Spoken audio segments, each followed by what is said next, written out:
Ladies and gentlemen, boys and girls, children of all ages, welcome back. You are tuned in to the one and only radio network that broadcasts coast to coast around the world and throughout the galaxy, the Hojo Radio Network. And I am so glad that you're here with me tonight. I'm sorry I've been gone for a little while. It's been a month. This is a hard night. I lost my mother a month ago. She passed away, and she has moved on to a better place. So tonight, after all the grief, I have decided to finally come back. I've called the show The Big Goodbye. But for me, it started with a hello that I wasn't ready to let go of. Long before all the static took over, there was this woman, my mother. She felt the first frequency I ever knew. She was that frequency. Her voice was the compass that told me which way was home, even when the world grew cold and the map was torn. Tonight, this broadcast is for her. A final signal sent into the ether, hoping it finds her wherever the air is clear and the music never stops. You're listening to Faded Frequencies. Stay with us. The veil is getting thinner, and I still have a few more stories to tell before the lights go out for good. You know, my mother always said you had to laugh to keep the shadows at bay. So, we'll start right there. Right in the light. Before the war. Before the worry. Back from January 1939. We're going to start it off with Jack Benny. And then move on to Fibber McGee and Molly. So stay tuned right here to the Hojo Radio Network for Faded Frequencies and The Big Goodbye. All for my mama, Deanna. Stay tuned, folks. Fibber McGee and Molly. But first, Jack Benny on the Hojo Radio Network. Coming up next.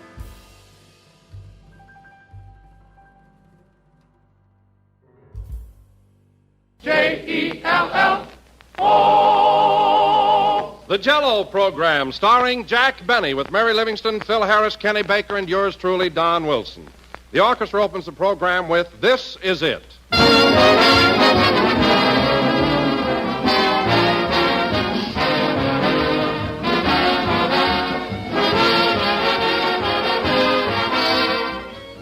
You know, it's always quite a compliment to say that somebody is a good mixer. Well, that's just what Jell-O is, for Jell-O combines perfectly with every sort of fresh and canned fruit, and that's a swell idea for right now to brighten up wintertime menus. Perhaps a gay mold of orange Jell-O with canned apricots inside. Maybe rich red strawberry Jell-O combined with sliced fresh oranges. Or delicious cherry Jell-O arranged in shining layers with sliced bananas and canned cherries. There are dozens of combinations to choose from, and they're all grand. For Jell-O brings you that wonderful extra-rich fruit flavor, so tempting and good it rivals the taste of the real ripe fruit. And Jell-O's clear, glowing colors look so lovely with the fruits held shimmering inside. So give your family some of these delicious Jell-O combinations soon. But be sure to make them with genuine Jell-O if you want to enjoy Jell-O's extra-rich fruit flavor. Look for the big red letters on the box. They spell Jell-O.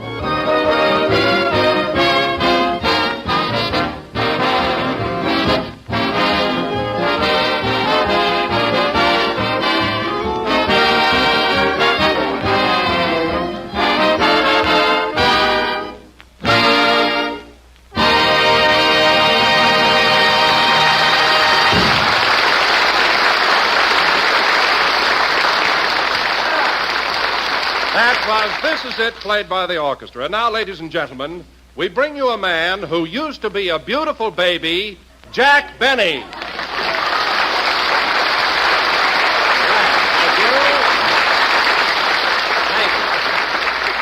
Thank you. Hello again. This is Jack Benny talking. And, Don, I like that beautiful baby introduction. Was that just a lucky guess, or did you have authentic information? Well, Jack, when I was over to your house for dinner the other night, I took a peek at that old family album of yours. Oh, Don. And I must say you were a gorgeous infant. Were you really so good looking? Well, I don't want to sound foolish or anything like that, but for the first 17 months of my life, I was a length ahead of Robert Taylor.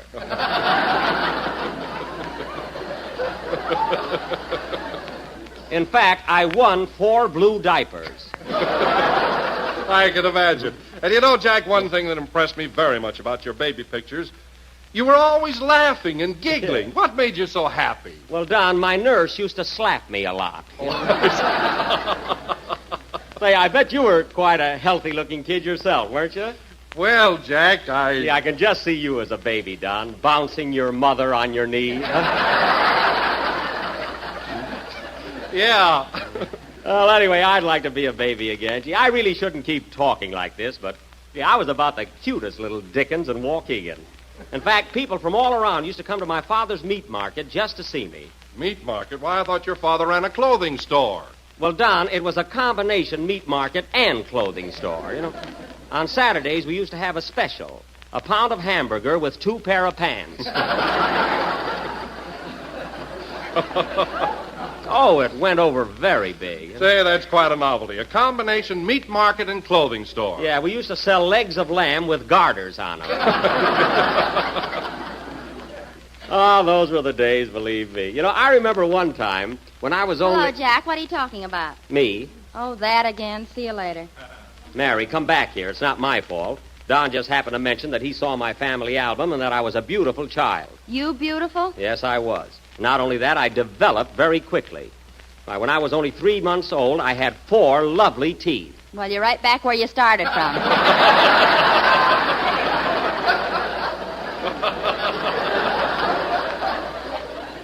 Now, listen, Mary, I have a full set of teeth right now.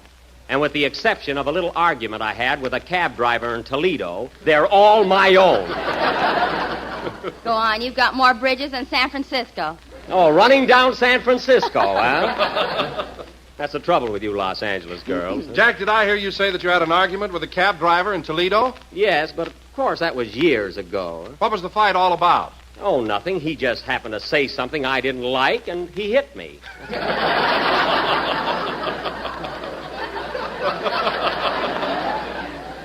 Otherwise, Toledo was lovely. Say, Don, when you were looking through that album, did you see the picture of Jack's uncle on the big white horse? Yes, I did. That was my Uncle Beaumont. There. And did you see the tree in back with the rope dangling from it and that big crowd of men standing around? Mary, my uncle didn't steal that horse. That was just a scene from a Western movie he was making called The Code of the West. It wasn't a real hanging. What are you laughing at? Just the same, he never saw the preview. He did, too, and he was a fine actor. Say, Jack. Oh, hello, Kenny. I didn't see you. Oh, I was around here. I heard you telling everybody what a beautiful baby you were. Well, Don brought up the subject. I had never mentioned it. Have you got any cute baby pictures, Kenny? None where I'm facing the camera.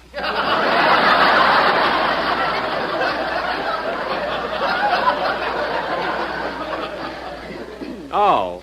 You know, Jack, I wasn't a very pretty kid, but I was as smart as a whip. Smart. I'll bet you were. All right, you can laugh. Yeah. But when I was 12 years old, I recited the Gettysburg Address. At 12, what's clever about that? Could Lincoln do it?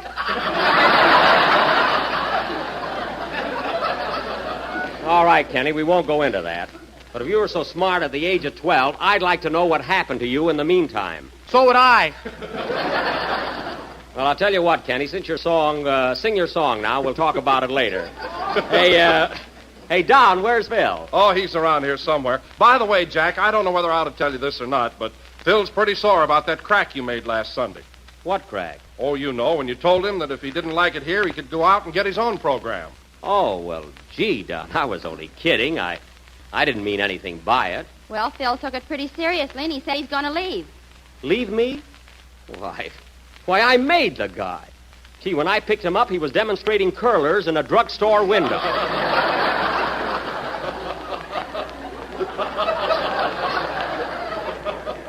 Oh, I must talk to him. Sing, Kenny. Gee, people are so sensitive nowadays. You tell them to quit, and they quit. I can't understand.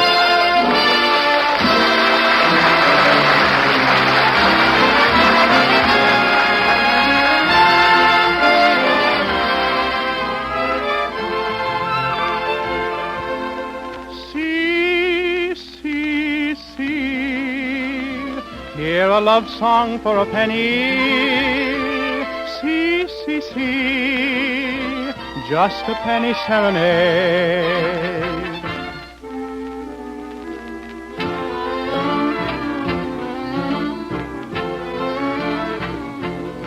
Once I strayed 'neath the window of a lovely, lovely lady, and she smiled while I softly played a penny serenade. In her eyes shone the tender dawn of love and sweet surrender. As for me, in my heart I played a lover's serenade. See, see, see, you can hear it for a penny. See, see, see, just a penny serenade. See, see, see, hear my love song for a penny. See, see, see, just a penny serenade. In a dream so divine she was mine, no word had been spoken. When I woke from my dream, she was gone, my poor heart was broken.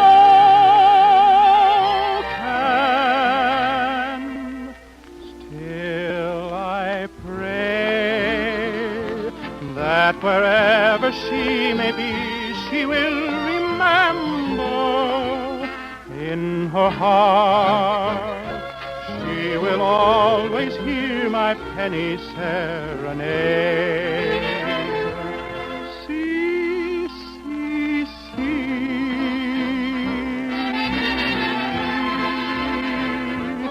see, see, see.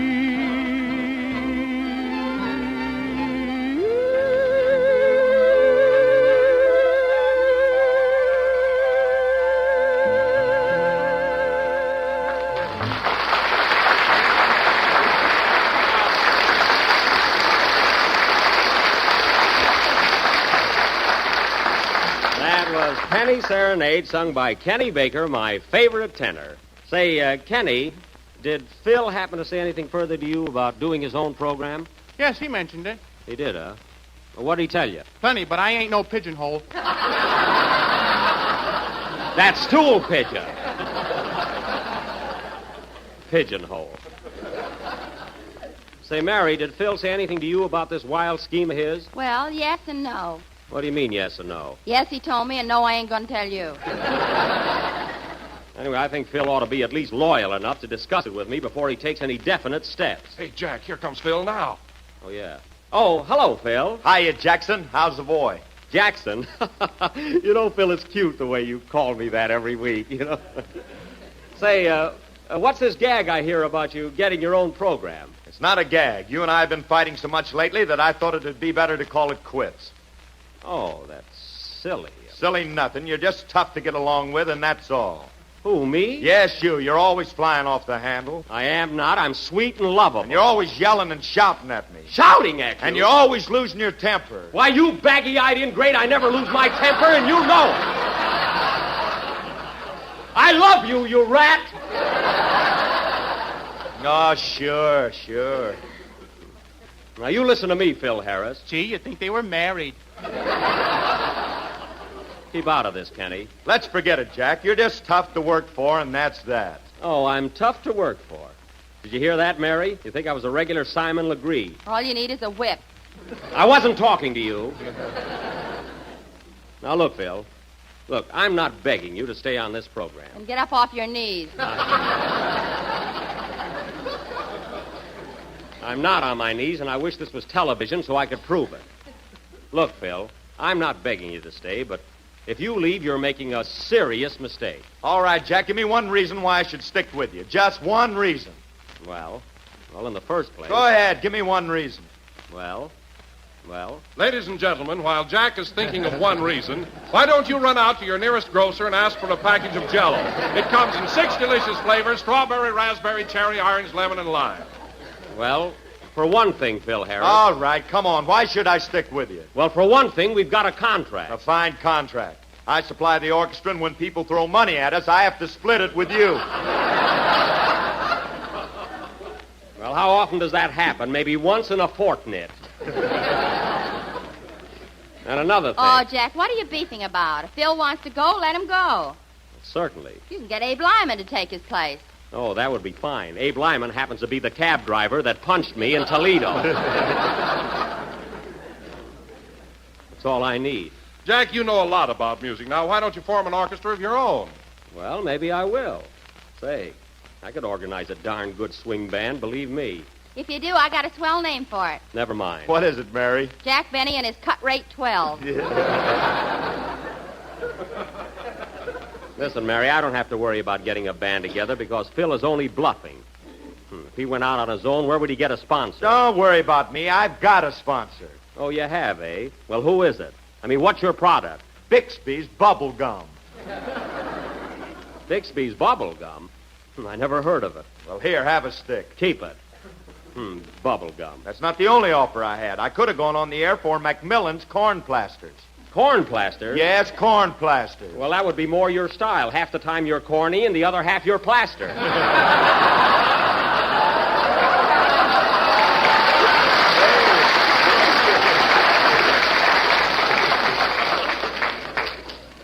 Anyway, if you're smart, Phil, you'd stay right here on the Jell-O program. And I'll try and make life a little easier for you. And now, ladies and gentlemen, pardon me, come in. Well, the mayor of Van Nuys. Hello, Andy. Hiya, Buck.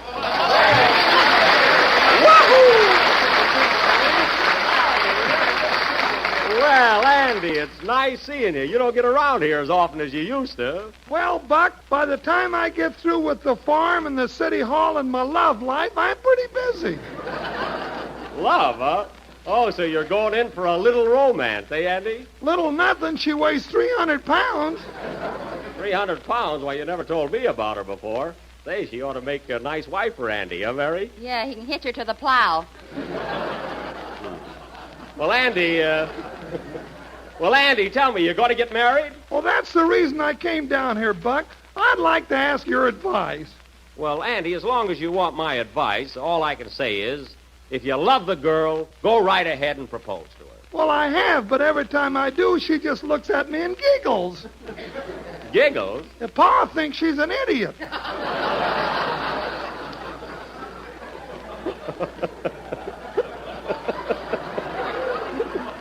Oh, what does your ma think? Ma says Pa's a fine one to talk.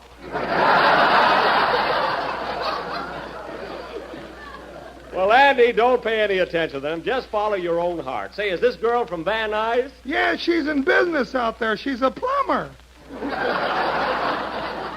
Oh, a lady plumber. Well, 300 pounds. Say, Andy, how do you manage to hold her on your lap? Well, my hired man sits alongside of me.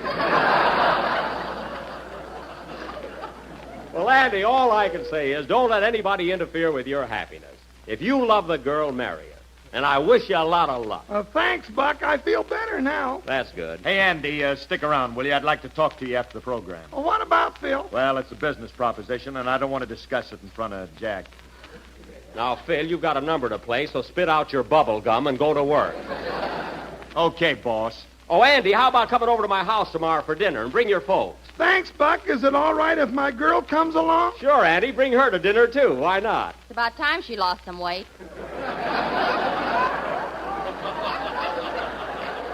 Quiet, Mary. I'm just trying to be nice. Play, Phil.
was This Can't Be Love, played by smiling Phil Harris and his Rhythm Rascals. And, Phil, that's what I call real class. You know, that number had so much life and brilliance to it. Thanks, but I'm leaving just the same. Phil, I wasn't trying to flatter you. That number was swell, and I felt I ought to give you and the boys credit. All of a sudden, the orchestra is good. Yeah, some obviousness. No, I'm serious. Well, anyhow, to get on with our play, tonight, ladies and gentlemen, as I announced last week, we are going to present our version of the Encyclopedia Britannica. Now, I will play the part of... Say, Buck, it's none of my business, but did you hear Fred Allen Wednesday night? Allen? No, Andy, I missed him again. Tell me, what did my Oriental friend have to say? I mean, anything worth probing into? Oh, he hopped all over you, Buck. Yeah? He said he's going to push your spine so far down your pants you're going to walk like a tripod.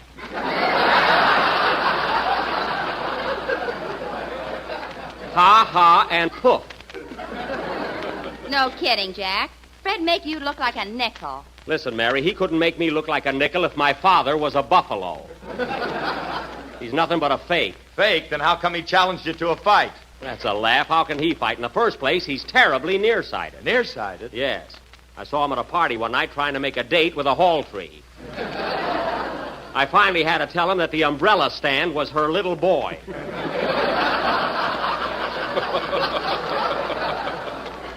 That guy. No kidding, Jack. Are Alan's eyes really that bad? Bad, Don. To him, Hedy Lamarr is just a gorgeous blur. I'd go in the ring with Alan any time. Careful, he might hit you from memory. Listen, Mary, he couldn't hit me if he put wheels on his wrist and they ran up to my nose on a track. Now, listen, fellas. Come here a minute, will you? I got a secret about Alan that I've been guarding for years. I never was going to mention it, but I'm so burned up that tonight I'm going to show you what a heel he really is. What do you mean, Jack? Well, in the first place, he ought to be the last one in the world to ever say anything against me. Why? Well, because 12 years ago, when we were in vaudeville together, I saved Fred Allen's life. That's why. You saved his life. Yes. Now, let's forget it. I don't want to talk about it. Okay. Oh, no, you don't.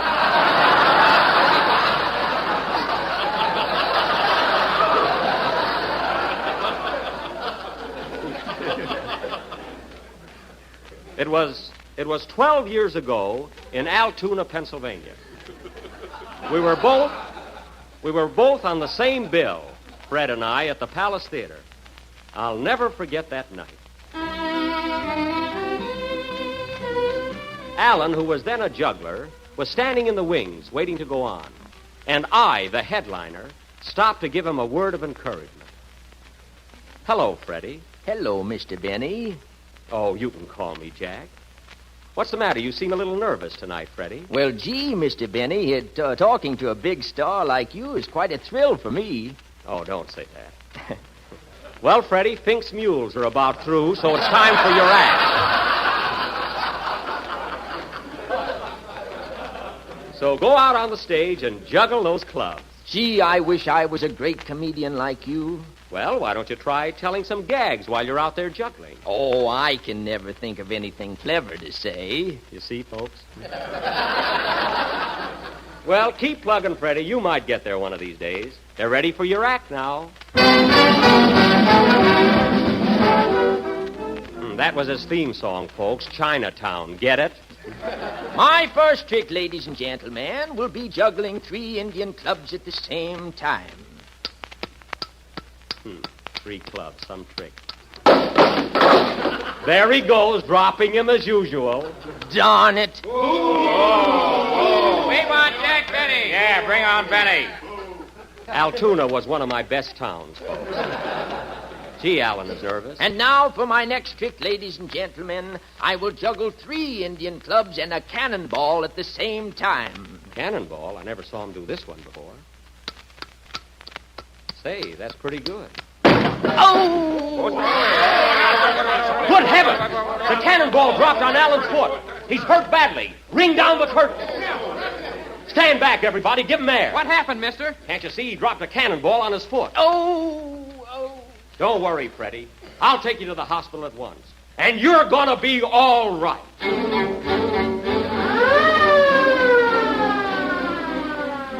Well, folks, we finally got Alan to the hospital. And after I paid his entrance fee, which I never got back, they took him to the operating room, and the doctor called me aside and said, Mr. Benny, I'm afraid this is serious. What do you mean, Doctor? When that cannonball dropped on Alan's foot, it severed the femur and the anterior portion of the tibia. Oh, my goodness. There's only one thing that can save him. What's that, Doctor? I'll do anything. He must have a blood transfusion immediately. A blood transfusion? Thank you. Well, Doctor, all I can say is, this unfortunate young man is my friend. And if my blood can save his life, I am ready. So they took Alan to the operating room, placed my foot next to his, and the doctor said to the nurse, Are you ready for the transfusion, Miss Stewart? Yes, Doctor. Then hand me that ice pick. Wait a minute, don't I get an anesthetic for this? Yes. Oh, nurse, fan Mr. Benny with a herring. If you do, I'll snap at it. Make it quick, Doctor. Oh, doctor. Hurry, Doc, please. Alan is sinking fast. All right. We'll just tap your vein here and attach a hose to it. Go ahead, Doctor. I'm not afraid. Oh, I'm in awful pain now, folks. See what I went through for that mandarin? There we are. All right, Miss Stewart, open the valve and draw the blood. Yes, Doctor.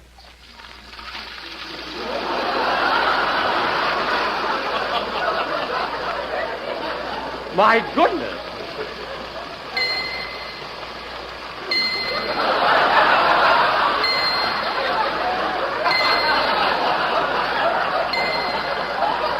Here, take it easy, Doc. That's not ketchup, you know. And don't forget to wipe my windshield. All right, Miss Stewart, that's enough. Enough?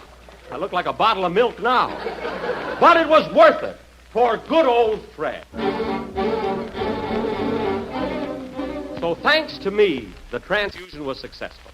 And the next day I visited Alan in his private room in the hospital, which I also paid for.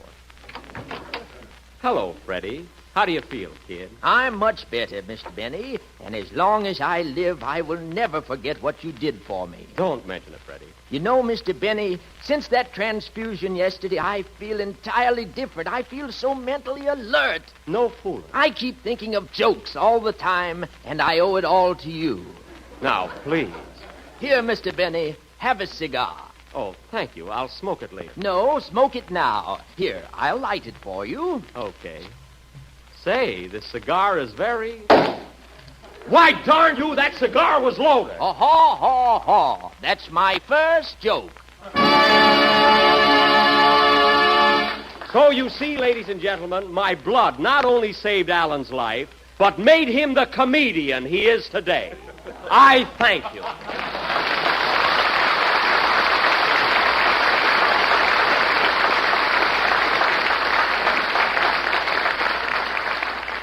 There you are, fellas. That little play shows what a heel Alan really is. Oh, Jack, I don't believe that big cannonball really fell on Alan's foot. Oh, you don't, eh? Well, for your information, young lady, he still buys his shoes from the same store as Donald Duck. Play, Phil. Ease, speed, and mouth-watering goodness combined in one delicious new dessert. You'll want to try it and try it soon. Jell-O chocolate pudding with that old-time homemade goodness. Yes, sir, it's every bit as good as the kind that Mother used to make. Rich, smooth as satin, and real chocolatey. Full-flavored and tempting with a grand appetizing color and a marvelous taste. For Jell-O chocolate pudding is made with the fine, wholesome ingredients, the kind you'd use yourself right in your own kitchen. You'll enjoy every creamy spoonful, and you'll enjoy the other two flavors just as much.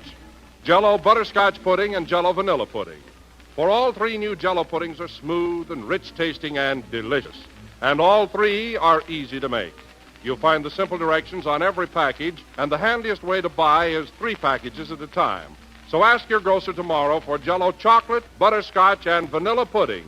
The real homemade kind.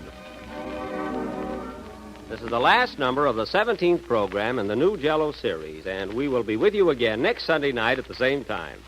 And don't forget, folks, if you have not already done so, you can help fight infantile paralysis by joining the March of Dimes. You know, Mary, I hated to expose Fred Allen like that, but after all, what could I do? Well, I don't blame you. I'll tell you something else, Mary. I'm the kind of a guy that if Allen needed another transfusion, I'd be the first one to volunteer. Go on. You haven't any more blood than a piece of salt pork. Good night, folks.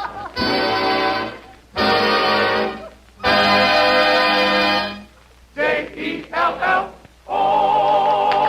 Kenny Baker appears on the Jell-O program through courtesy of Mervyn LeRoy Productions. This is the National Broadcasting Company.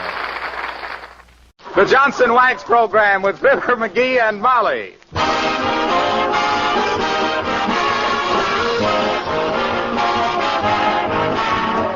The makers of Johnson's Wax and Johnson's Self-Polishing Glow Coat present Fibber McGee and Molly, written by Don Quinn, with music by the King's Men and Billy Mills Orchestra. The show opens with So Sweet.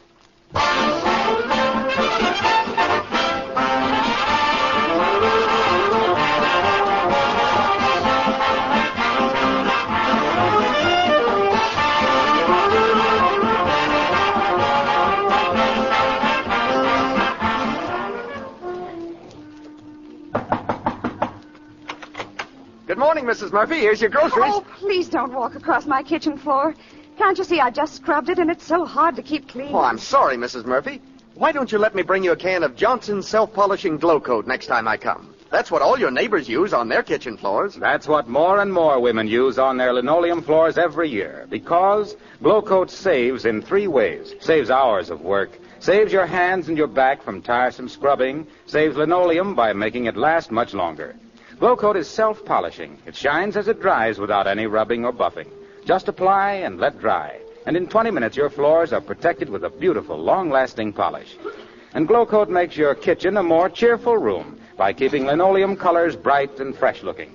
All in all, that's a lot of good things for one product to accomplish. Order Johnson's Self-Polishing Glow Coat tomorrow.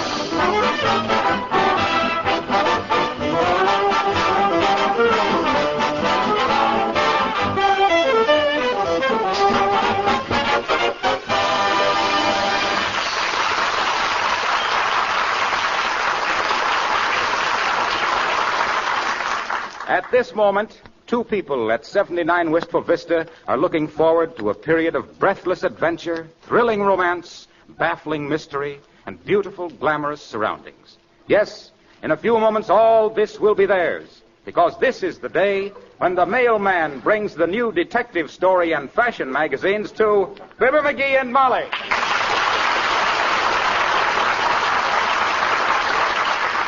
I wish that mailman would hurry up. I left Handcuff Harper, the ace detective, in an awful jam last month. Who's Handcuff Harper? Handcuff Harper? Why, shucks. He's the roughest, toughest, two-fisted slugger that ever... Oh, McGee, I wish you wouldn't run around with people like that. Heavenly days, when we have such lovely friends and neighbors, you have to go get chummy with a rough, tough... Dad, drat it, I don't run around with him. I just sit here in my big chair... And don't bring him into this house, either. Look, Molly, Handcuff Harper is a character... And a disreputable one, I've no doubt. But he ain't even alive. Oh, I'm sorry, dearie. I didn't know. Is there anything we can do? No, I guess not. You see, if we... here's the mailman. Come in. Morning, folks. Good morning, Mr. Bagworthy. Did you bring our magazine? Nope, just a letter from Mr. McGee from the government. Oh, government, eh? I guess they're thanking me for being so prompt about my income tax. There's nobody like our old Uncle Sam, is there? You'll soon know, nephew. Say, what do you mean by that? Search me, but he better learn to keep a civil service tongue in his cheek. Dear, and I was counting on getting this month's fashions. Yeah, my detective magazine is 2 weeks past. Well, I'll be it. Hey, Molly, look, I'm drafted. Say, don't be silly. You're over age. Yeah, so was Frank Knox, but they made him Secretary of the Navy, didn't they? I suppose you're going to be Secretary of the Army. No, I'd be satisfied to be Secretary of Frank Knox. Now, stop fooling, McGee. You haven't even registered for the draft. Oh, yes, I have. When? Oh, weeks ago. I just got to thinking one day, I just thought to myself, Uncle Sam needs men. I'm a man, so Uncle Sam needs me. So I went downtown and offered my services. What happened when they stopped laughing? Don't kid yourself. Nobody laughed. Fact of the matter is, they didn't want to examine me, but I insisted. I says it was my right as an American citizen, I says, and they says, okay, they says, cough, so I coughed, and then I went.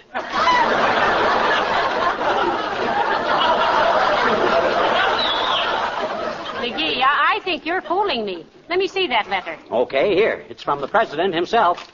Well, for goodness sakes. Order to report for induction. You betcha. The President of the United States to Fibber McGee. Greeting. You get that greeting? I'll bet they ain't that polite to the ordinary guys. Go on, read the rest of it. Having submitted yourself to a local board composed of your neighbors... See, what did I tell you? ...for the purpose of determining your availability for training, that you have been selected for training and service in the United States Army. McGee, tell me, this is all a joke. Why, Molly, you mean you don't want me to go? Well, if they want you and need you, of course I want you to go, but this seems so ridiculous, a man of your age. What do you mean, a man of my age? Why, I'm in marvelous physical shape. I'm in the prime of things. Anyway, it's my brains and experience they want, not my gorgeous figure. Yeah, but your eyesight is bad, dear. Good enough. How'd you pass the test for vision? Shucks, I've had that optical chart memorized since the last war. Yeah, but you have flat feet, too. So what? An army travels on its stomach. And you'll admit I got a stomach. Without a struggle. You're even 20 pounds overweight. Say, McGee, are you serious about this? Do you mean it? Molly, I was never more seriouser in my life. Crossed my heart and hoped to diet off about 20 pounds. Well, I hardly know what to say. It's so sudden. Let me sit down and think this over. Here's a chair. Thanks. Hand me one of those sofa cushions, will you? Sure. Which one you want? Daisies Won't Tell or Souvenir of Niagara? Either one of them. Oh. So you've been drafted, you say? You betcha. I'm just struck all of a heap, dearie. Imagine me, a war bride. Again. Are you sure this isn't a practical joke? Sure, I'm sure. I took the examination, didn't I? And this letter's official, ain't it? Who'd play a joke like that on me? Mr. Gildersleeve would, for one. Well, he didn't, and I can prove it. I'll call him up. Hello, operator. Give me Wistful Vista 890. Is that you, Mert? How's every little thing, Mert? 'Tis, eh? What's that, Mert? Brother was what? Shot at sunrise. Heavenly days, shot. Oh, she says he always comes home like that. What's that, Mert? Okay, never mind. I'll call later. Well, I know it wasn't Gildersleeve anyway, Molly. He wouldn't have done it. Just the same, I can't imagine you in the Army again, dearie. Oh, who goes there? Advance and be ready. Come in. How do you do, Mrs. McGee and Mr. McGee? I just stopped by to see if you were free to come over for a little contract bridge tomorrow night. No, Abigail, we can't make it. Oh, I'm terribly sorry. A previous engagement? No. I've been drafted, Uppy. Got to leave for camp tomorrow morning. Drafted? You mean that you've been... Oh, Mr. McGee. You say the most delightful things, really. You drafted? Oh, isn't that simply excruciating, Mr. McGee? No. Dad, drat it, Uppy. What's so funny about that? Yeah. Oh, now, please, Mr. McGee, I can't stand it. You'll have me running home and knitting you a sweater. Oh, my, don't mind me.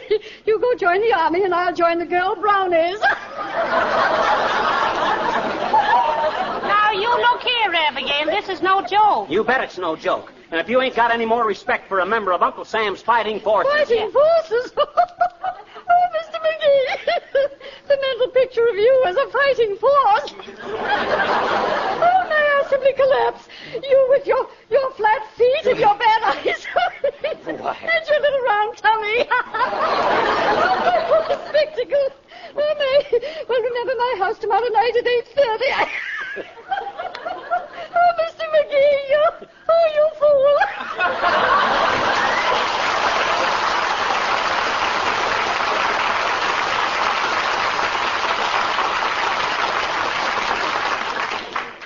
Hey, Molly.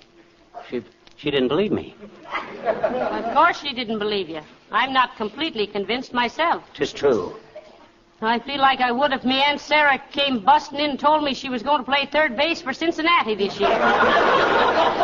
Okay, deride. You'll be sorry when I'm gone away, up in camp, dancing every Saturday night with a beautiful Army hostess. Yeah, we'll both be sorry if I find out about it. Look, dearie. Yeah? Look Mother right in the eye. Okay. Now tell me, is all this on the level? Have you really been called for the Army? Absolutely. And I gotta be at the station tomorrow morning at 5 o'clock. Oh. And I got a million things to do in the meantime. Oh. Write these things down, will you? Go ahead, dearie. Go to the bank. Go to the bank. Return library book. Library. Insurance. Insurance. Wire sponsor. Johnson's Wax. Say goodbye to all my friends. Goodbye to Gildersleeve, Wilcox, and Mills. Is that all, my friends? Name one more. Oh, never mind. Now, let me see. Go to the bank. Cancel my laundry. Transfer my prescription.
McGee, I have the feeling this is all a dream. The idea of being drafted at your age. Doggone it, Molly, my age ain't got anything to do with it, I tell you. I'm officer material. I can use a man who has reached the age of maternity.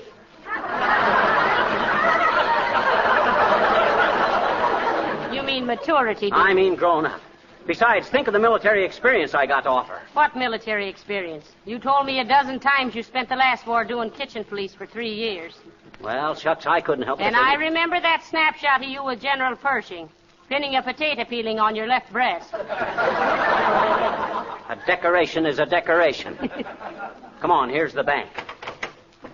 Good day, Mr. McGee, Mrs. McGee. How do you do, I'm sure. Look, Bud, this is important. I just been called for the draft. We don't handle drafts at this window. See Mr. McAllister.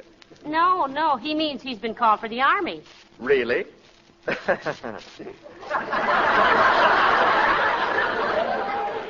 Yes, really. And look, I want all my funds put in Mrs. McGee's name.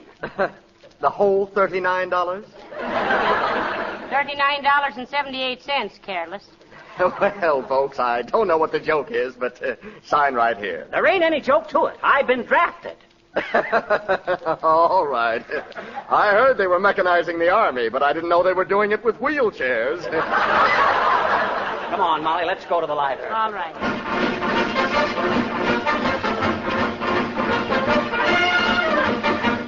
Well, hello there, kids. What can I do for you? Oh, hello, Mr. Oldtimer. Are you the librarian here? Yep. I want to return this book. What book is it, Johnny? The Rover Boys at Earl Carroll's. What you bringing it back for? Can't do till next week. I know that, but I wanted to get everything cleaned up, old-timer. I've been drafted. Well, I suppose everybody... Hey! You been what, Johnny? He got his notice from the draft board, Mr. Oldtimer. You did, eh?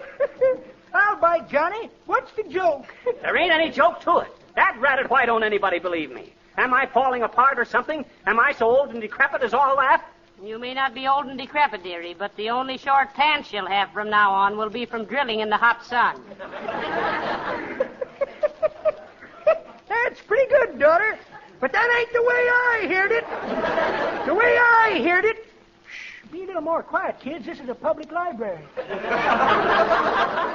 That wasn't us. That was you. Eh? Oh. Well, the way I heard it, one feller says to t'other feller, says, this Bob Hope makes a mighty funny picture, don't he? Yep, says t'other feller, so does Fibber McGee. Look, sneers the first feller, I says makes, not takes.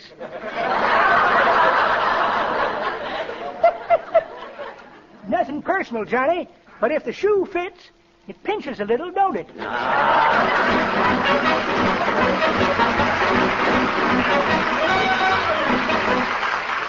Well, this is an unexpected pleasure. How are you, Molly? Hello, Fibber. McGee just wanted to come in and say goodbye, Mr. Wilcox. Goodbye. Where's he going? To the Army. He's just been drafted.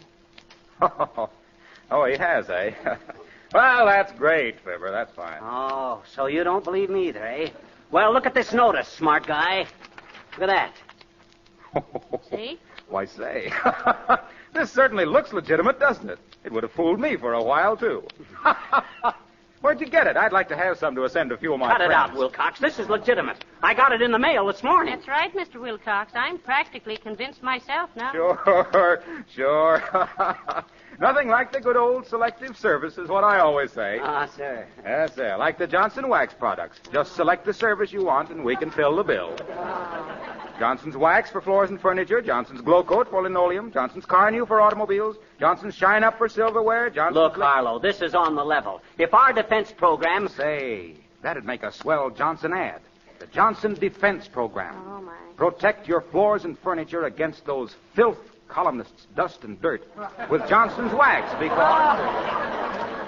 Please, Mr. Wilcox, can't you see he's serious? Is he really? I never been more seriouser in my life, Wilcox. Wait till you see me in that old olive drab. And why should Olive be drab?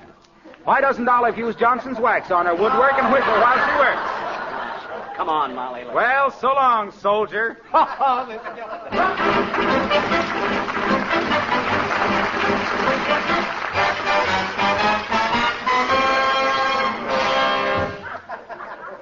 Well, hello there, chums. Glad to see you. Have a chair, Mrs. McGee. I'm sorry to butt in on your during business hours, guilty old man, but I wanted to drop in and say goodbye. Well, goodbye. Goodbye. Goodbye. Hey, don't you even want to know where I'm going? He's on his way to camp at 5 o'clock tomorrow morning, Mr. Gildersleeve. Really? Why didn't you tell me, McGee? Well, I'd like to have gone with you. By George, I haven't been camping since I ain't going camping. I'm in the Army. I've been drafted. Is that so? My goodness, the country must be worse off than I'd realized, McGee. What are you going to be, McGee? A drummer boy? I guess you'll have to show him the thing with the stuff, McGee. Yeah. Look, Gildy, if you don't believe me, take a gander at that. What's this? That's the greeting. Yep. The President of the United States to Fibber McGee. Greeting. Yes, sir. Having submitted yourself to the local board for the purpose. Say, this certainly looks like the real thing, doesn't it, McGee? That rabbit, what's the matter with everybody? That is the real thing, Gildersleeve. He got it in the mail this morning. Oh, come, McGee. Don't give me that. Huh? Why should they call a pudgy little twerp like you for service? Who's a pudgy little twerp? You are. He is not. I am, too. You are not. Then who is? I am, and you can't call me a pudgy little twerp and get away with it. By George, I'll throw you out of my office so quick, you'll meet yourself coming in. Careful there. That's treason. I'm in the Army now, and if you so much as breathe down my neck, I'll have you court-plastered.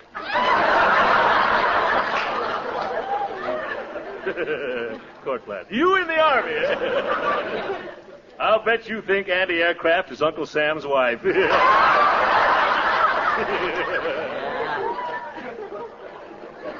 I guess you ain't been informed, Gildersleeve. that I was a pretty important guy in the United States Army at one time? Is that so? Yes. That's so. Why, when I was in the Signal Corps, I had charge of all the carrier pigeons in the Army. Pigeons? I rode a motorcycle and towed my pigeons behind me in a little trailer. Pigeon-toed McGee, I was Pigeon-toed McGee, the proud possessor of personal praise from Pershing and Petan for my practical and painstaking projects in placing my pigeons in the precise places to peddle precious plans to the proper people, the personification of persuasion and the prince of personality, perennially plugging for peace without strife, but the rest of them peas are rolled off my knife.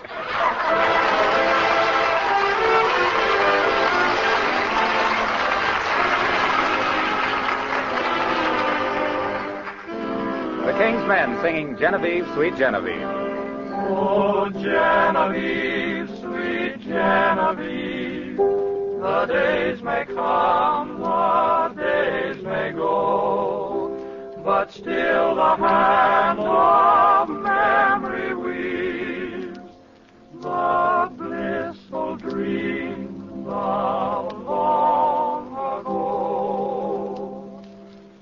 Sweet Genevieve, I'd give the world to live again the lovely past.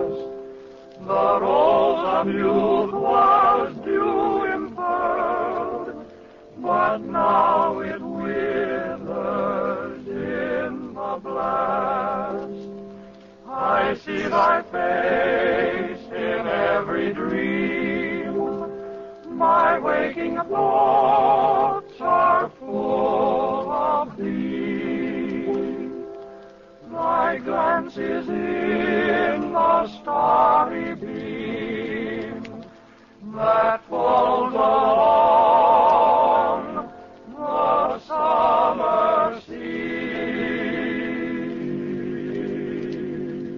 Oh, Genevieve, sweet Genevieve, the days may come, the days may go, but still the hand of memory weaves the blissful dreams of long ago.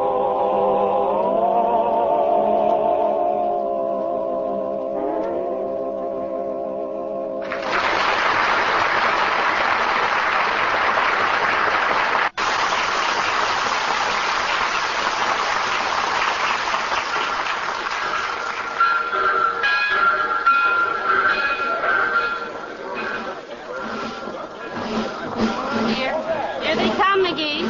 Won't be long now. Oh, my, don't they look nice?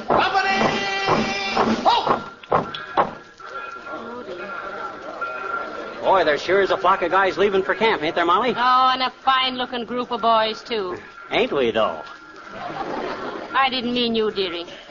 Frankly, you don't quite seem to fit into a crowd like this. I know, but they'll improve when I start whipping them into shape. Hey, I better check in with my commanding officer and then come back and kiss you goodbye. Oh, McGee, well, it's all so unreal. This has all happened so fast, you know. Yeah, I know. That's what proves I'm still youthful, Molly. The way I adjust myself so quick to new stuff. Yeah. Hey, wait a minute. That must be the officer in charge now. Hey, Colonel. Yes? You in charge of these men, Bud? Sir? Part of them, sir. Bud. Why? Is your son going with them? No, he's going himself. Oh, I'm sorry, but we can't allow that. Only conscripted men will be permitted to board the train, madam. Oh, but I am conscripted. Shucks, I've been drafted too, Colonel.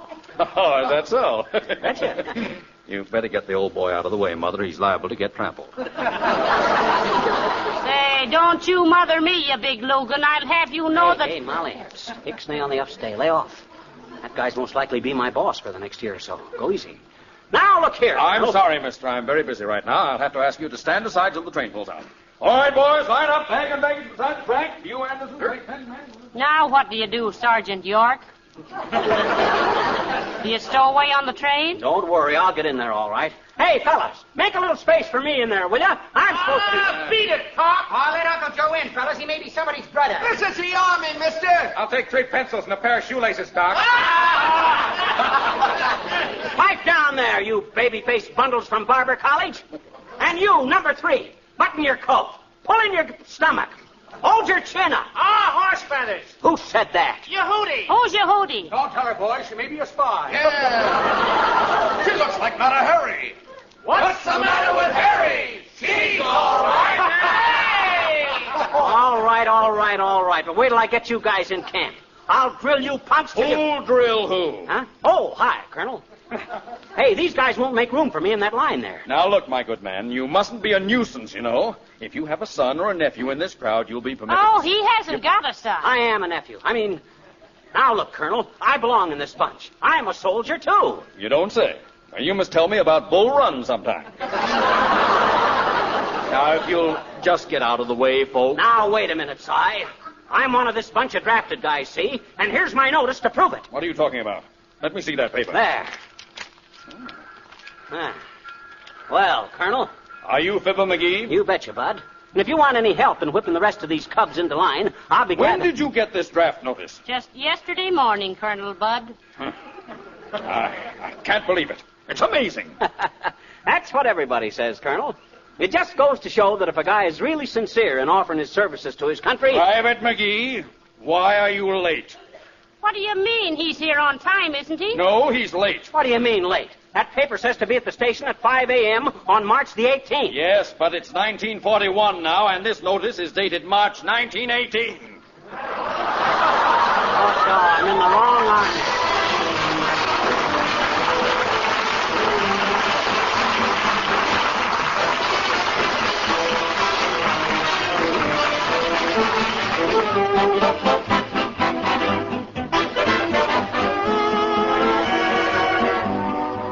Fibber and Molly will be back in just a moment.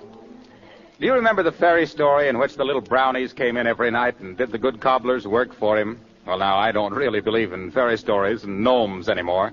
But you know, there's just a touch of that brownie business in the way Johnson's Glow Coat keeps your linoleum floors sparkling and clean. It's true, you yourself apply the Glow Coat to the floor, but when your back is turned and you go on about your other work, Glow Coat dries to a beautiful, long-lasting polish all by itself, almost like the brownie magic.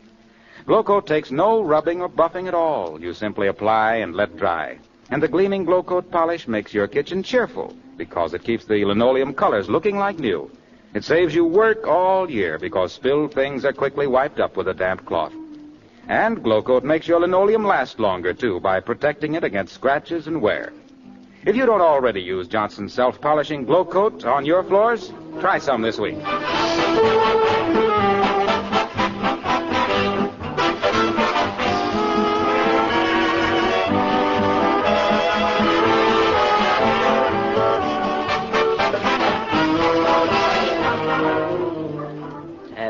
Dad-ratted luck. If I don't have Oh, now listen, McGee, don't be downhearted. Oh, well, shucks. You certainly tried to join up. Yes, and I'm going to try again, too. I'm going to take a train down to camp and crash my way in. Oh, no, you'd never get past the guards, dearie. Oh, I guess I wouldn't. Hey, that reminds me. You know what? No, what? We're lucky to be living in a country where they have guards around the camps to keep people out. Good night. Good night, all.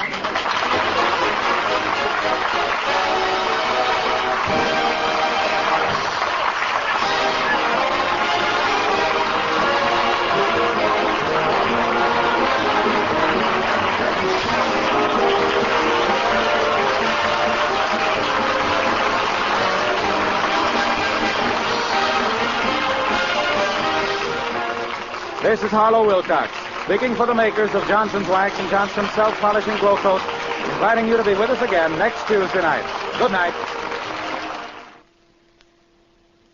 Hello, Mary. Want a ride? Well, to tell you the truth, George, I've got a new dress on. Do you mind if I walk? Uh-oh, that's bad for romance. Nobody likes to ride in a dingy-looking car. And shucks, why should they when it's so easy now to wax polish your car with Johnson's Car New? In fact, Car New both cleans and wax polishes in one operation in half the time it used to take. The cost is low, too. So why not wax polish your car with Johnson's Car New, spelled C-A-R-N-U. That was Fibber McGee and Molly, and before that, Jack Benny. You know, my mother knew the value of the long road and a steady hand. There's a certain kind of dignity in the dust. She knew that. The kind of strength that doesn't need to shout to be heard. Coming up next, we have Gunsmoke, but first, the 6-shooter on Hojo Radio. Stay tuned. James Stewart as the 6-shooter.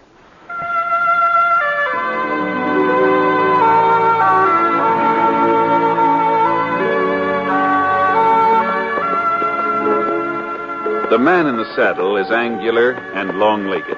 His skin is sun-dyed brown. The gun in his holster is gray steel and rainbow mother of pearl, its handle unmarked. People call them both the 6-shooter.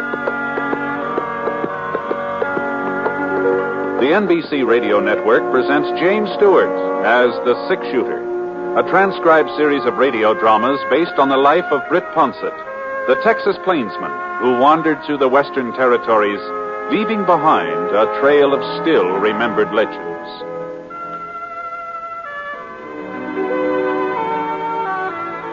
Now, in just a moment, immediately following this important announcement, you'll hear Act 1 of The 6-Shooter. Meet the safe driver. If you know what makes him stay alive on the highways, you may be able to follow his good example. He always keeps his car in A1 mechanical condition. He shows courtesy for other drivers. He knows that speed is his greatest enemy. And most important, he knows and obeys the laws. Remember, few accidents happen with safe drivers. Are you one of them? Now, Act 1 of The 6-Shooter, starring James Stewart.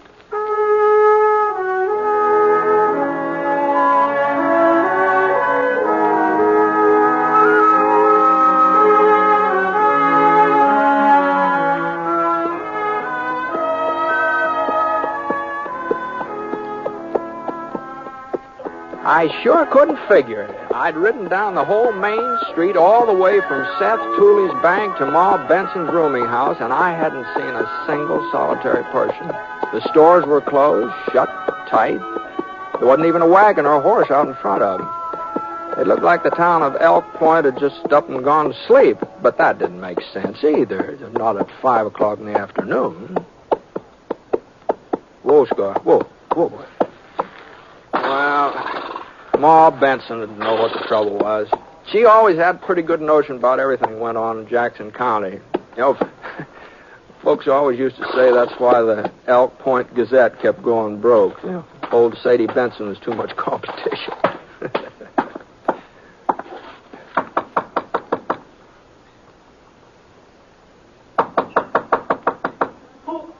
Who is it? Brett Ponsett. Brett? Yeah.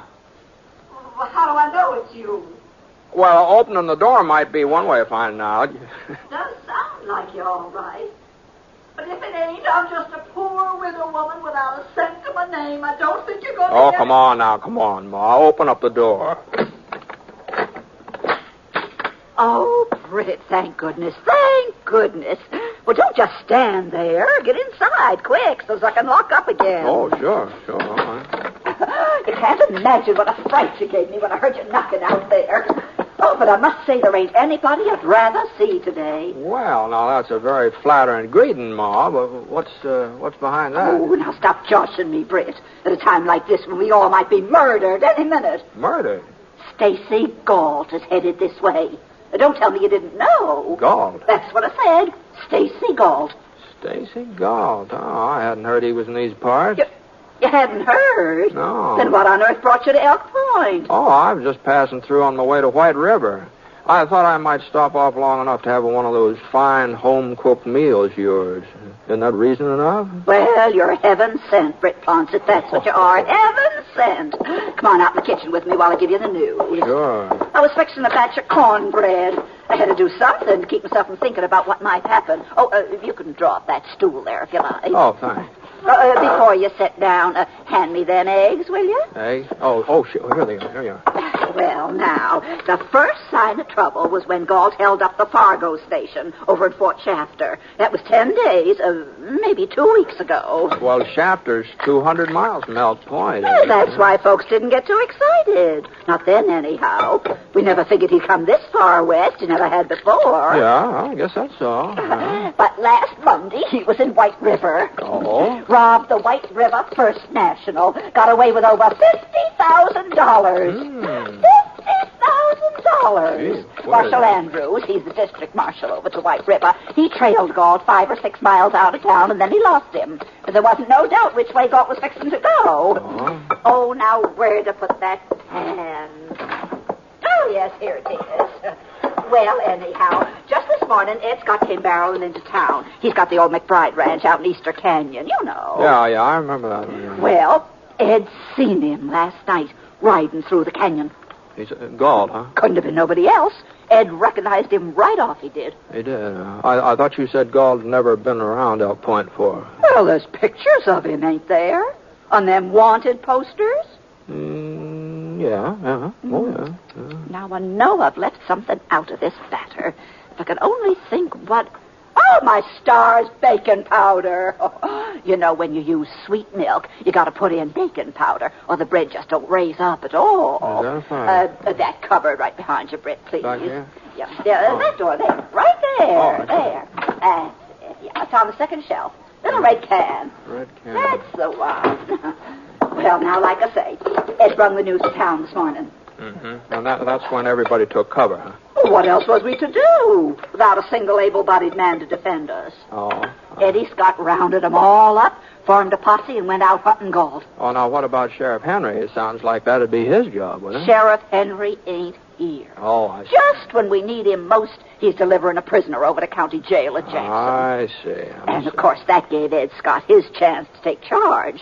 He's always been the pushing type, wanting to run everything. I guess he figures if he can capture Galt, it'll be a real feather in his cap. Not to mention the $10,000 reward the White River First National is offering. Yeah, that's a lot of money. It sure is. $10,000. Oh, can you open the oven for me? Oh, yeah, sure. No, be careful, Britt. Now, don't you burn yourself. You better use that dish towel there on the rack. All right. I don't know why I bothered making cornbread. Won't be anybody here to eat it. Except maybe you, Britt. You'll stay for supper anyway, won't you, in spite of this Galt business? Well, it would take more than Stacy Galt to do me out of some of your cornbread. Gee whiz, I'd ride 20 miles just to get a whiff of it. Oh, I would, yes. Britt. Well, my cooking's all right, but it ain't nothing exceptional. No, Oh, you always was one to hand out the blarney. Oh, my, you don't stop it. You'll have me so flustered. I won't know whether I'm coming or going. Yeah, well, I think I'll go out and put Scar in the barn. Well, you're welcome to feed him. There's plenty of hay. Thanks. Ma. Yeah? Now, you weren't serious about there only being 2 of us for supper, weren't you? Well, I sure was. Well, but they used to have plenty of boarders, more than you could take care of. Oh, I've still got my boarders, Britt. But they're all out with Ed Scott's posse. Oh, I see. I told you. There ain't a male between the ages of 10 and 60 left in town. Besides you, of course. Why, even old man Fletcher went along with that posse. No. They had to help him onto his horse, but he went. Well, you better hurry now, Britt. I'll have supper on the table by the time you get back from the barn.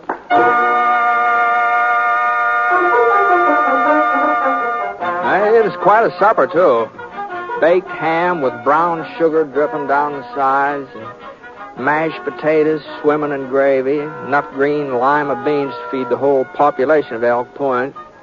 And that cornbread, gee whiz, it just light yellow and fluffy with homemade maple syrup to pour over it. I tell you, when I started eating it, I figured I'd have a hard time making a dent in the plate Ma put before me, but the next thing I knew, I was asking for seconds. No, just a thin slice, Ma. No, that's too much. That's too much. Now, I'll only have to throw it away. No, just go easy on it. No, I don't know, though. There. A few more potatoes? No, I don't want any more potatoes. All right, Britt. Just a you. No, The beans? I don't want any more Now, you beans, can't Ma. eat ham with nothing to go with it. No, I don't want any. Goodness. Here you are. Well, gee, you, well, how about you, Ma? You've hardly touched any of your food. Oh, what you cook yourself don't taste as good somehow. Oh, you're not still worrying about Stacy Galt. Oh, certainly am not. Not since you showed up. If he come into town now, you'd take care of him. No, I don't imagine he'll get past Ed Scott's posse. And you don't know Ed Scott very good. Why, he'll have that posse running around in circles. I'll bet you could drive a herd of cattle right through the middle of them men, and they wouldn't even notice. Oh. You want me to answer it? No, I'll see who it is. You might keep your right hand free, though, just in case. Who's there? Who's there? It's Seth Tooley. Yes. What are you doing back? You ain't caught Galt, have you? No, we ain't caught him. Is Britt Ponset in town? My wife thought she seen him going into your place this afternoon. Yeah, he's here, but get out of the way. Oh, I gotta talk to Britt. Hello there, Seth. Britt, he's in Elk Point. Stacy Galt is in Elk Point. No. Yes, he is. I saw him not 5 minutes ago riding over the South Creek Bridge. He means to rob my bank. I know he does. That's the only thing he could have come for. Well, you've got more than enough men to take care of him, haven't you, Sam? The posse's still out combing the hills, away out in the hills, yeah. What? Well, my rheumatism started acting up. It was paining me something terrible. I had to drop out and come back alone. That rheumatism of yours is sure a convenient sickness sometimes, Seth. Well, you can be mighty thankful for it tonight. Otherwise, Galt might have got by unnoticed. Oh, we got to move fast, Britt, before he reaches the bank. I brought my 44. I figured the two of us together can... Now, just hold on, Seth. What makes you so sure the man you saw was Galt? Oh, it's got to be him. Fits his description to a T, to a T. Pretty dark out there, you know. He was on the trail from White River. There's nowhere else could come from. Britt, we all know Galt was headed this way. What did I tell you? He got through Ed Scott's posse just like I said he would. Yeah, he might have at that. There was a couple of times when we sort of lost our whereabouts. Well, come on, Britt. You ain't going to leave me to take care of Galt all alone, are you? Not that I'd be afraid to try it, of course. All right, Seth. I'm coming. I wasn't quite finished my supper, but Well, now who on earth? Now, wait a minute. Wait. Don't answer it, Ma. Why, that might be Stacy Galt. Oh, now, why would Galt be coming here to Ma's place? Now, I'll see who it is. Well, I'll cover you, Britt. While you open the door, you ain't got a thing to worry about. I'll cover you. Howdy. Sign out front says rooms. I'm looking for a place to stay. It's him, Ma. Well, come on in. Here, this is Ma Benson. This is her rooming house. Evening, ma'am. I'm sorry. I'm full up. Oh? Well, that's too bad. I was only going to be here one night. Any place else I might stop over? No, that is not that I know of. Well? Before you go, mister. Yeah? We don't mean to be nosy or anything like that, but would you mind telling us what you're doing here in Elk Point? I got some business at the bank tomorrow. The bank? Oh. That's right. What are you doing with that gun, mister? What? Here, let me pick it up for you. No. Hey, never mind. Just leave it there. Just leave it. Laying on the floor? Well, it ain't loaded anyway. A man's a fool to carry an unloaded gun. Say, what time's the bank open up in the morning? It ain't open tomorrow. Tomorrow's a holiday. That's so? Funny, I didn't know. Well, it's kind of a special holiday just here in Elk Point. Oh. You came from White River, didn't you, mister? That's right. How did you... Oh, you heard about me. I was on my way here, huh? News sure travels fast, don't it? Yes, it sure does. Well, if you haven't got a vacant room, I... You sure you can't squeeze them in somewhere? Yes. You know, since some of your regulars won't be back tonight anyway, you could... How about it, Ma? Well, guess I could find a place for him if you really think. I'd appreciate it, ma'am. Well, just follow me upstairs, and I'll see what I can do. Thanks, mister. No trouble. Well, what's the matter with you, Britt? Get Ma to let him stay here. Well, if he's galled, why, this way we'll be able to keep an eye on him, don't you think? If he's... You seen that satchel he was carrying, didn't you? Yeah. Well, don't you see? That's where he's got the stolen money. You can bet your bottom dollar on it. Mm-hmm. No. And, Britt, you heard what he said about my bank. He was telling us plain as day that he means to rob it. That's the way Galt is. Everybody says so. You better stop that, Eden, and listen to me. He comes right out and announces what he aims to do. Don't make no bones about it. That's a fact. Mm-hmm. Well, I didn't hear him mention anything about robbing you, Seth. You didn't. How much plainer could he make it? Yeah, well. And you, Britt, I'm surprised at you. He was standing there wide open. Why, you could have outdrawed him without even half trying. Well, I guess either of us could have done that, Seth, seeing as how he wasn't wearing a gun. Keep up. What? Pass me that cornbread, will you?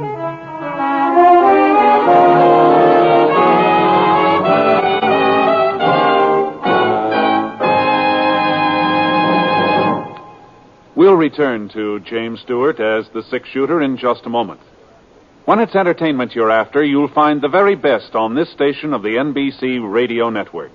Thursday night, for example, Robert Young portrays Jim Anderson on Father Knows Best, a program which is based on the assumption that the man of the family can put one over on the wife and youngsters. The same night, you can enjoy the zany stunts on Truth or Consequences with Ralph Edwards. When Ralph sends a contestant off on a consequence, it usually ends up as one of radio's funniest. And if you like Western songs and adventures, hear The Roy Rogers Show. Then, to top it all off, hear the little-known stories of show business that Eddie Cantor tells on his Show Business Show. Yes, Thursday is packed with stellar entertainment on the NBC Radio Network.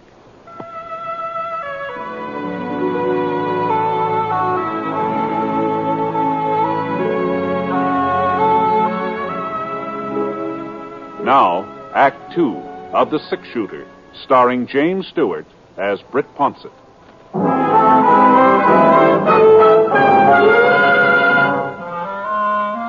Seth Tooley just stood there watching me finish up supper, and the expression on his face didn't help my digestion much. He sure did look disgusted. But I just wasn't convinced that this new fella and Stacy Galt were the same man. I'd never seen Galt before, of course, and the fella Ma took upstairs did look something like the wanted posters, and he had come from White River. That was all true, but no doubt, the poster pictures and the satchel and where a man comes from just don't prove he's an outlaw. At least not for certain. You gonna sit there eating all night? No. Britt Ponsett. No, I'm done now. Well, he's not robbing your bank, Seth. Well, what do you want me to do? Wait till he tries it? No, now look. Now, we're not sheriffs or deputies, and we can't arrest somebody just on suspicion. And besides, I don't think he's Galt. Oh, you don't? Now, they just don't stand to reason. Now, why would Galt come riding into town here? He knows everybody's on the lookout for him. Well, with that posse out in the hills, he's a lot safer here in town than he would be anywhere else. And don't think he don't know that, too.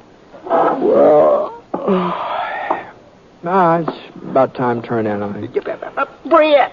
Now, look, Seth, when Sheriff Henry comes back, he can arrest this fellow if he wants to. I think he's making a mistake. I think he'd be arresting the wrong man, but, well... Britt Ponsett, I'll never forgive you for this. Not if I live to be 90. No, Ma. Leaving me at the mercy of a killer. Why, we'd have been better off if you never showed up in Elk Point at all. This is terrible. Now, just take it easy, Ma. Take it easy? With Stacy Galt staying right under my own roof? Now, you could be jumping to conclusions, same as Seth here. Oh, am I? Do you know what's in that satchel? Nope. Money. Stacks and stacks of it. No, now, Ma. I watched him through the keyhole. He took it out and started counting it. and there's slips of paper fastened around the bills.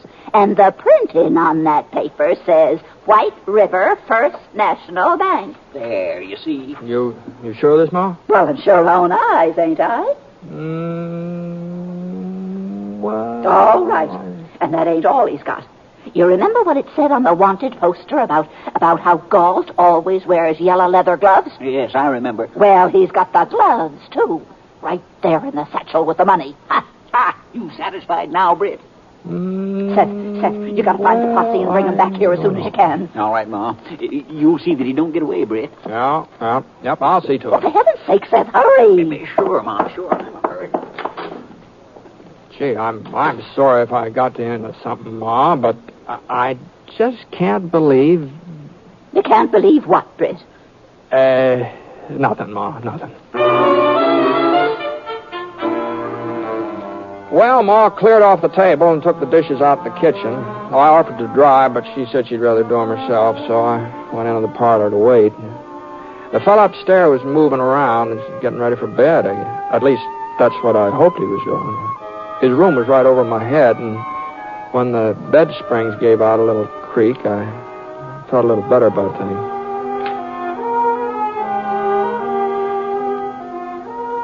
About 20 minutes later, Ma came out and sat down in her rocker beside the fireplace. She was crocheting one of those doodads you put in the arm of a chair, you know.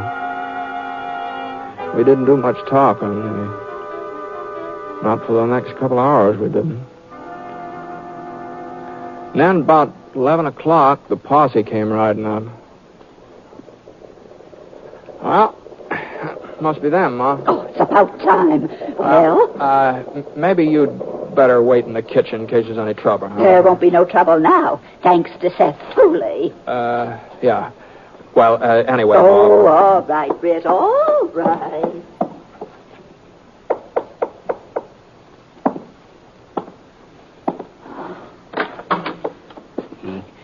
He's still here, Britt? Yeah, he's asleep. Oh, you know Britt Ponset, don't you, Ed? Yeah, sure. Now, here's the plan. The rest of the boys have got the house surrounded. Whole house surrounded. Galt couldn't get out no matter what happened. Uh-huh. All right, now. The three of us will go upstairs. Come on. Now, as soon as we get to his room, I'll kick the door open, then we all blaze away at the bed. No. Just hold on here a minute. Just hold on. Yeah? Well, what's the matter, Now, what you're talking about is cold-blooded murder. Oh, just giving him a dose of his own medicine, that's all. That's all? Yeah. Now, Ed... Now, don't tell me you still ain't satisfied that he's Galt. Maybe he is. That doesn't matter. He's entitled to a trial just like everybody else. Oh, use your head, Britt. If we try taking him alive, he's bound to get one or two of us first. Uh-huh. Well, that's the way we're going to take him, anyway. Now, Britt. Now, you wait here, both of you. I'll bring him down to you. And I want your word that he goes to jail in one piece, huh?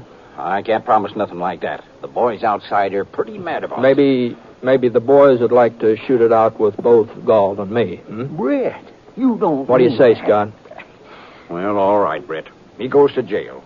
But so help me... Seth, how about it? Sure, Britt, sure. But if anything happens to you, you got nobody but yourself to blame. Only yourself. Upstairs hall was pitch dark. I moved along quiet as I could. I'm trying to remember where the doors were. It's been a couple of years since I'd stayed at Benson's. I wasn't just sure which room. I pressed my ear against the door and listened. I couldn't hear anybody breathing inside, so I headed for the next door. Right there. Now, I had my hand on the knob when I hooked my leg on the hall table, and I reached out to catch him. Oh, he'd be awake now, so I had to move fast. I swung the door open and brought up my gun. Who's there? What do you want? Now, stay where you are, and don't reach for anything. What? Huh? What are you talking The lamp right beside his bed gave off enough light so I could see him. I leaned over and turned it up. He hadn't moved. He just sat there, eyes wide open, blinking. What's going on here, mister? I think you better put your clothes on. Oh, sure. Whatever you say. But why? What's all this about? Well, there's some boys downstairs want to talk to you. Me? That's right. What? I don't know anybody in these parts. Well, they know you. At least they think they do. Oh? Yeah, they claim you're Stacy Galt. Galt? That's right. Why, they're crazy, plumb crazy. They are? Ain't they heard? How could I be Galt? What do you mean? Galt's in jail, White River. He was captured, locked up the day before yesterday. You sure that? I ought to be. I captured him. You... The proof's right there in my satchel. Reward money. White River First National paid it to me yesterday. No. And Marshal Andrews gave me Galt's yellow gloves as a sort of memento of the occasion, along with a letter of congratulations. Yeah. You see him? You captured Stacy Galt? Well, it was kind of accidental. You see, I'm a drummer. Travel around selling gadgets and things. I didn't know the cabin was Galt's hideout. Looked like any other cabin to me. Thought there might be some kids living there. So I was getting up my samples when the door opened. Guess he thought the six-shooter I was holding was a real thing. Of course, it did look mighty genuine for an imitation. They sure make realistic-looking toys these days. And he didn't try to shoot it out with you or anything? No. All he said was, okay, you got the drop on me. I didn't know what he was talking about, but I was too surprised to say so. Yeah. Next thing, he handed me his gun, and, well, it was about then Marshal Andrews come riding up. Marshal was real nice about giving me all the credit. Want to see the letter he wrote? No. But you bring that down along with you, will you? What I want to see is Ed Scott's face when you show him that letter. That's what I want to see.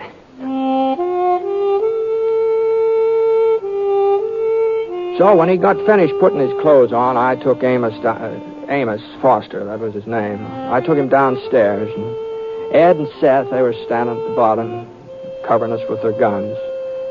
The letter from Marshal Andrews finally convinced them. They put their guns away and marched outside.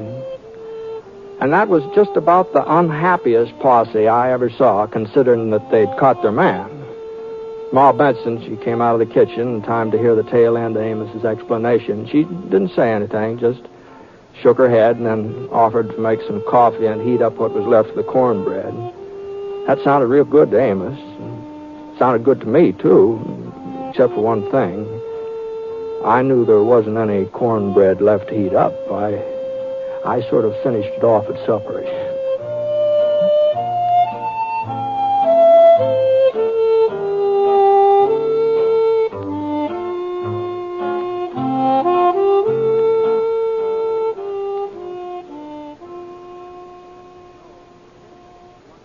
You know, defense is one job we can't put off. Because if we want security for our home and country tomorrow, we've got to do something about it today. How? By investing in United States savings bonds. You'll get a return of $4 for every $3 you put in, and in less than 10 years. In addition, you can hold your bonds beyond maturity and earn further interest. 3% interest compounded semi-annually for as long as 10 additional years. Sign up today for freedom. Join the payroll savings plan or the bond-a-month plan. You'll feel more secure tomorrow if you buy United States savings bonds today.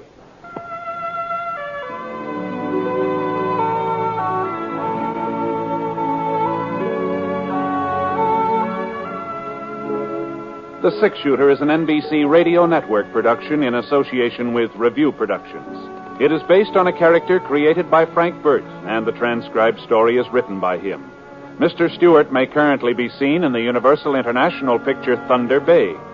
Others in the cast were Eleanor Audley, Barney Phillips, Forrest Lewis, and Seth Tooley was played by Parley Bear. Special music for this program was by Basil Adlam, and the entire production is under the direction of Jack Johnstone. All characters and incidents were fictitious, and any resemblance to actual characters or incidents is purely coincidental. Hal Gibney speaking. Hear Exciting Stroke of Fate tonight on the NBC Radio Network.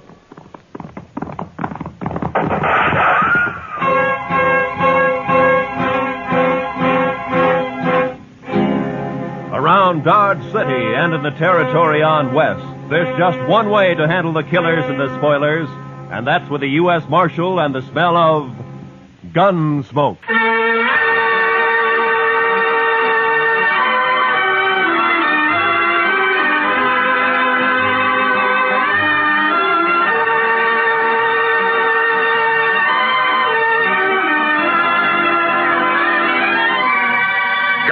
Smoke, starring William Conrad. The story of the violence that moved west with young America. The story of a man who moved with it. Matt Dillon, United States Marshal.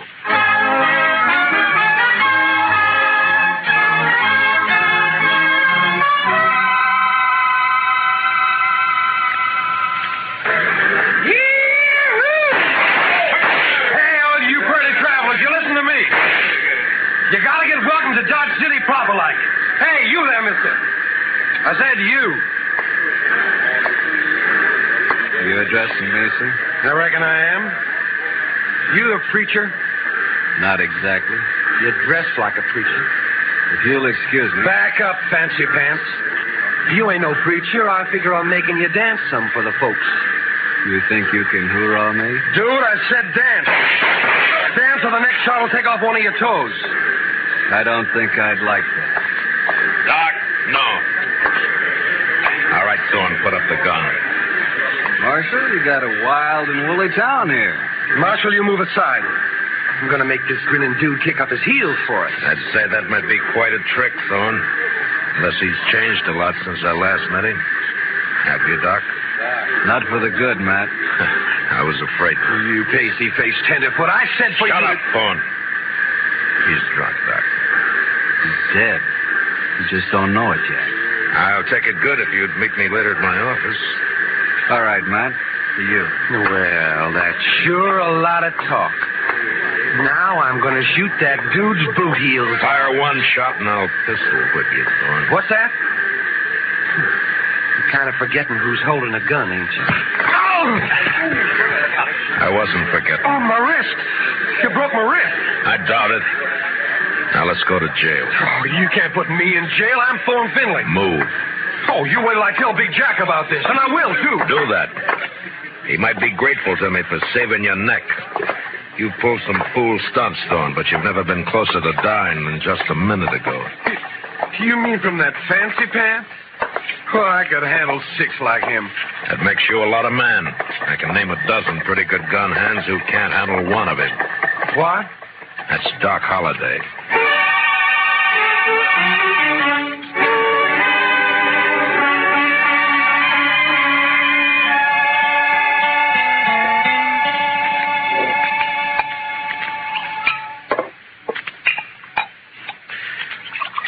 There you are. Salute, Matt. Salute, Doc.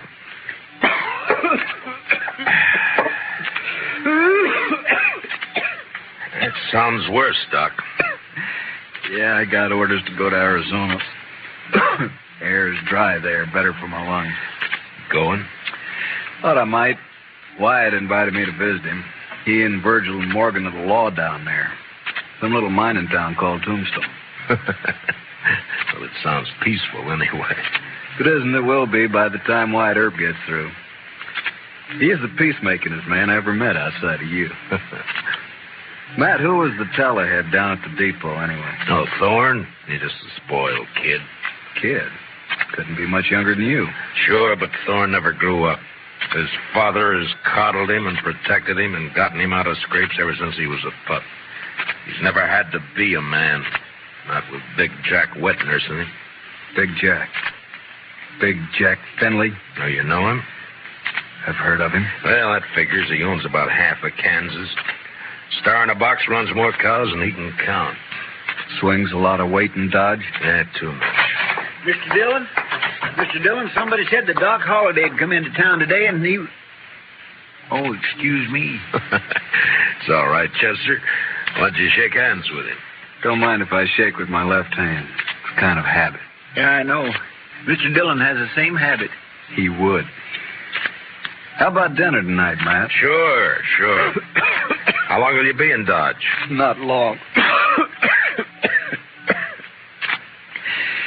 Just till I finish a chore. Oh? That chore have anything to do with Big Jack Finley? Might say so. Gonna kill him.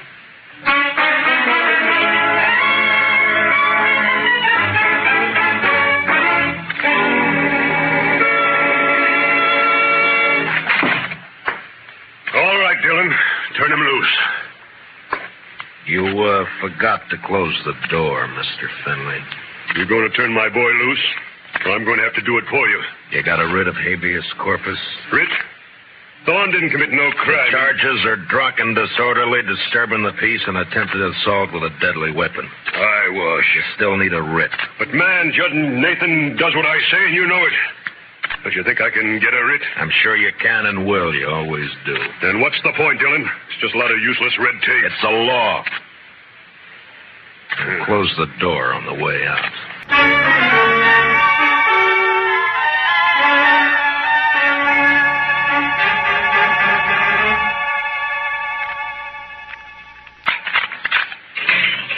All right, Thorne.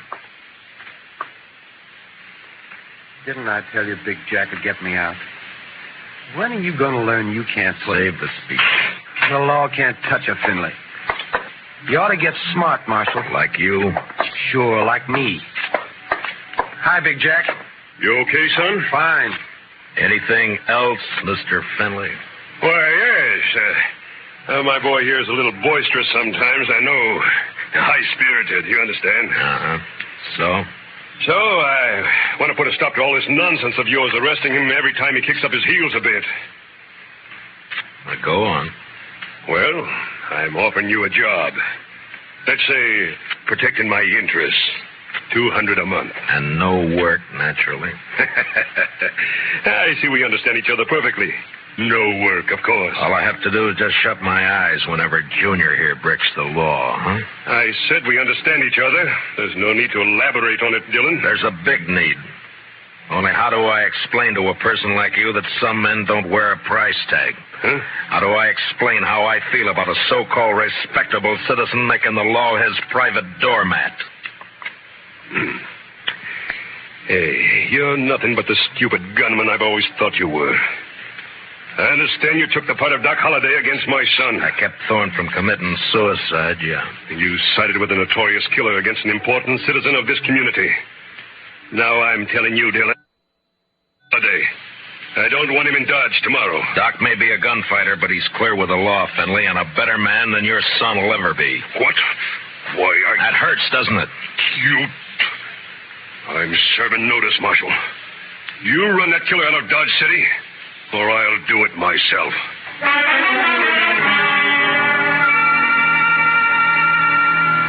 Big Jack Finley, cattleman and self-made king of southern Kansas. No better or worse than most of the men carving empires out of the West.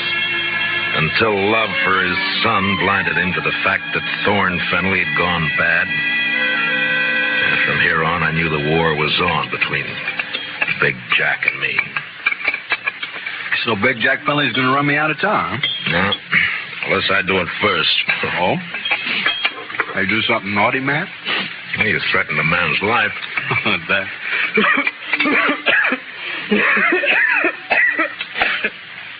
And just between friends, Matt. Anything else, Doc? Not murder. Murder? I give him an even break. With you, that's still murder. Don't you think you better tell me about it? Mm-hmm.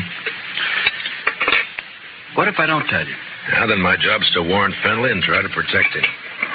You're a tough man to be friends with, Matt. It applies to you, too, doesn't it? Guess maybe it does at that. Didn't realize how I put you on the spot by spouting off my good intentions. Sorry. Forget it. You want to talk to me? All right. Remember a girl named Ruth Davis? Mm-hmm. Died in a riding accident a few months ago. Always wondered if that wasn't suicide. She lost her brother 2 weeks before that. No accident. No suicide. You sure? Sure. You know, Ruth and her brother ran a ranch alone. Mm-hmm. A man started pestering Ruth, and she hated him. Her brother kicked the man off the ranch. This fella dry-gulched Ruth's brother, made it look like a robbery. You have any proof of this? Yeah. Ruth was afraid to go to the law, so she sent a letter to me. Here, read it yourself. She says the man was Finley and says she expects him to try and shut her up for good. Well, that doesn't mean it's Big Jack. I went to see Ruth's folks. They had her belongings. Among them, I found this. Watch chain. Engraved JF on the clasp. Jack Finley. You see why I've got to kill him, Matt? He forced Ruth's horse over that cliff, sure. But do you still think she died accidental? No. But who's responsible is something for a court to decide. Court? With Finley's money and influence, he wouldn't spend 5 days in jail even if he was convicted, which he wouldn't be. He doesn't own the court. Maybe not, but it's still the most powerful man in the state against a dead girl whose only friend is Doc Holliday. How do you think a judge will decide? Doc, I'm going to ask you a favor. Make it one I can give. I got an idea, but you must let me handle it my way. Give the law a chance. All right, Matt, I can wait. Thank you. I'll keep this letter in chain for a while. All right, but if the law fails, I'll brace Big Jack Finley when he walks out of the courthouse. And you'll be bracing 2 men, Doc. Finley and me.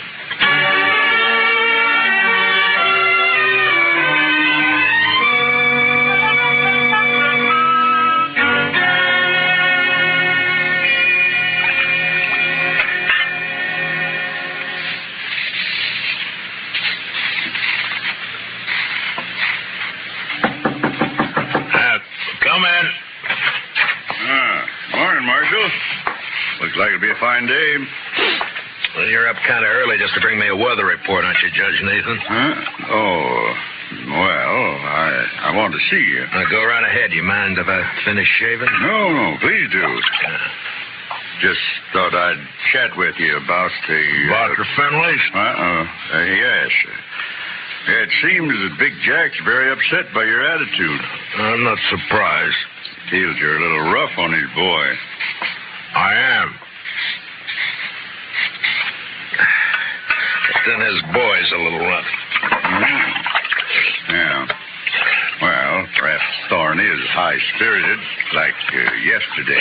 Yesterday he was just plain high. Tell me, Judge Nathan, how do you like being on Finley's payroll? What? You know, you used to be a pretty decent person. Oh, you can't talk to me like... Yes, I can. I'm sending a copy of Thorne's record to the governor. Governor? And with it, I'm sending a list of the writs you've issued to get him out of jail and a copy of the court records. I've only tempered my justice with mercy, that's all. Thorne's been arrested for 18 offenses, convicted of 10, spent no time in jail, and paid a total of $15 in fines. I'd say you've been very merciful. You said you were sending this to the governor. You haven't actually mailed it yet? No. You got an out. Not that I don't feel justified in any decisions I've made, but such a report might cause undue talk at the Capitol. And ruin your political hopes. Well, my conditions are simple. Get off Finley's payroll now. Very well. And give me cooperation from here on, no matter who's involved. Do that and I shelve the report. I'll do it. Mr. Dillon, trouble's a-making. What kind of trouble, Chester? It's Big Jack Finley, Mr. Dillon. He's rounding up his crew at the Alfraganza. They're going to ride Doc Holliday out of town on a rail. Did you cut yourself shaving?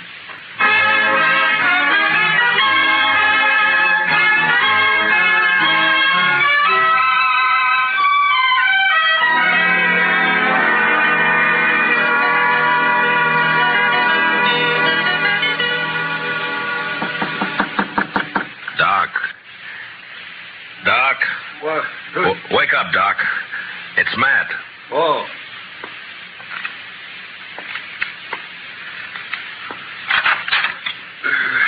What's up? Trouble. Lots of trouble. Big Jack Finley's organizing a little citizens committee of his own hand-picked men coming to escort you out of town. On a rail? Yeah, that's the general idea. Here, take a shotgun. Yeah, I'll hide it under the covers, modest-like. Yeah. I'll wait against the wall here. Good. That'll put him in a crossfire. If it comes to that. There's enough of them, we're in a spot. Yeah, likely we are. You're risking your neck to save me some bruises. One I owe you, friend Matt. It's my job. Still one I owe you. There he is. Wrap him up. All right, stop right there. I'll shoot the man who takes another step. You think you're going to stop us, Dillon? I think so. Me and Doc. Doc. Show him, Doc. Sure thing, Marshal.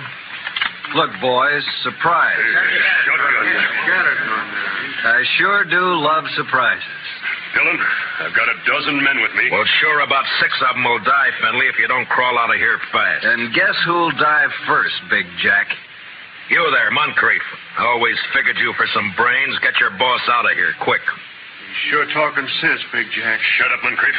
You showing yellow. Oh, but, man, there's nothing here for us to die over. Listen to him, Finley. That greener Doc is holding has 18 buckshot in each barrel. He'll get slaughtered if he triggers that thing. And I'm getting edgy, Finley. And me, if I get a coughing spell, I'm liable to shoot without meaning to. All right. This is twice you have made a Finley back down. You'll never get a third chance. Let's get out of here.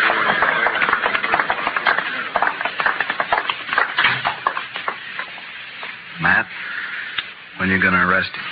When I'm ready. Not long. I hope not. Getting impatient to see that man dead.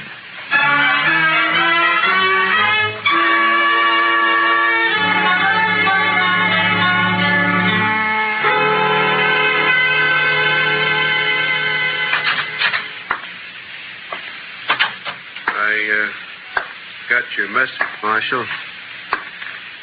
I hope it's important. It is, Moncrief. How long you been foreman for Big Jack? 15, 16 years. You know him pretty well. Would he be the kind to kill a girl? No, of course not. Guess he'd kill a man if he got mad enough, but he wouldn't kill no girl, Marshal. Well, I have proof that he did. A girl and her brother, but it doesn't set right. I'm hoping you can help. What's your proof, Marshal? A letter that names Finley as the man. Ruth Davis wrote it before she died. Ruth Davis. And this watch chain was found with her belongings. It's engraved on the back. I know. I was with Big Jack when he bought this chain in Chicago. It was right after his wife died. Big Jack wear it all the time? You rode the right hunch, Marshal. What? Thorne is your man, just like you figured. He had a yen for the Davis girl, but he kept it quiet. Guess he didn't want it known she throwed him over. But the watch chain... Big Jack gave that to Thorne on his 25th birthday. Whole ranch can testify to that. Good. All right, thank you, Moncrief. You, gonna try and arrest Thorne? Why? If Big Jack believes Thorne killed that girl, it'll break his heart. Broke her neck. If he don't believe it, then he'll protect Thorne. And, Marshal, there's not enough lawmen in the state of Kansas to make Big Jack give up his son.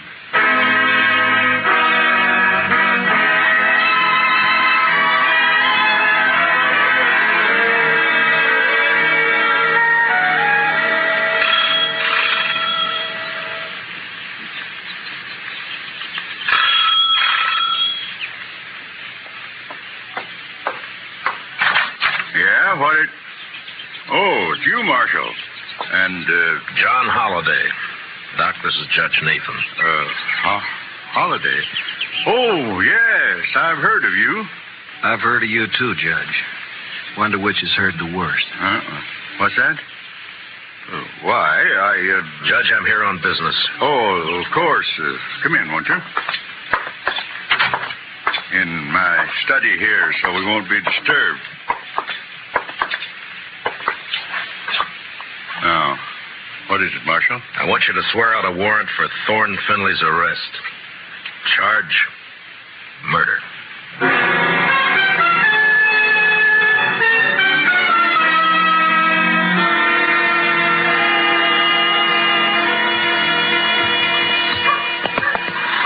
You sure you want to go with me, Doc? I'm sure.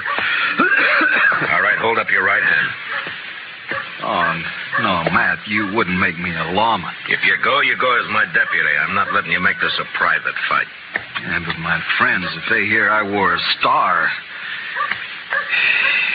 All right, Matt, it's your show. You swear to uphold and enforce the laws of this community, the state of Kansas, and the United States to the best of your ability as deputy marshal, so help you God? All of that? All of that. I swear. Here, pin on this badge. All right, man. You know, I'm feeling this badge is going to cramp my style something terrible.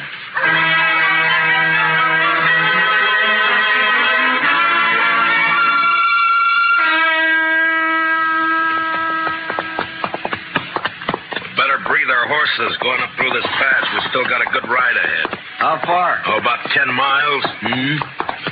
What do you think, Matt? Will they fight? Well, Doc!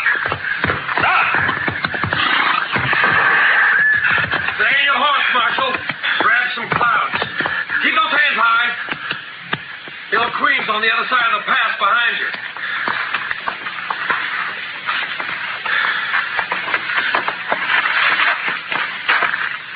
That's being smart, Dillon. Queen will drop you if you touch her gun butt. You're handy at this bushwhacking, aren't you, Thorne? If Doc He's all right. My slug seems to have bounced off his thick skull. Good. Yeah, let's pull your teeth. Better you do it. With your left hand, reach down and across slow. Pull your gun out with your fingertips and toss it away. Nervous? Just cautious. Or maybe this Queen doesn't exist, huh, Thorne? Queen! Queen's one of Dad's men, but I pay him extra to work for me. Any more questions? I guess not. There's my gun. The rifle next.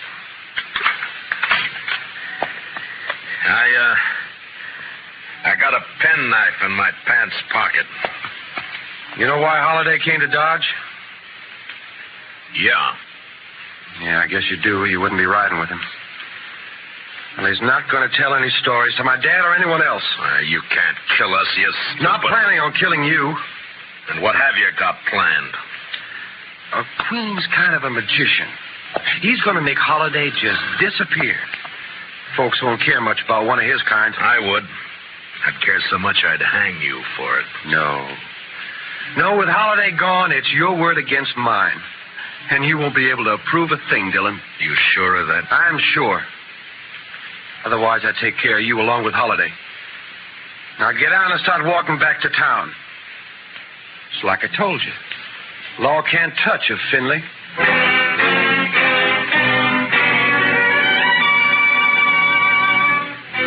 It was no time for heroics, so I walked.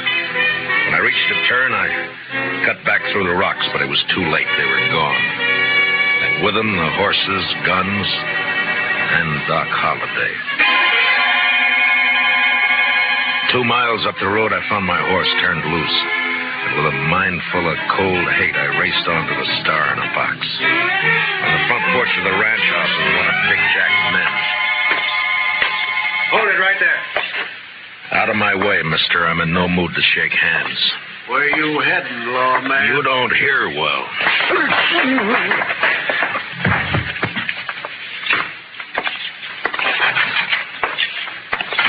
Dillon. Where's Holiday? How should I know? Get off my ranch. And where's that prize son of yours? What? Trot him out. I want him. Do you now? What on earth for? Thorne, put that gun away. Oh, no. This is just in case the marshal loses his temper. I've lost it, Junior. Sure. Dillon, I've had all I'm going to stand from you. You just think you have. Where's Holiday, Thorne? Where'd Queen take him? Holiday? Why, I haven't the faintest idea. Where is Queen, Dad? The riding fence line, but... See, Marshal, we don't know where your friend is. You're under arrest, Thorne. What's that? Ask him to show the warrant. Here. Read it, Finley. What? Oh, no. No, that's not possible. The judge wouldn't issue a warrant without proof. He has proof, Thorne. This is a lie. Thorne couldn't be guilty of murder. No. Take a look at his face. Son. Daddy's trying to frame me. Don't let him get away with this. No, I won't. I won't. Get out, Dillon. Man, open your eyes. This is not going to help you. You heard me. I don't believe you, your warrant, or your proof. I believe my son. So get off this ranch. Get out of the state. You let me see you again, so help me, I'll kill you myself. Forget me. You're bucking the law. You can't. I make my own law. So do I. Doc Holliday. But you're supposed to be dead. Queen was supposed He's to... the one who's dead. I carry a knife in my boot just for men like him. Thorne, God help me. You are guilty. He sure is.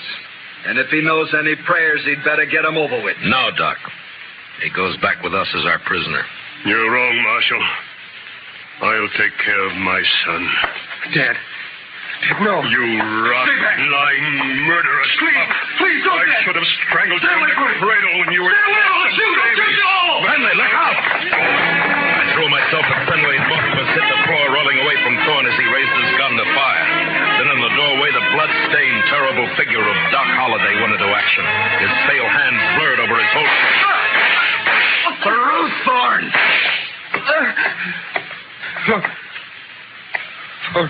Ruth?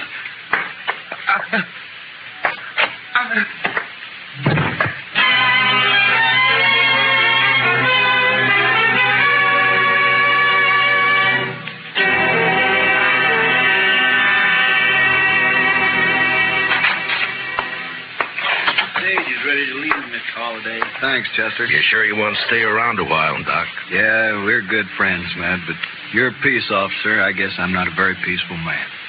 You could be, Doc. No, I'm not going to change, and you shouldn't. Law needs men like you. No, if I stayed, there's too good a chance I might cross you. Yeah? Then I'd have to meet you over gun barrels, and it's one thing I'm afraid of. So long, Matt.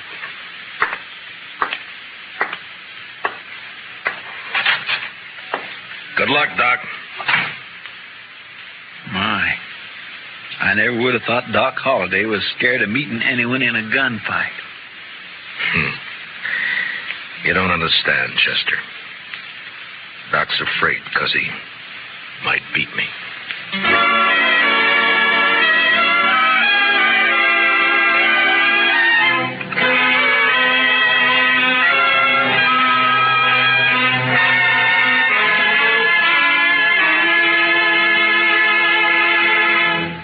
Gunsmoke, under the direction of Norman MacDonald, stars William Conrad as Matt Dillon, U.S. Marshal. Tonight's story was specially written for Gunsmoke by Herb Purdom, with music composed and conducted by Rex Corey. Featured in our cast were Harry Bartell as Doc Holliday, with Lee Millar, Nestor Paiva, Ralph Moody, and Tom Tully. Parley Bear is Chester. Join us again next week as Matt Dillon, U.S. Marshal, fights to bring law and order out of the wild violence of the West in Gunsmoke.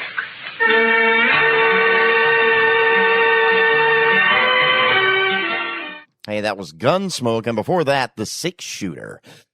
You know, night falls differently when you're looking for someone who isn't there anymore. Your city and your home, it starts to feel like a collection of empty rooms. Ladies and gentlemen, these are the sounds of the search, the private eyes, and the public heartbreaks. First, we have Dragnet, and this is a particularly good episode from 1951. This is filmed. This was during the passing of one of the main actors on the show, and I don't want to give it all away, but you'll watch it, or you'll hear it, you'll see. We also have The Adventures of Sam Spade, Broadway is My Beat, and yours truly, Johnny Dollar, all coming up next without my voice interrupting it.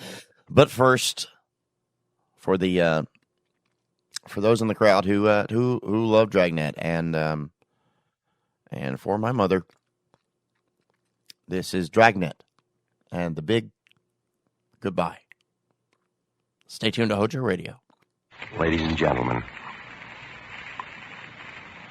the makers of Fatima cigarettes and the entire cast and crew and technicians of Dragnet respectfully dedicate tonight's program to the memory of Barton Yarbrough, who created and portrayed the role of Sergeant Ben Romero.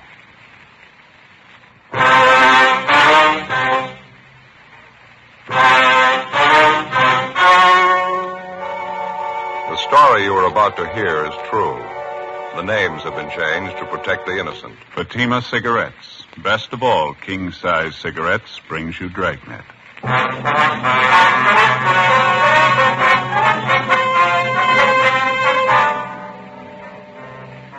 You're a detective sergeant. You're assigned a robbery detail. 2 convicts escaped from a nearby state penitentiary in the early morning. According to reports, they're heading for your city. They're both armed. They're both dangerous. Your job, get them. Fatima, America's first, largest selling blended cigarette. Now king size. See the difference. Taste the difference. Smoke the difference. And in Fatima, the difference is quality. Yes, you get all the advantages of extra length, plus Fatima quality, which no other king-size cigarette has. Fatima quality that gives you extra mildness, a much different, much better flavor and aroma. Definitely the best quality in its class, but the same price as the cigarette you're now smoking. So compare Fatima yourself today. When you see the difference, taste the difference, smoke the difference, you'll switch to Fatima. Because in Fatima, the difference is quality. Ask your dealer for Fatima in the bright, sunny yellow pack. Fatima, best of all king-size cigarettes.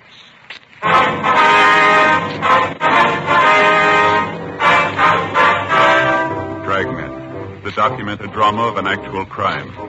For the next 30 minutes, in cooperation with the Los Angeles Police Department, you will travel step by step on the side of the law through an actual case transcribed from official police files. From beginning to end, from crime to punishment, Dragnet is the story of your police force in action.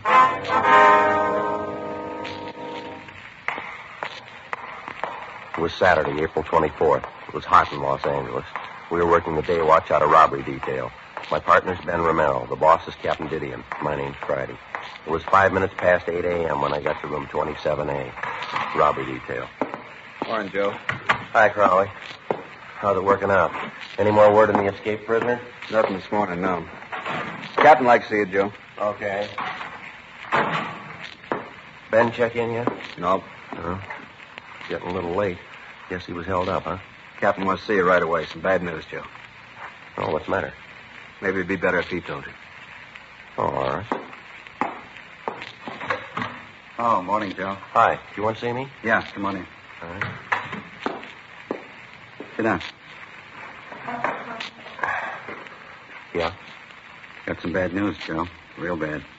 What's the matter? I know how much it means. I wish I didn't have to be the one to tell you. Well, tell me what. Sorry, Joe. It's about Ben. Something's happened.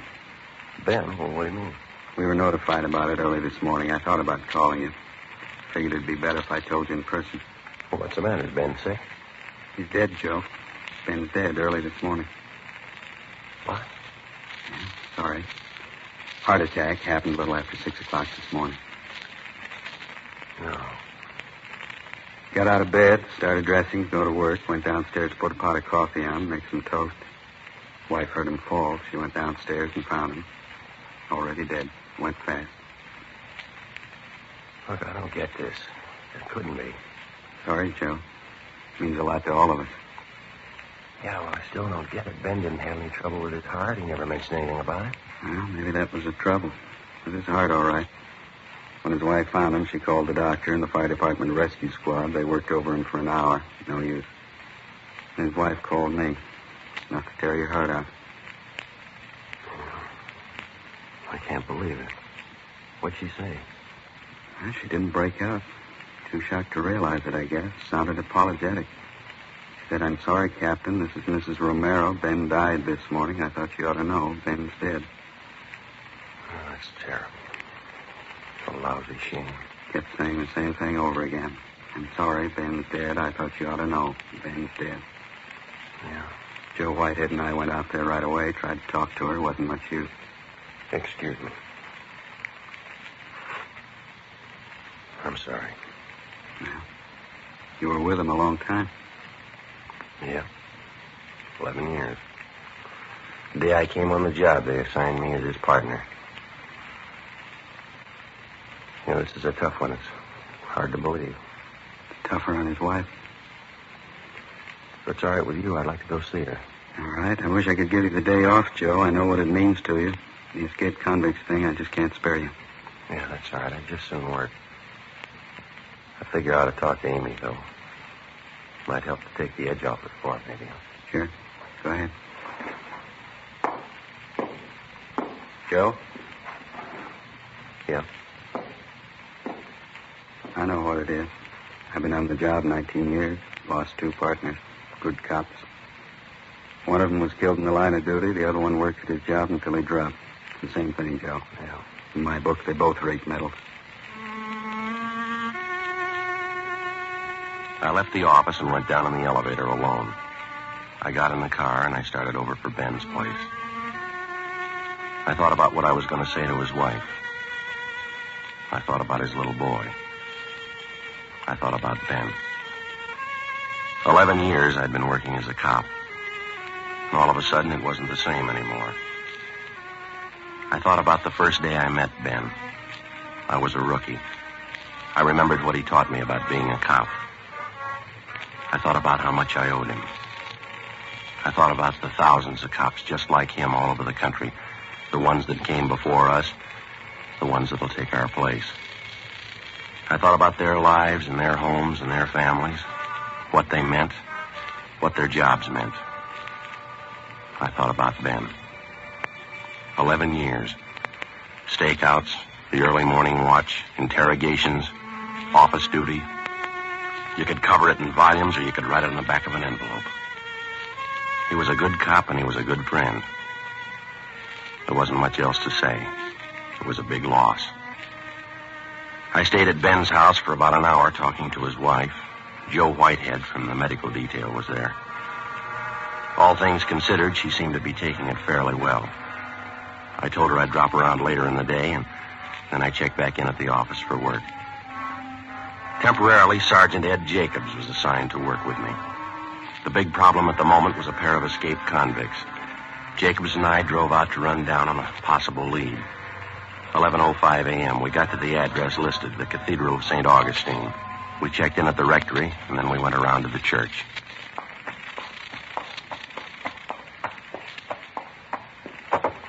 Go ahead. Okay.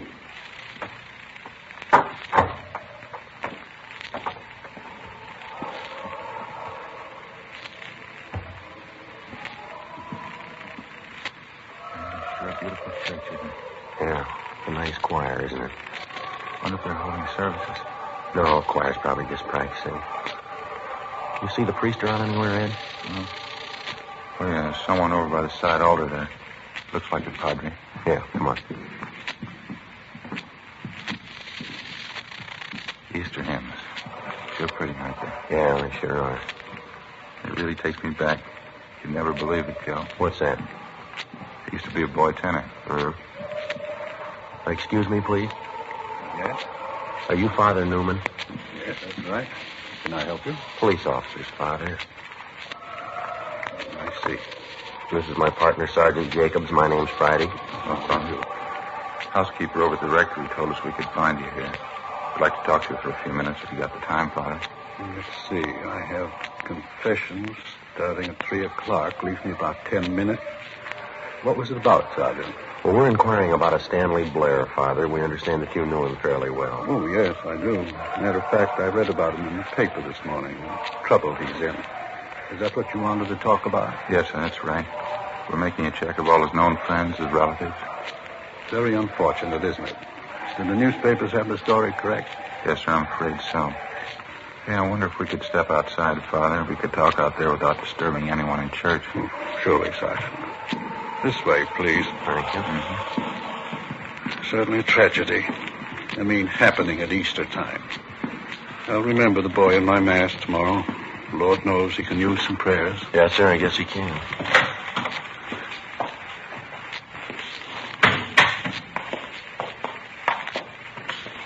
Here we are.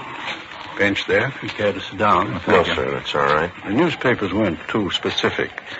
How did he manage to escape the way he did? I always thought state penitentiaries were well guarded. Oh, apparently Blair was one of the trusted prisoners. It's a minimum security prison to begin with, Father. I see. I suppose Blair and the man he escaped with thought about it a good deal. According to the paper, it was well planned.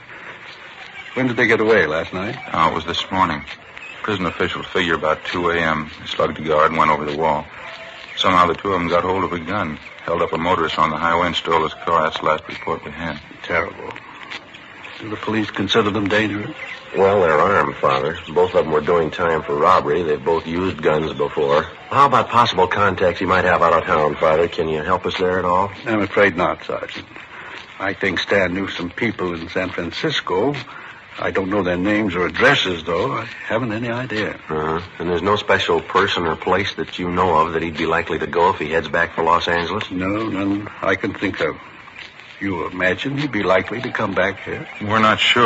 Last report we had seemed to indicate Blair and his partner were heading this way.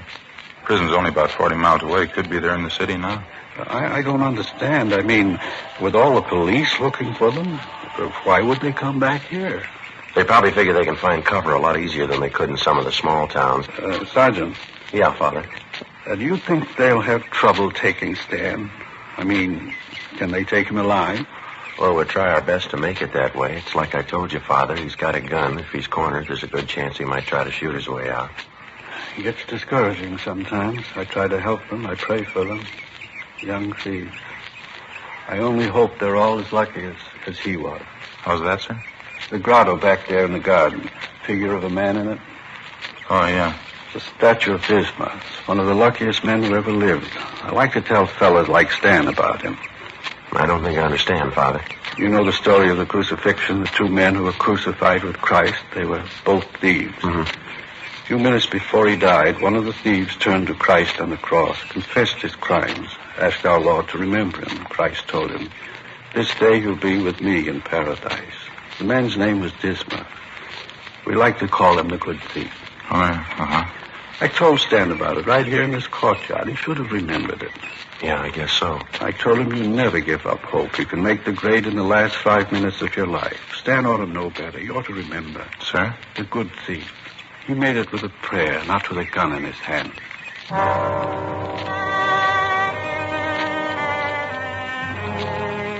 Before we left Father Newman, we gave him our card, and he gave us a list of 8 names and addresses, people in the neighborhood who'd known the escaped convict, Stanley Blair, before he was sentenced to the state penitentiary to serve time on his robbery conviction.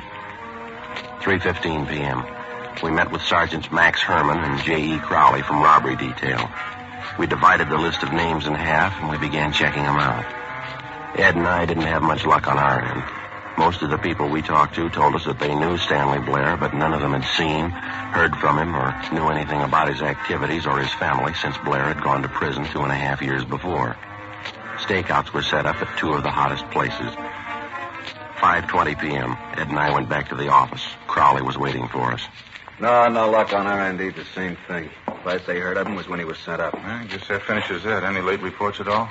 Yeah, his teletype from the sheriff's office. It was waiting here when Max and I got back. Guess our hunch was right. Looks like they headed this way. Well, how do you mean? Somebody spot him? Just this side of West Covina. Held up a grocery store, slugged the owner. Got $23.40. Not going to take him far. Descriptions match out? Yeah, perfectly. Suspects believed to be 2 prisoners who escaped this day from California Institution for Men Chino. Stanley R. Blair, Wesley A. Russell. There's something else. Yeah? The grocery store they knocked over, they picked up another gun, the owner's. Description and serial numbers on it here. Got 20 rounds of ammunition, too.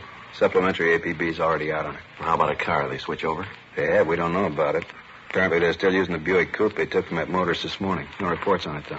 It's a queer one. You'd think somebody'd spot it. They got the highway patrol working this?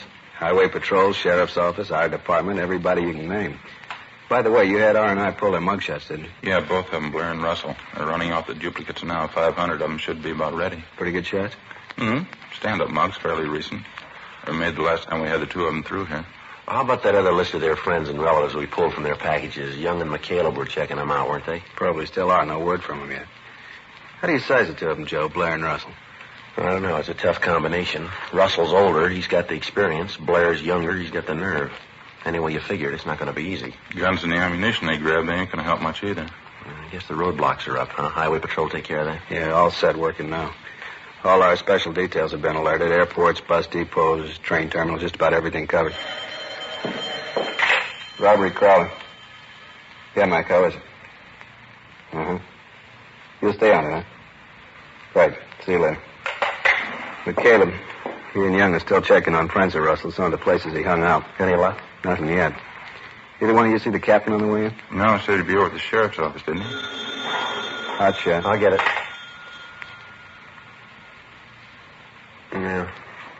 What is it? Clothing store out on North Fig, 211 and Slugging. They're sure moving fast. Same? You got it, Blair and Russell. 5:55 p.m. A supplementary broadcast and an all-points bulletin were gotten out immediately on the two escaped convicts. While Crowley and Herman stood by at the office, Ed Jacobs and I picked up duplicate mugshots of the suspects and drove out to the scene of the robbery, a men's clothing store near the intersection of North Figueroa and Merced.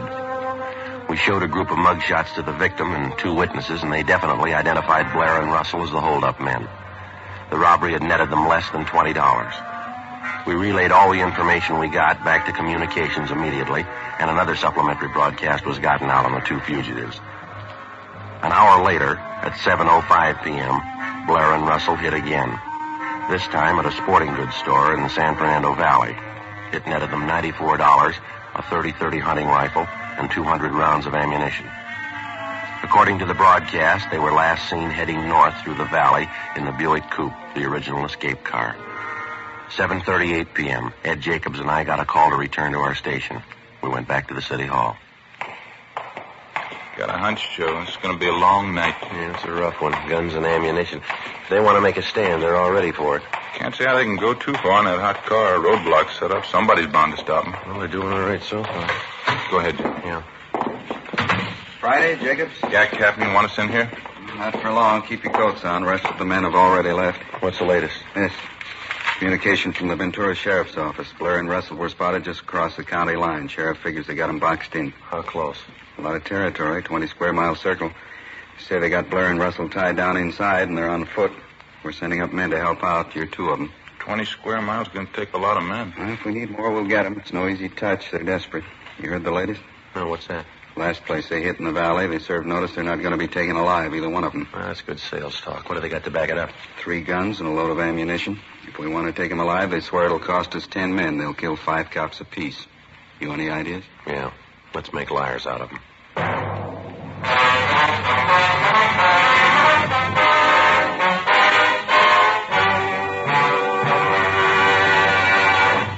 You are listening to Dragnet, authentic stories of your police force in action. Fatima, America's first, largest-selling blended cigarette. Now king size. See the difference. Taste the difference. Smoke the difference. And in Fatima, the difference is quality. Yes, you get all the advantages of extra length, plus Fatima quality, which no other king-size cigarette has. You see, Fatima contains the finest domestic and Turkish tobaccos, superbly blended. And Fatima is extra mild, with a much different, much better flavor and aroma. Fatima, definitely the best quality in its class, but the same price as the cigarette you're now smoking. No wonder more smokers now insist on king-size Fatima than ever before. Friends, try Fatima. Buy several packs. Compare them over the last weekend of the old year. We're convinced you'll start the new year with Fatima. Yes, when you see the difference, taste the difference, smoke the difference, you'll switch to Fatima. Because in Fatima, the difference is quality. Buy Fatima. Best of all, king-size cigarettes.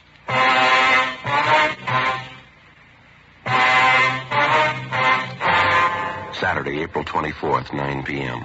Along with Captain Didion and a dozen other men from robbery detail, Ed Jacobs and I left the office and headed north up through the San Fernando Valley. The area where the 2 escaped convicts were reportedly surrounded was just on the outskirts of Ventura County line. On the way out, we stopped for a minute and I phoned Ben's house. His wife had been given a sedative and she was resting. Her folks were with her. 10:15 p.m. We arrived at the meeting point on the edge of the blockaded area from which the search was being directed. Communication facilities had been set up along with a field kitchen to feed the men taking part in the hunt. There were over 500 of them. From our office, the L.A. Sheriff's Department, the State Highway Patrol, the Ventura Sheriff's Department, and a couple of dozen private citizens who lived in the area. Together with Max Herman and Crowley, Ed Jacobs and I took up our position in the line of men that stretched north and east, then north again, circling the entire area. 20 square miles of it. The line drew slowly inward. 12 midnight. 1 a.m. No sign of the suspects. We stayed at it. You get no idea of the size of these hayfields till you start hiking them. Well, Throw the light over there, will you, Ed? Irrigation ditch there. Right there? That it? Yeah. That's okay. It's a long hike. I'd sure like to see some of that hot coffee pretty soon. Yeah, same here. Nice setup they got, huh? That field kitchen? Yeah. Hey, Joe! Joe Brady! Yeah, Crawley? You got the riot gun, haven't you? Yeah, we got it.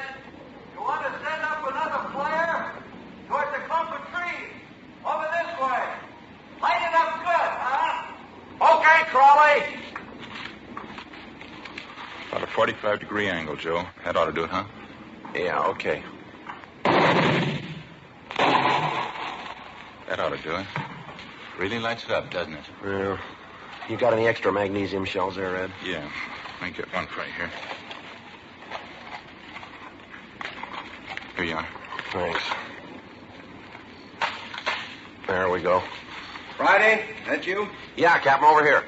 No use beating the brush here anymore. We're moving up 3 miles north. How come? Blair and Russell, they hit again, kidnapped an old couple from a farmhouse. They still on foot? Yeah, as far as we know, they're hemmed in a 2-square-mile area. They may try to break out, use the old couple for a shield. Well, where's that leave us? I don't know.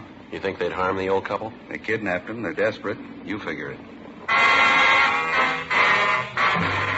1:45 a.m. All of the men in the search party were shifted north to the area where the 2 escaped convicts and their kidnapped victims were last seen. 2 officers were sent to each farmhouse in the immediate neighborhood to make sure that the suspects and their victims were not hid out or that they were being held as hostages. The officers were ordered to remain at the homes in the event that Blair and Russell might try to find cover. The searching party moved in slowly over the affected area. We knew for certain the suspects were still somewhere inside. 2:15 a.m. Still no sign of them. The lines drew in closer. 2:30 a.m. Can't be much longer, that's sure.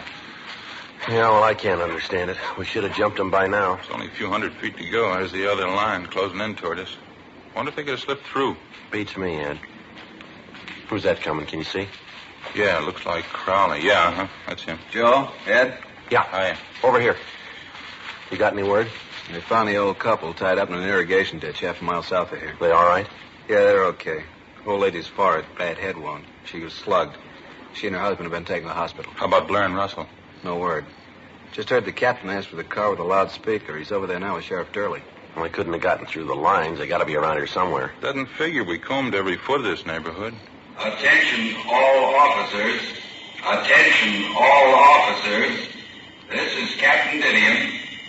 Return to your posts immediately. The search has been canceled. The search has been canceled. How about that? I don't know. Come on, let's find out. There he is, just getting out of the car. Captain? Yeah. What's the matter? Are we giving it up? No, maybe we've been going at it backwards. We've been trying all night to jump them. Got a new idea. Yeah? Maybe we can make them jump us. 2:48 a.m. Captain Didion and Sheriff Durley ordered the men to return to the sheriff's office. With the exception of 2 deputy sheriffs, Captain Didion, Sheriff Durley, and Ed Jacobs and myself, the rest of the searching party vacated the area. The plan was to give the general impression that the search had been called off in the hope that it might bring the suspects out in the open. Because of the darkness and the early morning fog settling over the terrain, we knew that the odds were all against us. Captain Didion and Sheriff Durley decided instead to try and lure Blair and Russell from wherever they were hiding out. Each of the small farmhouses in the immediate neighborhood, 8 of them in all, were already under surveillance. Each of the occupants were requested to park their cars in a conspicuous place outside their homes with the distributor heads removed. They were asked to turn all the lights off in their houses. In the event they heard anyone trying to start their cars, they were to remain indoors. Ed Jacobs and I were assigned to cover 2 of the houses. The other men covered the rest of them. The 2 houses that Ed and I were assigned to cover were separated by about 500 yards. We staked out in between the 2 of them. We waited. 4 a.m., 4:30. Sure cold, huh? Yeah. Fog goes right through you.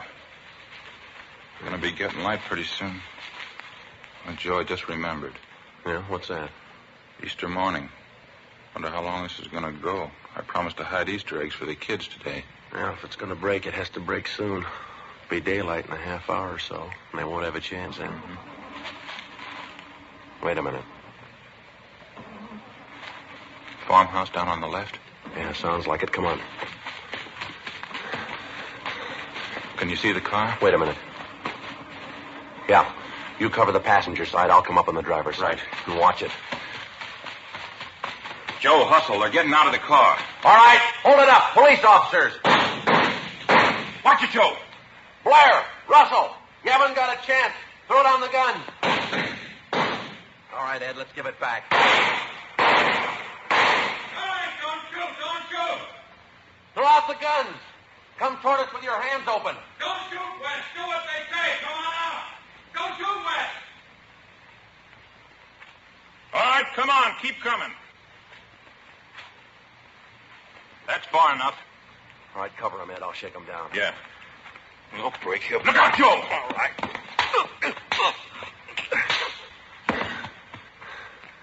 You want to throw the cuffs on him? Yeah, right.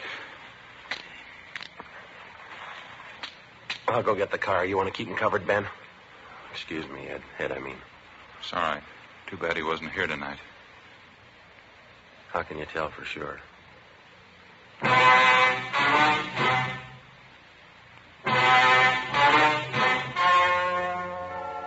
The story you have just heard was true. The names were changed to protect the innocent. On July 16th, trial was held in Superior Court, Department 88, City and County of Los Angeles, State of California. In a moment, the results of that trial. And now, here is our star, Jack Webb. Thank you, George Fenneman. Friends, we all hope that you enjoyed listening to Dragnet in 1951. We all like to think that you'll be with us during the new year. On our part, we hope to do two things.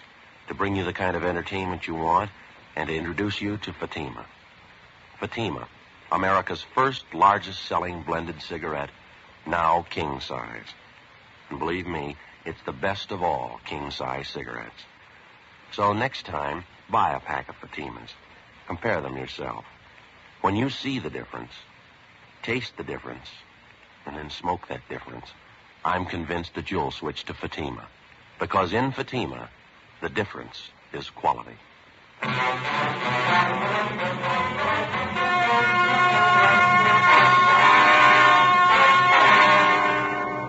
Stanley Blair and Wesley Russell were tried and convicted on 3 counts of first-degree robbery and 1 count of kidnapping.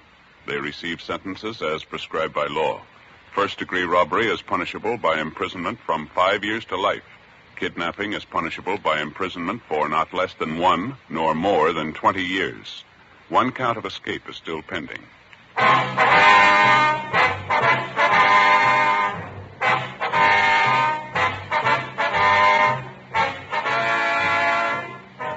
You have just heard Dragnet, a series of authentic cases from official files. Technical advice comes from the Office of Chief of Police W.H. Parker, Los Angeles Police Department. Heard tonight were Barney Phillips and Vic Perrin. Script by Jim Moser. Music by Walter Schumann. Hal Gibney speaking. Fatima Cigarettes. Best of all, king-size cigarettes has brought you Dragnet. The Adventures of Sam Spade, Detective. Brought to you by Wild Root Cream Oil Hair Tonic, the non-alcoholic hair tonic that contains lanolin. Wild Root Cream Oil. Again and again, the choice of men who put good grooming first.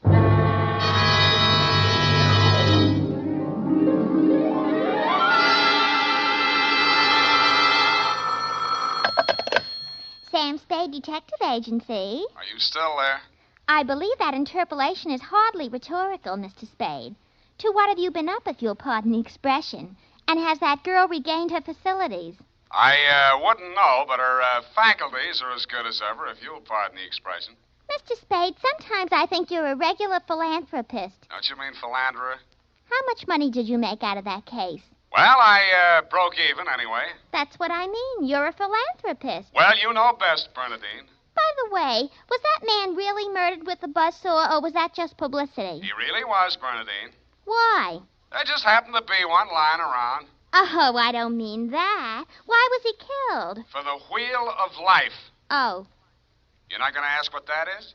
Some curio, no doubt. Listen, Bernadine, the wheel of life is, oh, well. I suppose I don't have to tell you to stay where you are. Just sit quietly with your book in your hand, and I'll be right down to dictate my report on the wheel of life caper.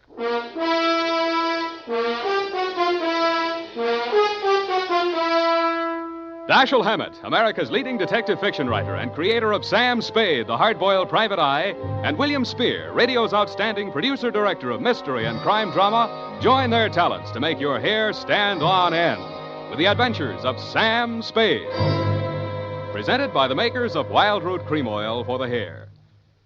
Come on, mister, give the gals a break. Treat 'em to a look-see at a really handsome head of hair. Neat, well-groomed hair, the way yours is going to look when you spruce up with Wild Root Cream Oil Hair Tonic.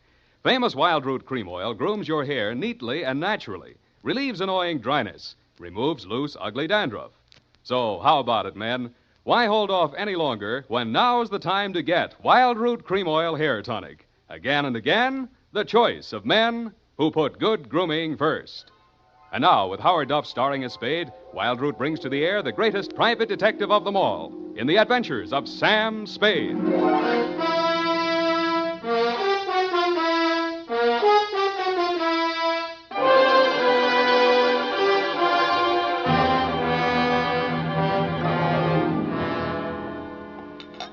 I went down to St. James Infirmary to see my baby there. Ready, Bernadine, little flower? I'm way ahead of you. Keep it clean. No more than 3 erasures per page. Okie dokie? Doke. I mean date. Oh, I'd love to. July 11, 1948. To Detective Lieutenant Dundee, Homicide Detail, San Francisco Police. Subject, the Wheel of Life caper. Now, don't go away, Bernadine. I don't know why these things always have to happen to me. Under private detectives in the San Francisco Classified Directory, they're listed somewhere in the neighborhood of 60 agencies, several with large display ads. But somehow she managed to find me. It's all so strange, Mr. Spade. I hardly know where to begin. Well, the beginning is always a pretty good place to start, Miss O'Farrell. Yes, the beginning. It was like waking out of a nightmare you can't remember. Everything seemed out of proportion. Even the buildings along the street seemed to be leaning at a crazy angle. And then I realized I was traveling down a hill. I looked wildly around for something to help me get my bearings, and there was a street sign, O'Farrell. It stuck in my mind, so I gave it to your secretary when she asked for my name. Uh-huh. And what's your real name? I don't know. I don't know who I am, where I came from, or where I'm going. Mr. Spade, I'm so frightened. Now, wait a minute. A lot of people suffer from temporary loss of memory. Most of them recover. But amnesia is a sickness, and I am not a doctor. Oh. And you won't even try to help me? Well, I can give you the name of a good head doctor right here in the building. There's also missing persons. Oh, but I'm not a missing person. I'm right here. Yeah, I mean, where you aren't, somebody might be missing you, n'est-ce pas? But the police... Oh, I'd rather not. I might be wanted for some crime. How do I know? You sure you want to find out? Oh, yes, I do. It's terrible not knowing. But I want to find out for myself. Can't you understand that? What do you think I can do for you? You might save my life. From what? I'll try to tell you exactly how it happened. First, I looked at my watch. It was 3 minutes past 10. The cable car stopped at the corner and a man got on. I couldn't remember ever having seen him before, but then I couldn't remember anything. He sat down beside me and he caught hold of my arm. I tried to pull away. Well, you can see the marks where he... Yeah. Well, who was he? He acted as if I were... I think I know what you mean. Did you find out who he was? No, I was too frightened to speak. What did he say? He sort of growled it out of the side of his mouth, but it sounded as if he said, Lathrop wants to see you. Mm-hmm. You remember anybody named Lathrop? I can't remember anything before 3 minutes past 10 this morning. Well, let's go on with since then. The guy grabbed you, said somebody named Lathrop wanted to see you, and then what? Well, I went into a panic. I managed to jerk away from him, and I jumped off the moving car, and then I looked in the classified section, and I found you. Why me? Well, I don't know. The name, I guess. A spade to dig up my past. Please, Miss O'Farrell. Do you think I'm very silly? No, I think you're very beautiful. I wish you could remember whether you're married or not. Oh, no. Well, at least I have no wedding ring. What have you got? I mean, besides what's visible. Well, I couldn't find much of anything. I went over my clothing. There don't seem to be any marks of any kind. Oh. Well, you got any money? A little over $300. Let's have it. The purse, too. All right. Lipstick, aspirin, bobby pins, Kleenex. Nothing here that couldn't have been bought in any drugstore. Powder. Hey, what kind of powder is this? Then there was this in my coat pocket. A match folder. Sailor's Rest Bar, Hotel Calcutta, 1100 Embarcadero. Little number written inside. 120. What's that, a room number? I don't know. My purse, you have to destroy it. Here's $10 of your own money. Buy a new one. Wow. Did you find something? Coin, Chinese bit. Good luck piece, probably sewn in by whoever made it, maybe in China. That ring any bells? No. No, I'm afraid not. Shoe. What? Your right shoe. Let's see it. Take it off. You aren't going to tear it up the way you did the purse, are you? Dust. Plaster dust. Is that a clue? I don't know, is it? I'm not a detective. Well, you are in this case, baby. If it doesn't mean anything to you, it doesn't mean anything. Oh, it doesn't. That's everything. What am I going to do? Well, let me see. First, we better give you a name. Oh, Farrell's all right. You look like, Lana would do, but, no, that's in use. How about Poppy for forgetfulness? Poppy O'Farrell. That's a funny name. Oh, you think so? Huh? I think I like it. You do? I think I like you, too.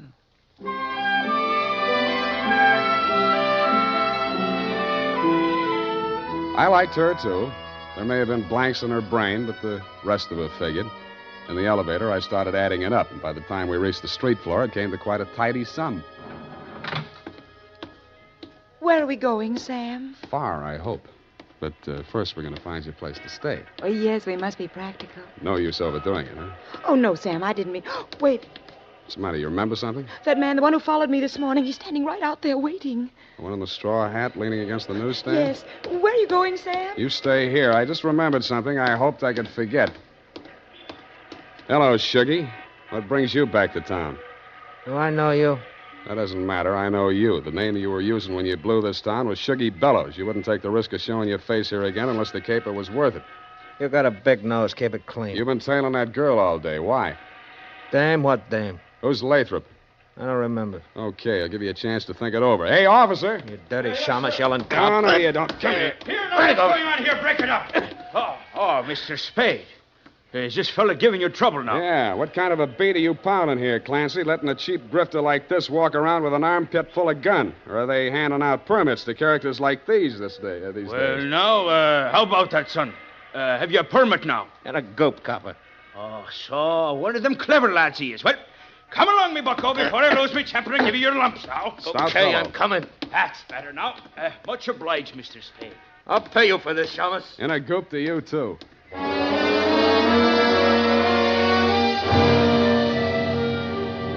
I was sure he would, but I was also sure that I wouldn't have to worry about him for the rest of the night. I checked Poppy O'Farrell in at the Belvedere, locked her in her room, and told Tiny Stover, the house dick, to keep an eye on her. When I left him, he was, and he seemed to be enjoying his work. Then I headed for the Embarcadero.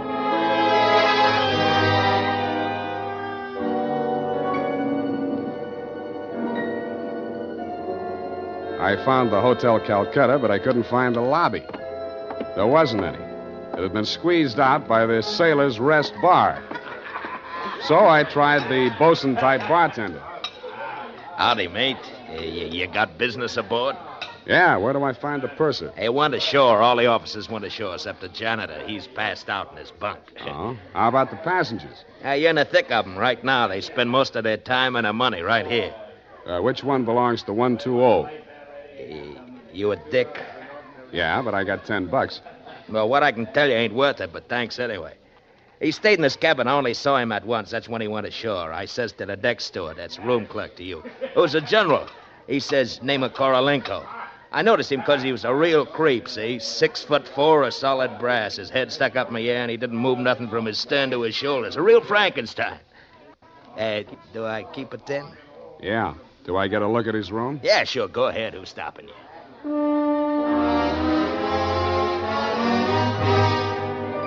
So I went. Nobody stopped me until I opened the door to 120. Then I stopped myself. It was an inside room with one small window and an air shaft, but it looked as if a flurry of snow had blown in. The floor and the rest of the flat surfaces were sprinkled with a fine, dirty white powder. It wasn't snow, it was dust, plaster dust, like the stuff I'd found in Poppy's handbag and on her shoes. I shook the place down, not expecting to find anything. I didn't until I opened the wardrobe.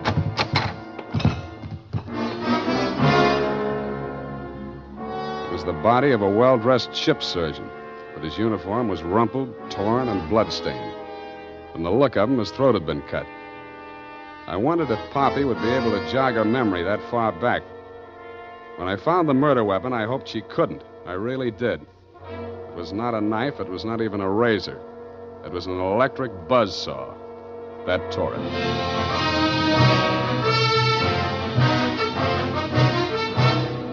The makers of Wild Root Cream Oil are presenting the weekly Sunday adventure of Dashiell Hammett's famous private detective, Sam Spade.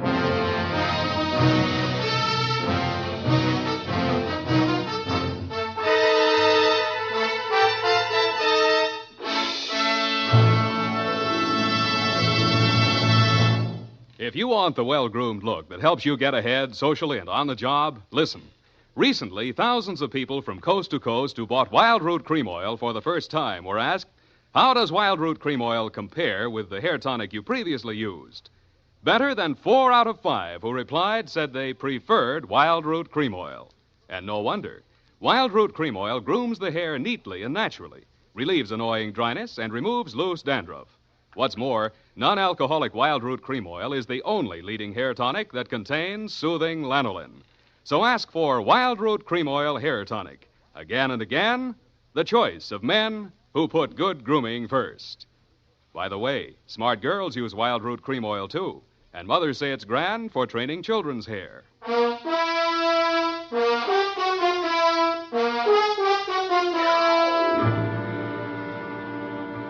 And now, back to the Wheel of Life caper. Tonight's adventure with Sam Spade.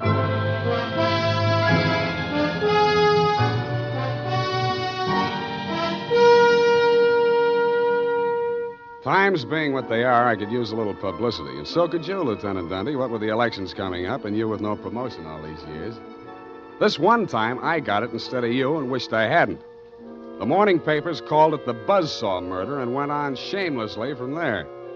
Horror killing related by Private Eye. Stan Slade, ex-Pinkerton man, mum on mystery woman. Elderly sleuth dodges photographers, denies hotel visit, was in bed with Apple and good book, says Peeper. There wasn't a word of truth in it, mainly because nobody could get at the facts. I wasted most of the day down at headquarters trying to find out what name Shuggy Bellows had been booked under. Then I dropped in at the Belvedere. Poppy had checked out. I decided to go back to my office and drink poison. I hardly got the desk drawer open when a sobering influence walked in. It was a Mr. 6'4" of solid brass, the Frankenstein who had been described to me by the bartender as the occupant of room 120. Excuse me. I am Korlienko. Please, I shall sit down. I am so heavy. Make yourself at home. Oh. Mr. Slade. Slade. Excuse me. I am so heavy. I am Korlienko. So you told me. I am really Spade myself. So, why are she hiding from me? Who? That girl, Miss Paget. Her, I am paying 1 month in advance, $300 American. Me, she have dessert. I am not rich, only moderately wealthy. But you understand, it's not question from money alone. That ship's doctor, he was most kind to me. He cared to me even after I arrive. Now he are dead for his pains, his dirty trick. Yeah, I know how you feel. Now, if you'll take it a little easy, I think we'll get farther. You say this girl's name is Paget, and she traveled with you. From Macau, where she is the Florence Nightingale for Portuguese hospitals, forcing me to employ her, all others being Chinese nuns. That figures. You sick? No, only I am so heavy. They are breaking my back in traffic accident, rickshaw collusion. You're wearing a plastic cast? Yes, like a turtle. I am closed with my neck sticking out. Look, see? Now it is better as before. The ship's doctor trimmed the rough edges with buzzsaw. Buzz, buzz, buzz, I can walk. But it's like suit from armor, for which I alive. Look.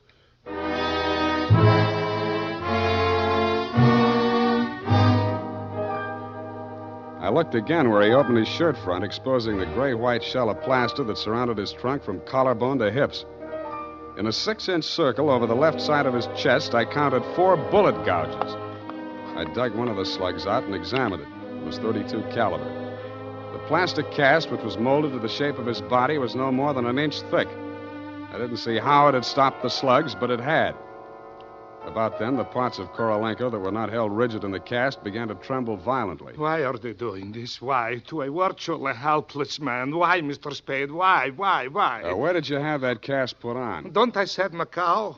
The Portuguese hospital there? The same. They are hanging me up with the neck and plastering me. Comes great pain, they put me to sleep from anesthetic.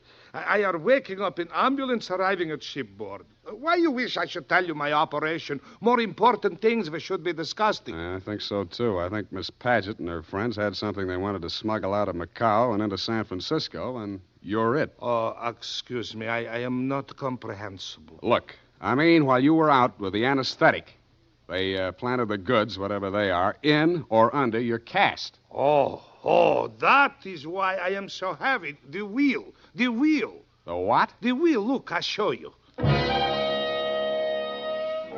He hauled a manila envelope out of his overcoat pocket and waved it in my face. I took it over to my desk and fished out the contents. It was a set of X-ray films. 3 of his spine, showing the fractures, 4 of the skull, 3 I couldn't figure out, and 1 of his rib cage, only something new had been added. In silhouette, it looked like the wheel off of a child's wagon. What is it, this wheel? What to do? 6 months I must remain in this straitjacket. If I remove it, I die. If I keep it on, they kill me to get their smuggled. Well, you look to me like the luckiest man alive. That wheel, or whatever it is, saved your life by stopping 4 slugs. But still I shall die. How shall I die? When shall I die? Your best advices, please. Korolenko, I think you better die right now. Excuse me? It's the only safe place for you. The morgue.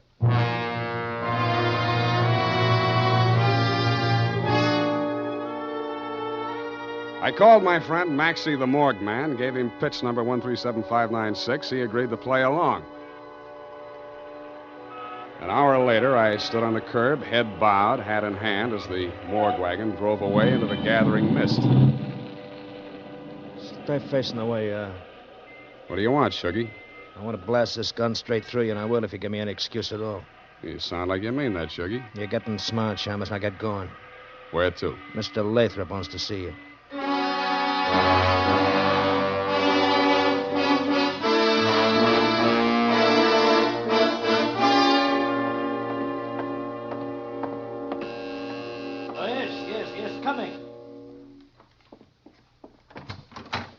Shuggy, dear boy, you've not failed me this time. This will be the fabled Mr. Spade, eh? Come in. Sit down, Mr. Spade. We'll talk. Tell your Gunsel to get that pistol out of my ribs. Oh, yes, indeed, Sugar. You mustn't overdo it. And get him out of here. I'm tired and nervous, and my price goes up $1,000 every minute he's in this room. When I get to 10,000, I kill him. Then the price jumps to 100 to take care of me on a murder rap. I should ought to plug you downstairs. Come, Sugar. Don't be ungracious. You wait in the other room now. Okay, it's your party. I get mine later. Oh, dear. His bite's much worse than his bark, Mr. Spade. Don't start boring me so early in the evening. I came here to talk about the wheel. Oh, so you know about the wheel. I do better than that. I've got it. That may well be, but do you know what to do with it? I got 2 possibilities. I can turn it over to the cops and you with it, or I can sit on it until it hatches. A quaint conceit, sir. Round and round the little wheel goes, and where it shall stop, nobody knows. That's where you're wrong. It stops right here. So you better start placing your bets. Yeah, just what do you mean by that, sir? There's part of it. What is it? It's one of the slugs you gunsel through at Korolenko. I got 3 more just like it that I dug out of him before he was carried to the morgue. Well, an advantage, I'll admit. But hardly worth your while to take advantage of. Don't be too sure of that. Just how much do you know about the wheel? So far, it's been worth 2 human lives to you at the risk of your own. That tells me all I need to know. Oh, no, not quite. Men have been killed in hold-ups for a few paltry sovereigns, but the wheel is a horse of another color. Let's not change wheel horses in midstream, Mr. Lathrop. Yes. You must understand that the wheel has no absolute finitive value. Monetarily speaking, the British Museum might pay close on to £5,000, hot as it is, for the privilege of returning it. Occidentals aren't the puka sahibs that they once were in the Orient. The theft of the wheel, if countenanced by the Western powers, would have most grave consequences. Most grave. Are you attending, sir? Wake me up when you get to the point. Well, the point, sir, is this.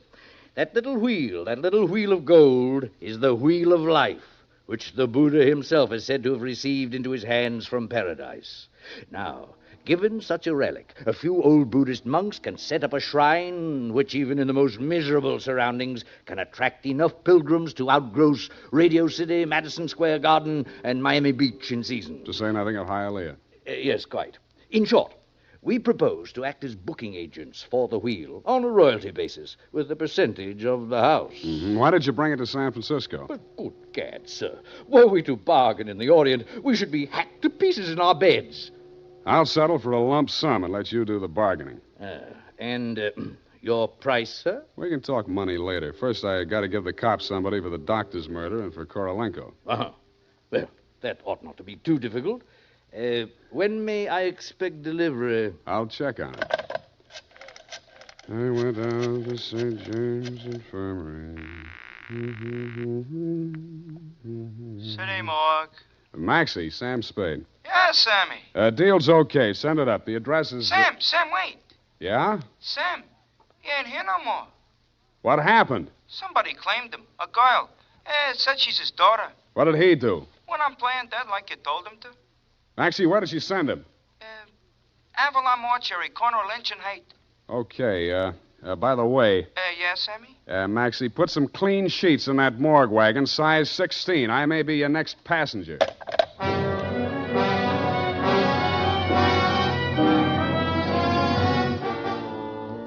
At the Avalon Mortuary, the night watchman let me in. He said Mr. Korolenko's daughter had brought an overnight bag and was keeping a vigil by his beer in slumber room number 7. I approached on tiptoe. Just as I reached the door, I heard the most terrible sound I've ever heard. It was a buzzsaw biting into plaster. How deep, I didn't like to think. I did the first thing that popped into my head. I grabbed up a lamp from a console, smashed the bulb, and plunged it into a vase of flowers. As luck would have it, slumber room number 7 was on the same fuse box. As luck would not have it, I was facing a desperate woman in the dark. I hugged the carpet while she emptied her gun. I hoped she didn't have a spare. I forgot about the buzzsaw. The room lighted up momentarily from the lights inside my head, and I staggered back against the wall. I waited for her to get her bearings again. There was no hope of me getting mine. Then I heard a big, hollow thud. The whole room shook, and the lights went on. Poppy O'Farrell and/or Paget lay on the floor under the stony weight of Korolenko plus 60 pounds of plaster. Get up! Help! You're crushing me! I can't. I'm so heavy. You comfortable there, Korolenko? Comfortable in such situation? Do you ask the turtle, are he comfortable? Is Faker on bed of nails? He's equally here as elsewhere. Yeah, okay. Just hold her there until I get a statement. And he did. Item, statement by the aforesaid. It was like waking out of a nightmare you can't remember. Everything seemed out of proportion. That was her story, and I had to admire the way she stuck to it. But if you keep trying, I'm sure she'll get back enough of her memory to confess that she planted the wheel of life in Korolenko's turtle shell when she decided to double-cross Shuggy and Lathrop. They never tumbled to her hiding place. They were gunning for Korolenko because they thought Poppy was working with him, which was true in a way, but not the way that they thought. That's why they tortured the doctor in an effort to learn Kay's whereabouts. I understand your boys have picked up the rest of the trio, and they can tell you everything except why I conceived the brilliant idea of having Korolenko play dead. Between you and me, amnesia's a handy little gadget to have around, Dundee. I'm trying to draw a few strategic blanks myself. Period. End of report.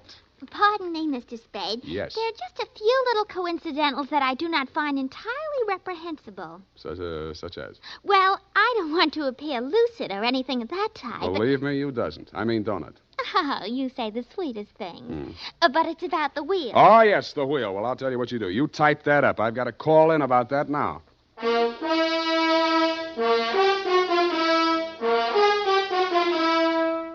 Tonight, when you're making out your must-do list for tomorrow, why not include a reminder to get Wild Root Cream Oil for the hair? Honestly, men, you'll be delighted with the neat, natural way Wild Root Cream Oil grooms your hair.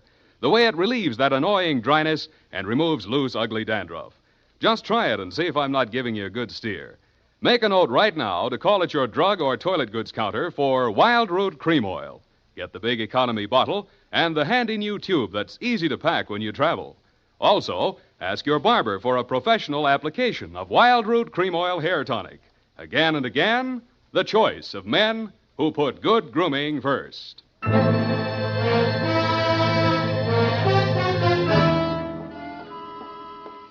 you ascertain the lowdown on the Wheel of Life? I certainly didn't. No, we won't know about that for 6 months. Because definitely, that plaster cast has to stay on him. Doctor's orders, you know. Oh, but I won't be here 6 months from now. You can say that again. But I won't be here 6 months from now. Stop repeating yourself. But you just said you can say that again. Yeah. Just as distinctly as if I was sitting here. Uh-huh. That's what I like about you, Bernadine. A woman of distinction. That's what you are. Well, if you want to take me dancing, why don't you just say so? Bernadine. It's leap year, and I always say discrimination is the better part of value. You are absolutely corrupt. Well, I'm glad I'm right about something. Good night, Mr. Spade. Good night. Now say if it kills me, sweetheart.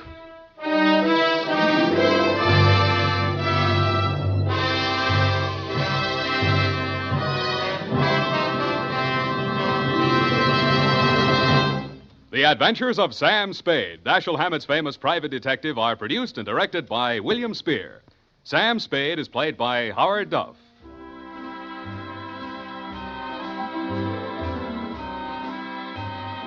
The Adventures of Sam Spade are written for radio by Bob Tallman and Gil Dowd, with musical direction by Lud Gluskin.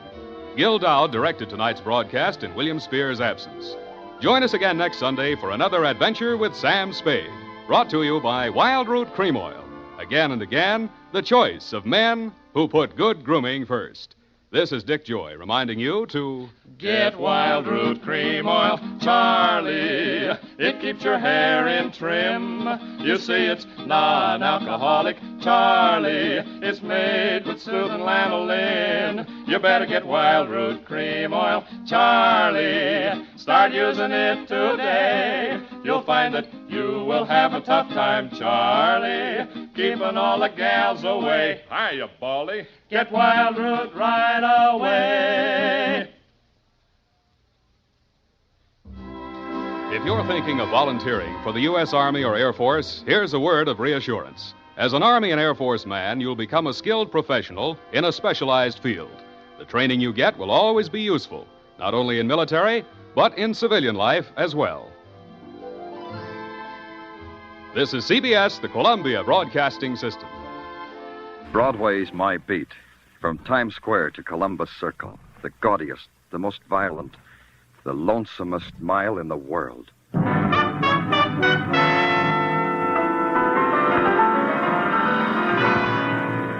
Broadway's My Beat, with Larry Thor as Detective Danny Clover.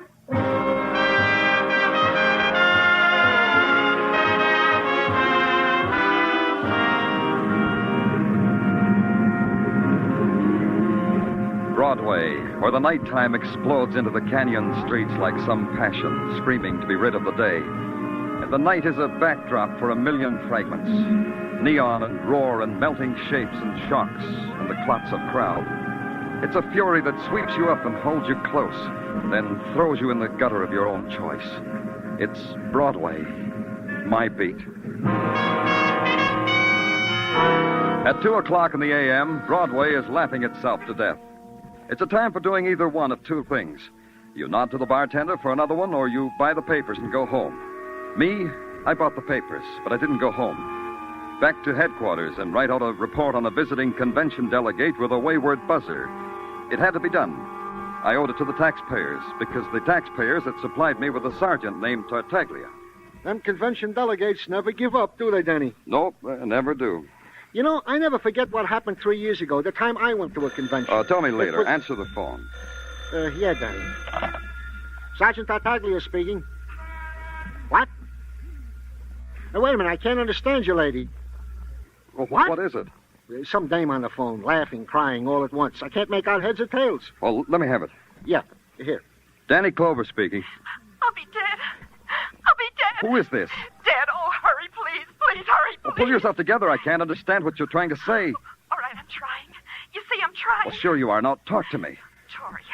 Tori Jones, that's my name. Tori Jones. Good. Talk slowly. Yes. Tell me where you live, Miss Jones. In the village. Greenwich Village, 1112 Bank Street. Please. Well, don't say it again, Miss Jones. I'll be right there.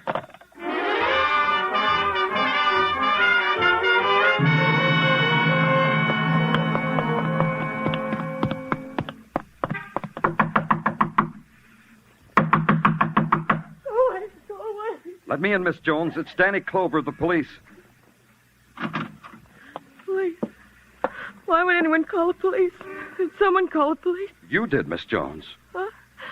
What did you say? You phoned me and said you were in trouble, remember? Dad? I don't remember doing that. Get out of here! Get out of Easy, here! Miss Jones, easy. All you need to know is that I've come to help you. Do you hear me? Do you hear me, Miss Jones? Why do you do that? I didn't mean to be rough. I didn't mean that. I mean, why do you call me Miss Jones? Aren't you Tori Jones? No. No, I'm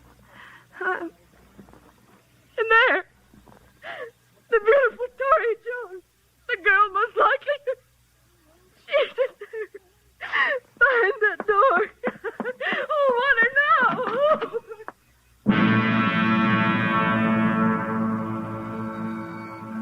now. Her body hung from a tarnished light fixture with all its bulbs blazing down on her golden hair. And the thing that held her suspended and moved her like a puppet in a slow, waltz-like circle was a scarlet sash of silk wound once, twice, 3 times about her throat. A draft from an open window somewhere ruffled her dress, and it was a dance you watched, a slow, dignified, stately dance to the rhythm beat of horror. And on her face was the terrifying smirk of the violent dead. She's in there, isn't she? I didn't make it up. I didn't dream it. Tell me she's in there, policeman. When did you find her like that? A minute, a year, 100 years before you came. I just got home from a date, and he kissed me at the door. I went in and called to Tori. She didn't answer.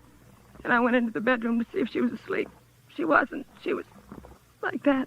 Like that, with that horrible smile. You live here, then? I'm her roommate. Tori's roommate. I'm the plain one, Beth Stafford, the plain one. Tori called me about 15 minutes before I got here. Was she with anyone? Pull yourself together. Was she with anyone tonight? Can you tell me that? I don't know. Leave me alone. I don't know. I think she had a date.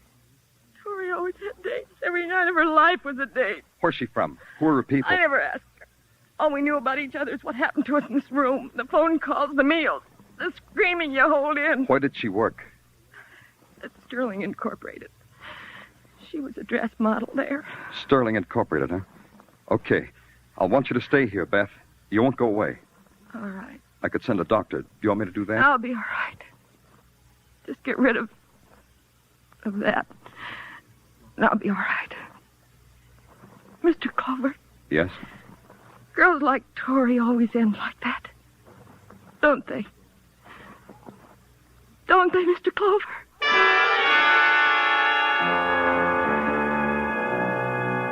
You can call it an advantage that a policeman has. He doesn't have to wake up from a nightmare and scream. He nuzzles the pillow and knows that the dream of a lovely girl hanging by silk from a light chandelier is only a projection of his workaday life. Yeah, it's quite an advantage. When he gets up the next morning, he gets dressed, has breakfast, and goes to work trying to find out who made him have a dream like that. And in the morning, the world of Sterling Incorporated, manufacturers of ladies' dresswear, was simply sterling efficient. The long lines of cutting tables, sewing machines, and the faces that went with them.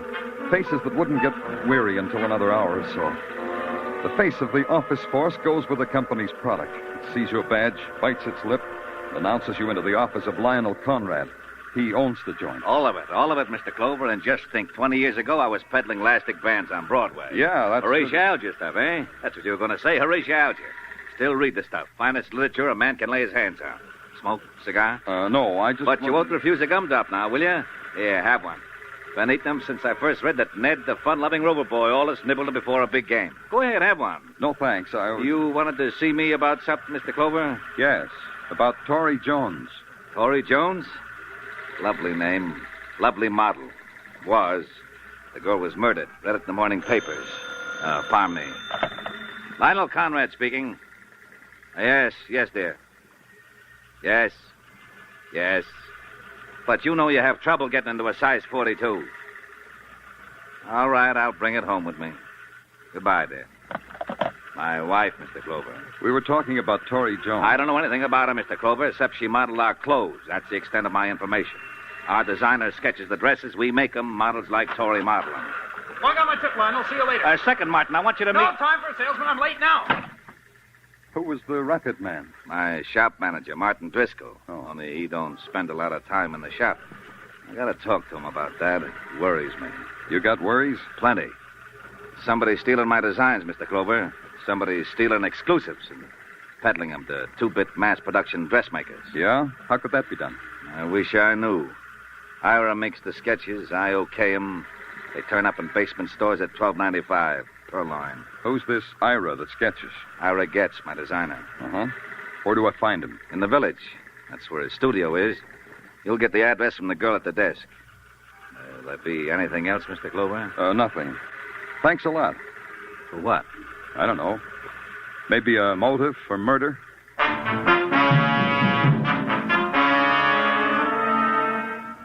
At the Greenwich Village studio of Ira Getz, a tired Venus in homespun linen, emerald toenail polish, and long chains of Indian silver that jingled, jangled, jingled, lifted a turquoise-studded hand, strangled a yawn, and in pure green burnt, told me Ira was having lunch at the Flamingo Cafeteria, only a pearl's throw away. She fell asleep while she was talking, so all I had left was the Flamingo Cafeteria. The Flamingo, 7th Avenue's haughty answer to the left bank. The delicate poets eating chopped herring like it was snails and wine. The girl athletes lobbing Freud and insults across their littered trays. And the fellow who's learning French off a phonograph record. You are looking for someone or something, mon ami? A man named Ira Getz. You know him? Do I know him, the gallant asks. Of course I know him. Who doesn't know Ira? He's working. Il travaille. Where is he? Over there, mon ami, at that table near the wall, surrounded by his usual coterie of sycophants. Oh, thanks. Il n'y a pas de quoi. Oh, I said it, Stephen, I said it. It's abysmal what Dolly is trying to do. Can you imagine acting like that about Picasso? Oh, that's ridiculous. Pardon me, are you Ira Getz? Don't interrupt while I'm talking. Dolly, stunning craftsman, but by what right... I'm Danny does he Clover of the presume... police, Mr. Getz. Maybe you want to talk to me, huh? Police? Fair weather sycophants, Mr. Getz. They needn't have left on my account. Maybe it's because we have nothing in common with the police. Nothing to talk about, Tori Jones, we could make conversation about her, couldn't we, if we tried? All I know about Tori is that I sketched her in things I created. This creating, it pays well? Well enough. What are you getting at? Your boss tells me your designs are being stolen. Does that bother you? As long as I get paid a living wage, nothing bothers me. Isn't that how it is all over? You could add to your income by selling your drawings twice to a competitor of Sterling Incorporated. Tori could have found out about it, and you could have... Murdered her? I don't think so. No. Converse some more, Mr. Clover. Were you ever out with Tori? No. It can be checked, Mr. Clover, was it? Who passes in your drawings at Sterling? Lionel Conrad? No, Martin Driscoll does that. As a matter of fact, I gave him my spring collection only a little while ago. Oh? Where is he now? Philadelphia, probably. Business trip. Don't look so sad, Mr. Clover. He'll be back in time to dress for the opera tonight. Anything else? No. Tell your coterie to come back, Ira. They'll love it. Now you're a martyr. It became a matter of routine.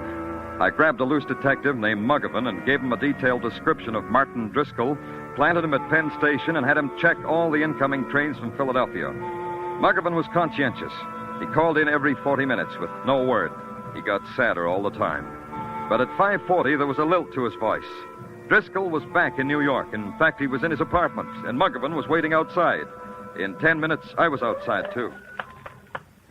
Hi, Danny. Hi, is he still upstairs, Muggerman? No, that's him getting in that cab over there. The guy in a top hat, white gloves, and tails. Well, he's a little early for the opera. Mr. Driscoll! Mr. Driscoll! He didn't hear you, Danny. Maybe not. Thanks, Muggerman. Go home.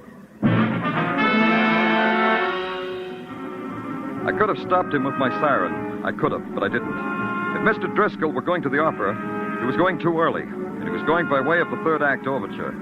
His cab headed downtown and east toward Greenwich Village, so I followed. It swung into 8th Street. Me too. Then it stopped in front of the studio of one Ira Getz. I passed it, parked a half block further down, and waited. A 2-minute wait, enough time for Driscoll and Getz to have a long handshake. Then I entered the doorway of the apartment house. It was that 2-minute wait that ruined everything. The shots came from Getz's apartment. When I got to the door, all I could hear was a lot of pain. I'm hurt. Yeah. Not too bad. Help me. What happened? I don't know. Ira and I were talking, and someone... See, through that open window. Somebody shot through. Yeah. Where's Ira Getz? There, at the piano. There. Aren't you going to call an ambulance for me? For Ira? We need help. Not Ira. Not anymore. He's dead.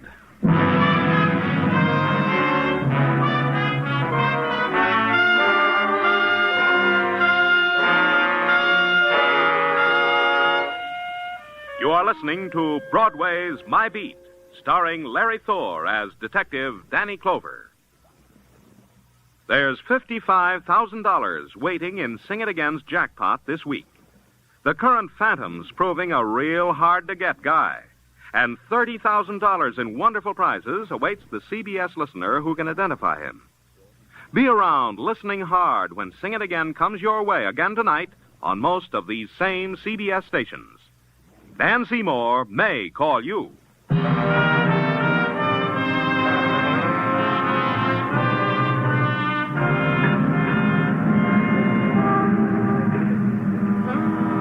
There's this about Broadway. It wants everything neat and in place. A word misspelled on a spectacular can stop traffic. A girl with a run in her nylons, likewise. The scream of the loudspeakers has to be adjusted, just so. And the deep, anguished weeping in a darkened doorway, not too much. Even death and violence have to meet Broadway standards. Broadway weighed the death by hanging of a golden girl named Tori Jones, balanced it against death by bullets of a designer named Ira Getz. Found they measured up and gave it its seal of approval. Artist and model murdered. Grade AA. The wounding of a man named Martin Driscoll, that was okay, too. Broadway waited outside the emergency hospital to see how it came out.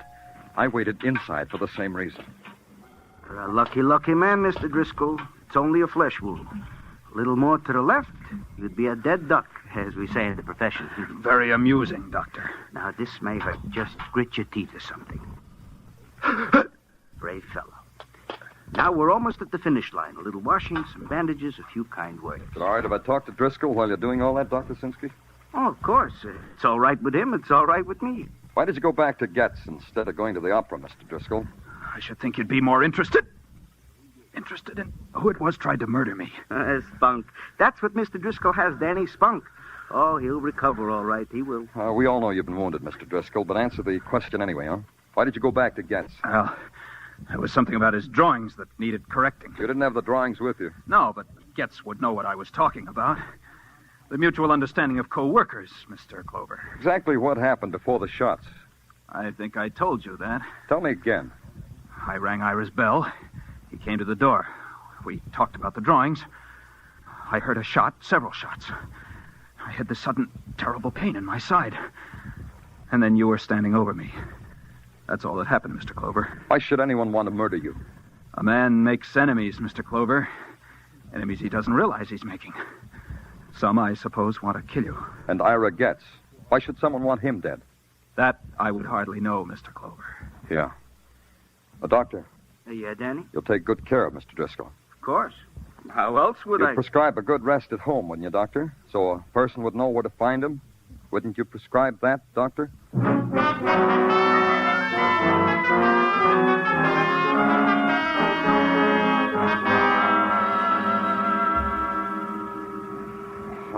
Confusing, huh, Tartaglia? It's a cookie. A what? What I'm holding under your nose, a cookie. Mrs. Tartaglia whipped them up on her mixmaster. A bagful. Have some, Danny. Everybody offers big goodies. Oh, yeah, thanks, Tartaglia. Real good. Danny, now that you have indulged yourself with Mrs. Tartaglia's confections, I myself have something to brighten up your otherwise drab day. Another cookie, Tartaglia? Just put the bag on the desk. Yeah, Danny. It's about the gun. Well, tell me about the gun. The gun which did in one Ira Getz was found in the bed. The bed of frozen geraniums, Danny, which was underground beneath said Ira Getz studio. Go ahead. The bullet, which also grazed the side of Martin Driscoll and was recovered from the woodwork, also was fired from said gun. Mm-hmm. Conclusion. The hand behind the gun that pulled the trigger that shot Ira Getz was also the hand behind the gun that pulled the trigger that nicked Martin Driscoll. Well, get off the dime, Tartaglia. What about prints? No prints. Wiped clean. Okay. Gun's registry. Tell me about that. Foreign make. Probably a war souvenir. So? So, if it was war loot that was registered, we'll trace it. Well, like we're trying to do now. Was that all? That's all, Danny. That's the news for me to you. Well, great. You did a fine job on my otherwise drab day. Give me a squad car, Tartaglia. Yeah.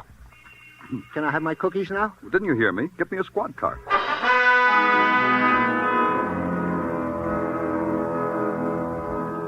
You drive slowly back to Greenwich Village. Slowly, because you want to think. But the images of violence dance in your brain, and you can't think. You breathe a sharp December wind, and it cuts a pain in your lungs, and it brings you back. And you know that violence walks the streets of the city. And the shape of violence is weird and grotesque. Stolen designs. A man lying near a piano and the blood flowing out of him. A girl with a scarlet sash deep in the flesh of her throat. And finally you're there to talk to a hysterical girl. And you hope the hysteria is gone because something has to make sense. It's good to have someone to talk to, Mr. Clover. I haven't talked to anyone since Tori. How are you, Beth? Are you all right? Sure, I'm all right. I want to ask you some questions, Beth. Try to answer them as simply as you can. Don't I always, Mr. Clover? I even did the night. What questions? You knew Tori maybe better than anyone else. It's the way I knew her, Mr. Clover. Who would want to kill her? I can tell you that. I wanted to kill her. Over and over. How many times I've wanted to do that. Over and over. Why, Beth? Look at me, Mr. Clover. Look at me. Isn't it plain? Isn't it? Go on, Beth. Let it spill out, all of it. Everything I ever wanted, she had. It's like in the movies, isn't it? The Princess and the Ugly Duckling. Clothes, presents, men. Men who called for her, took her out, showed her a good time. What men, Beth? Oh, big men, important men. Like who? Like... I'm not going to keep it back any longer. I don't owe him anything. He never even looked at me. He called for Tori, and I might as well have been the rug or the floor. He never even looked at me. Who, Beth? Why, Lionel Conrad, president of Sterling Incorporated. Even the night Tori was... He hardly spoke. Conrad took Tori out the night she was murdered? Yes. It's all right if I tell you that, isn't it, Mr. Clover? I don't owe him anything now, do I? Where's your phone, Beth? Over there, under the doll. What'll they do to him, Mr. Clover? Sergeant Tartaglia speaking. Danny Tartaglia. Get Lionel Conrad. Bring him to my office, quick. Got that? Yeah, Danny. Lionel Conrad, your office. Quick. Got it.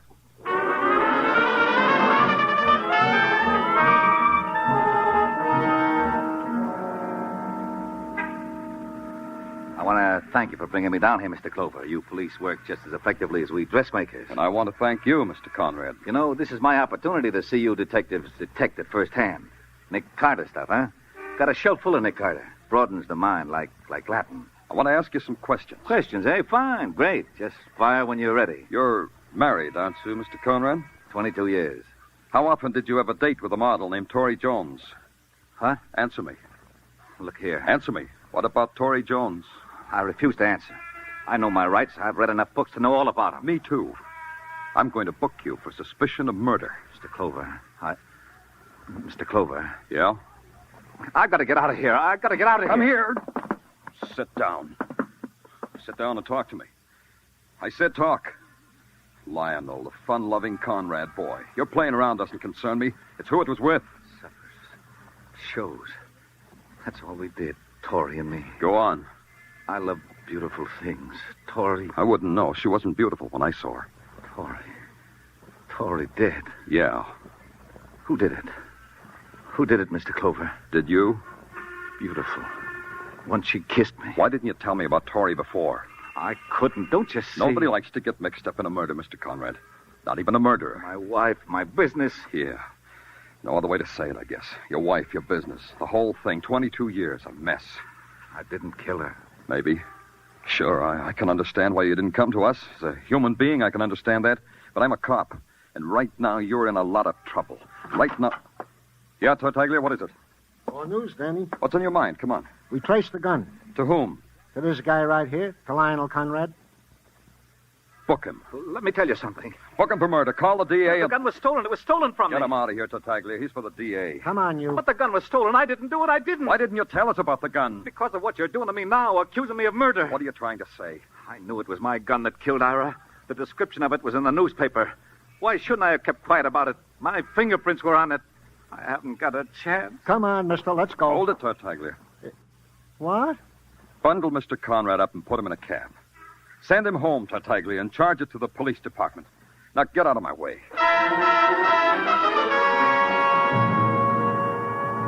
I made a fast exit past Tartaglia's open mouth. Conrad had confessed that his prints were on the gun. His confession saved him. The gun had been wiped clean before the murder, because the killer didn't have time to do it after the murder. And that added up to my last call. When I got there, Detective Muggerman was being part of the street scene. He was heaving snowballs at a snowman. I brought him inside the apartment house where it was warm. Danny, I've been watching him all day like you told me. He just came in a little while ago. Yeah.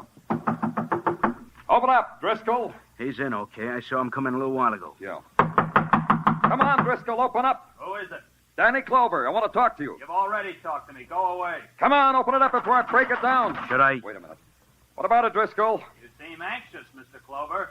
Is it about that murder? About exactly that. Just a second. Hey, watch it, Muggerman. Yeah, he ain't playing. Me either. Driscoll. Maybe you got him, Danny. Let's go, Muggerman.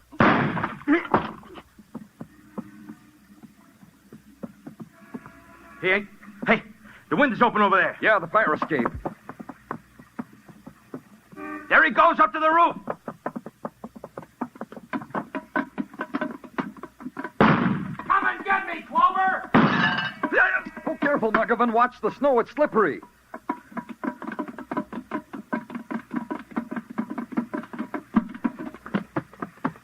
There he goes, Danny, near the chimney. I missed him. You can't get away, Driscoll. Come on out with your hands up. Cover me, Muggerman. Yeah.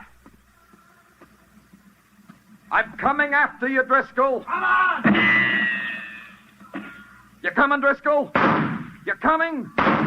Well, Driscoll? Okay, Mr. Clover. Okay. Okay, Driscoll, now we'll talk. Talk away, Mr. Clover. Talk away. It isn't finished between you and me. Not finished. Easy, Driscoll, easy. I want you to hear when I talk. Every word, every word. That's good, Driscoll. Let's keep it that way. I'll kill you yet, Phil. Like you killed Tori Jones, like you knocked her out and hung her by the throat. You're dribbling at the mouth, Mr. Clover. You waited for her, didn't you, Driscoll? You saw Conrad leave and you waited. And she saw you and called me. Then you walked in and murdered her. Why would I do that, Mr. Clover? Why? There has to be a motive in murder, doesn't there, Clover? I got that, too. You killed her because you knew. She knew you were stealing the designs and peddling them to Conrad's competitors. That was easy for you, wasn't it, Driscoll? The important man, the loyal employee, the manager. You left out a thing, Clover. Who tried to kill me? Who tried to murder me? The man who shot Ira Getz. That was you. I think you're insane, Clover. You asked someone in the office who I was, so you knew it was a policeman tailing you to Getz's apartment. So you killed Getz because you wanted in on your little larceny. And then you shot yourself and heaved the gun out the window. How do you know that? Because you wore gloves to go to the opera. Only you wore the gloves to hold a gun to kill a man. That's why there were no prints on the gun. None at all. It's a tricky one, huh, Danny? Yeah. Yeah, that's how it was, Mr. Clover. Exactly. Put the cuffs on him, Muggerman. I don't want to hold him anymore. He makes my hands dirty. Okay, Danny. Hey, let go of me, Driscoll. Let go. If you try to shoot me, officer, you'll kill your detective, too. Danny, he's right. I can't get at him. Driscoll. All right. I'll let go. Catch me, Mr. Clover. Catch me. Let's get him, Muggerman. Driscoll, what?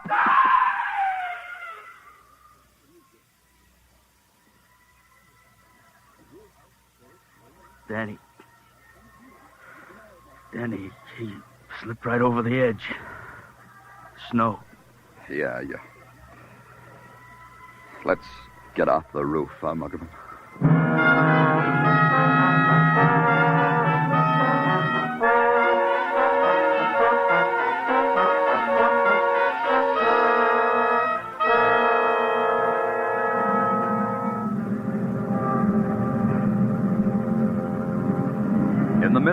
cold, Broadway is a wasteland. A wasteland that echoes with sounds you hear where there's only darkness, where there's no sun. People pass you and you touch, and you look down and there are fingers of dust on your shoulder. It's phantom, but it's real. It's Broadway, the gaudiest, the most violent, the lonesomest mile in the world. Broadway, my beat.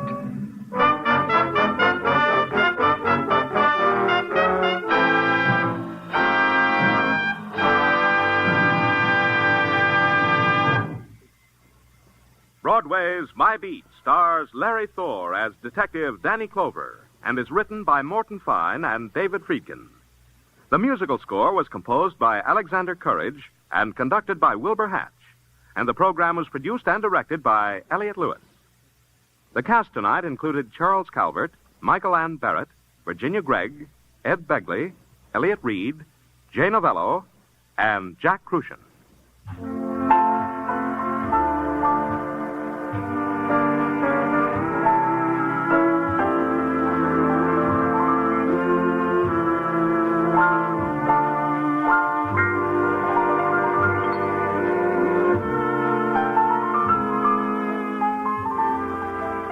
Looking for new fields to conquer, Jack Benny will take a look at Notre Dame football tomorrow night. For Notre Dame's brilliant coach, Frank Leahy, will be Jack's guest. And who knows, Jack may end up as Nickelback next season. Mary, Dennis, Don, Phil, and Rochester will also be in the lineup. So don't miss Jack Benny's show with Frank Leahy as guest on all of these same CBS stations tomorrow night. Stay tuned now for Sing It Again, which follows immediately on most of these same CBS stations. The Sing It Again gang will be here with famous tuneful riddle songs that total up to $55,000 in prizes.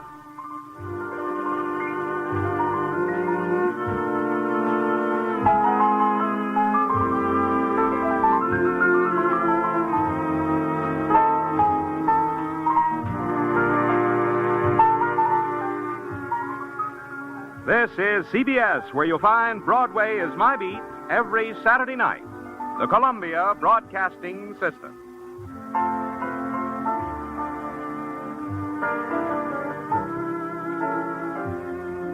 From Hollywood, it's time now for Johnny Dollar. Paul Brennan, Inter-Allied Insurance Company, Johnny. Oh, hi, Paul. How's the world doing by you? Oh, I got troubles. Oh, like what? Like Albert W. Winkler. Winkler? Who's he? Maybe you mean who was he? Well, which is it? Well, that's the trouble, Johnny. We don't know. Huh? Well, he's disappeared, and with him a hunk of emerald worth exactly 100,000 clams. Wow. Well? Sure.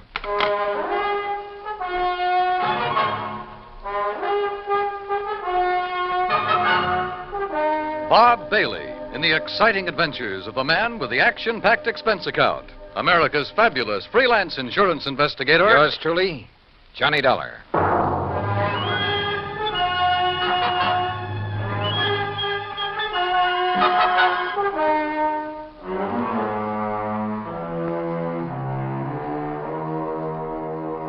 Expense account submitted by Special Investigator Johnny Dollar to the Inter-Allied Insurance Company, Dawson Building, Hartford, Connecticut. Following is an account of expenses incurred during my investigation of the Blooming Blossom matter. Expense account item 1, $1 even. Taxi from my apartment to the offices of Inter-Allied, where Paul Brennan wasted no time in getting to the point. Albert Winkler was a partner in a small jewelry firm down in New York. Real exclusive type place. Floyd and Winkler? Yeah, that's the outfit. Well, a few days ago, they got hold of an emerald. It's called the Green Eye of Calcutta. And, Johnny, the darn thing's big enough to choke a horse. Okay, Paul, okay. I don't think you need go any further. No, wait. They planned to put it on an exhibition at the big international jewelry show in Chicago next month, and Winkler took it home to work on it. Oof.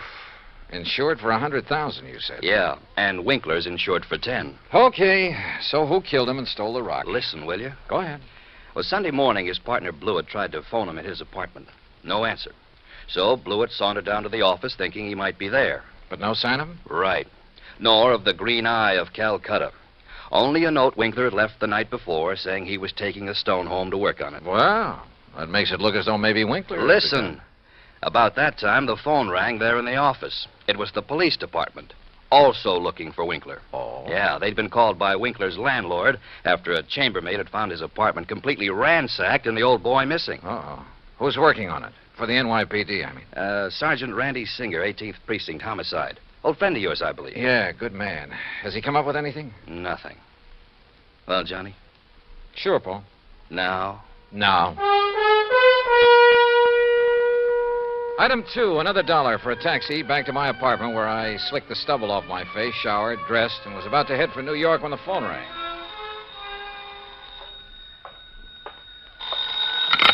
Johnny Dollar. Johnny Dollar? That's right.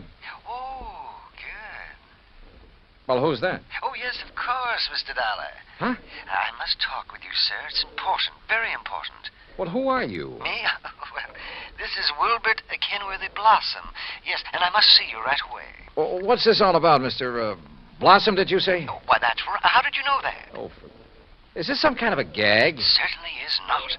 And to think that now I'll be working with you on a... Oh, it's wonderful, just wonderful. What are you talking about? Why, you, don't you see? I follow every single one of your cases, sir. Either in the newspapers or on the radio. Oh, I'm your biggest fan. Is that all you call to say, Mr. Blossom? It is not. I'm calling about the mysterious disappearance of Mr. Albert Winkler. Winkler? You know something about him, his whereabouts? I certainly do. Where are you, Mr. Blossom? Here at my house in New York, and I'll be waiting for you, sir. Goodbye. No, wait. Give me your address. Oh, yes, of course. How could you know where to come if I hadn't given you that? Yeah. That was silly of me. Well, goodbye. The address, man, the address. Oh, of course. Yeah. It's 825 East 73rd Street.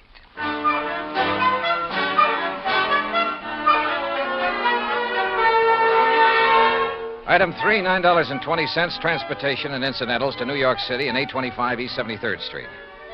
It turned out to be one of New York's famous old brownstone houses, well preserved and reeking of an era long past, when the city's wealthy and elite had built row on row of these monuments to a now forgotten financial aristocracy. Oh, come in, Mr. Dollar. Come in. I'm Wilbert Kenworthy Blossom, and I cannot tell you how thrilled I am to be working with you on this. I don't know how to describe it, but I'll try.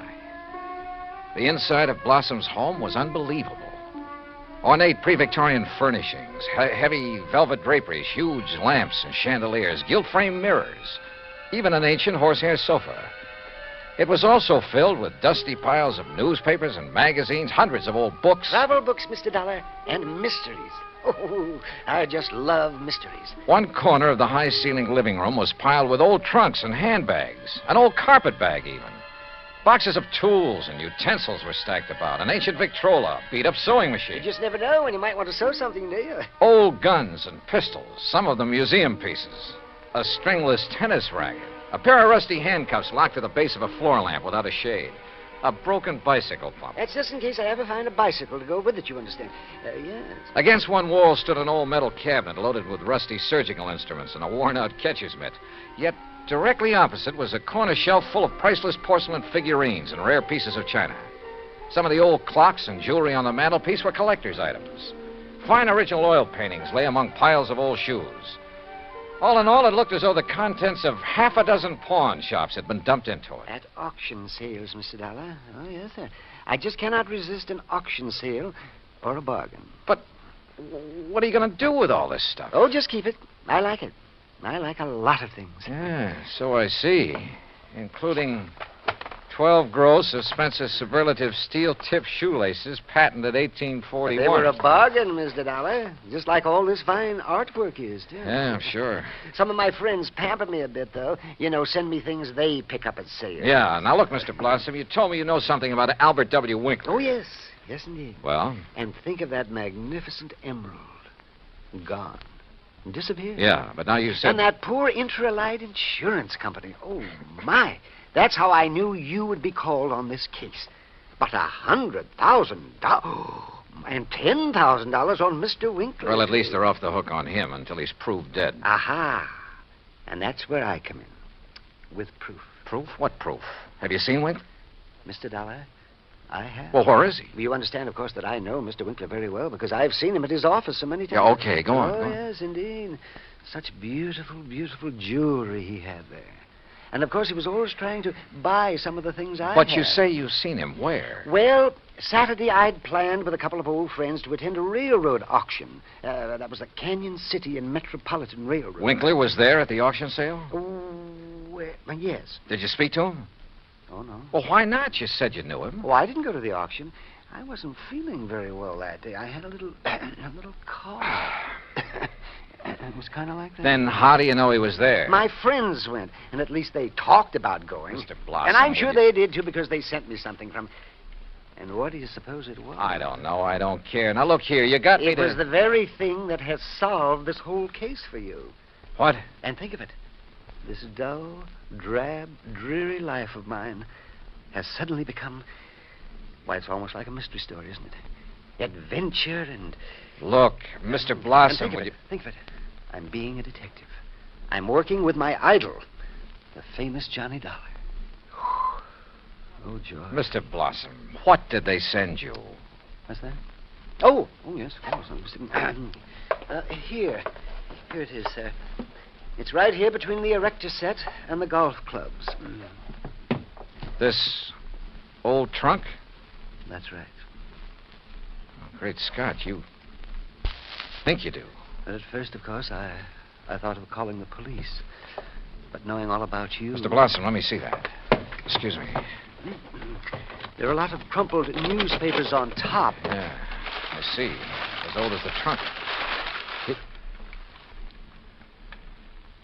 Good Lord. It isn't pretty, is it?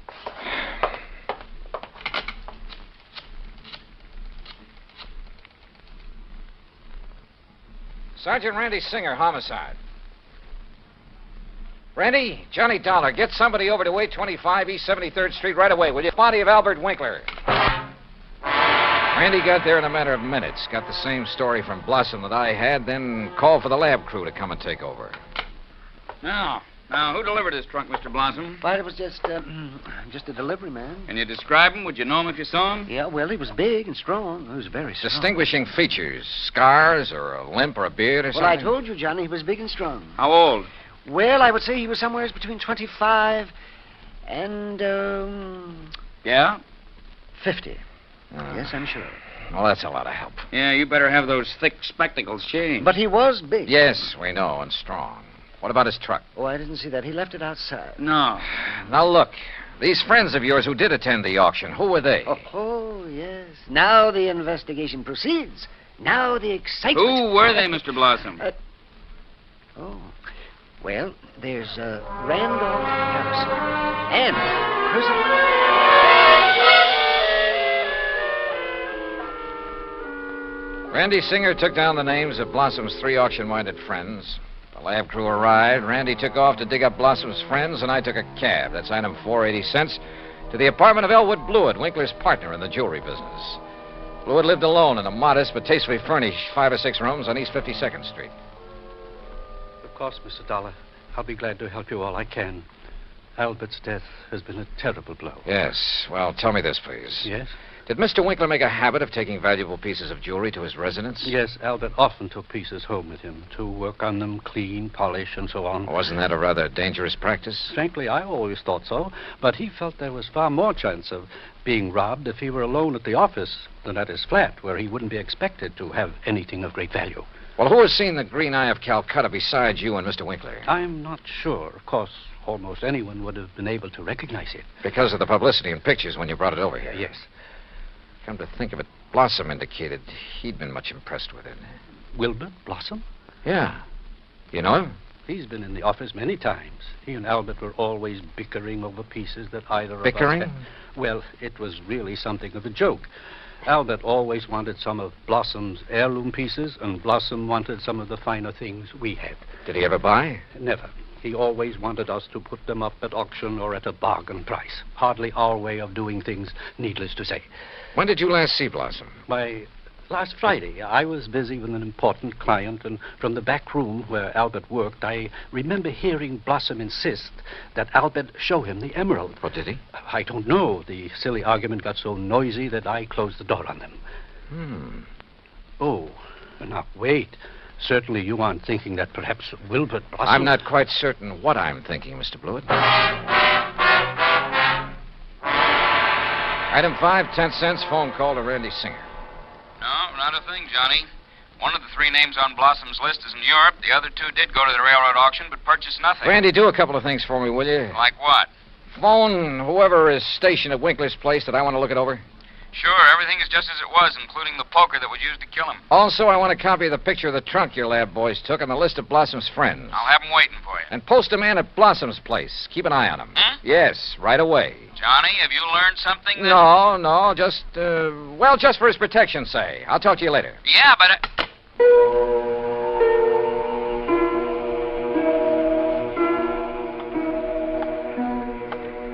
Blossom. Yeah, Blossom. Maybe I hadn't given enough thought to the strange little character.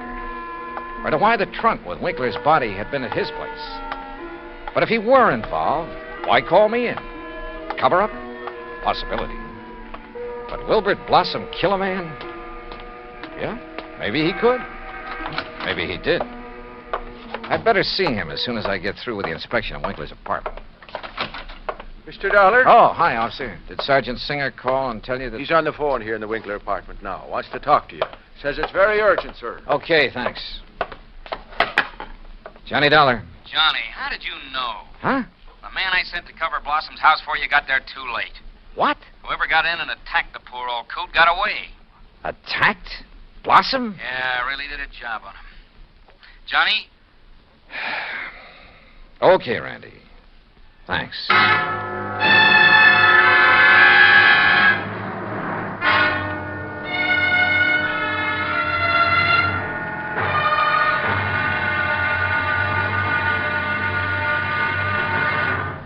Act 2 of yours truly, Johnny Dollar, in just a moment.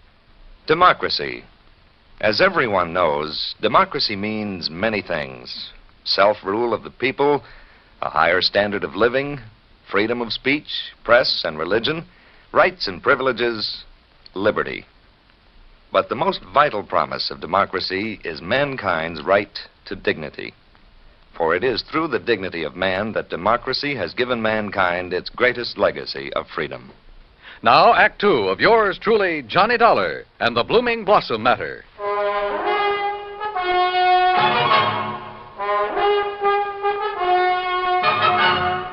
Expense account item 6, $2.25 for a fast taxi ride to 18th Precinct Police Headquarters. All right. As soon as I got your call, Johnny, I sent a uniformed man over to Blossom's house. From the way you talked, I thought maybe you suspected him.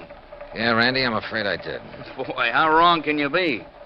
Anyhow, when he got there, he found the front door open and Blossom lying in the dark hallway. Where's Blossom now? The hospital, but he's okay, just bruised up a bit. They're letting him out. Fingerprints? Anything to go on? The lab's checking on the prints right now. Uh-huh. Let me know. Yeah. Anything else? Nope. So, now let's find out who tried to put Blossom out of the way, and we'll have the guy who killed Winkler. And stole the $100,000 worth of emerald, then shipped Winkler's body to Blossom. Oh, and by the way, here's the picture of the trunk you asked for and the 3 names Blossom gave me. Harrison, Norton, and Scatterday. What are you going to do with them? Randy, suppose the man who attacked Blossom is the one who did all the rest. You got a better suppose? Well, look, Randy, whoever wielded that poker on Winkler couldn't have been very strong. A really hefty wallop would have bent it out of shape. And the lab agrees with you. But, of course, it didn't take much of a blow to finish off old Winkler. He didn't weigh much over 100 pounds, you know. Yeah.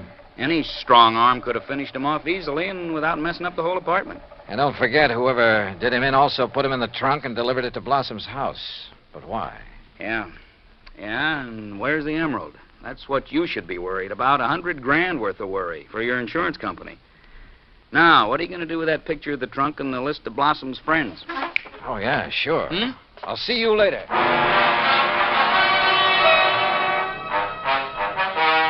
Item 7, $5.50 for a taxi to the warehouse of the Canyon City and Metropolitan Railroad over in Jersey. There I finally managed to track down a man who knew something about their occasional auction sales of unclaimed baggage and stuff. Insurance investigator, eh? That's right, Mr. McKinney. One of those boys with a fancy expense account, eh? Well, that's a matter of opinion. Look, you had an auction sale here last Saturday, didn't you? That's right, handled it myself. Want to know something about something we sold off? Exactly. Then I'm your man. Always remember all about every single item I sell and who bought it and all about 'em. That's fine, because I want to know if any of the names on this list bought from you on Saturday. Yeah? Randolph Harrison. Man by the name of Harrison buy anything? Nope. How about Percival Wentworth Scatterday? Nope. Ellsworth Norton? Nope. You sure, Mr. McKinney? I'm sure. How about Blossom? That a man's name? Yes, Wilbert Blossom. Well? No, sir. Nope, never heard of him. And like I told you, I never forget the stuff I sell or the fellows I sell it to. Wait. This picture of a trunk. Huh? Have you ever seen this trunk? Well, yeah. Did you sell this trunk on Saturday? Yes, I did. To whom? Come on, man, it's important. Well, I was real early in the sale. Yeah, before most of the people got here. Bought this trunk and had it sent to his apartment in New York. And his name? Well, it was a funny kind of name. Blinky or Winky or... Oh, no. Winkler. Winkler. That was it. Albert Winkler.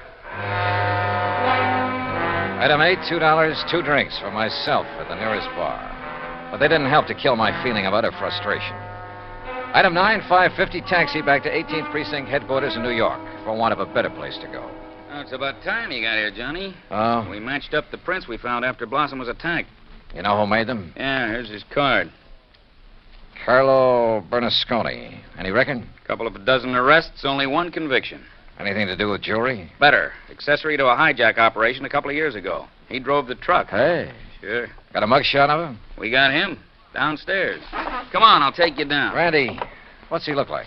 Like you'd expect the truck driver to look. Big husky brute. Has he admitted anything? Well, the threat of a murder charge made him talk, all right, but none of it makes any sense. Of course it doesn't. But he's our boy, all right. He killed Winkler, beat up Blossom. I thought your lab decided whoever killed Winkler was a small fella. Yeah, So the theory about the same man killing Winkler and beating up Blossom doesn't work. But, Johnny, holy...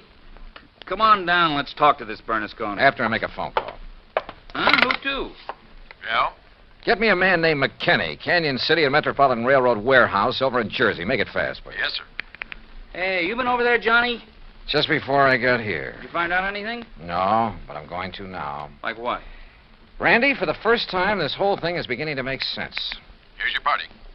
Mr. McKinney? That's me. This is Johnny Dollar, remember? Sure do. Good. And say, Now- I've been reading in the paper since you left here about that body found in the trunk over there in New York. Yeah, well, look. Is that the same trunk you was over here asking about? Yes. Now, you told me that trunk was bought by a man who gave his name as Winkler. That's right. Do you remember what he looked like?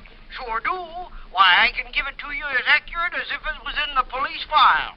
Well, Height, 5'9", maybe 9.5. go on. Weight, between 155 and 58. You see, when I was young, I worked with a carny show guessing weight and height, and if I didn't guess it right... Yeah, okay. Now, how about the color of the eyes?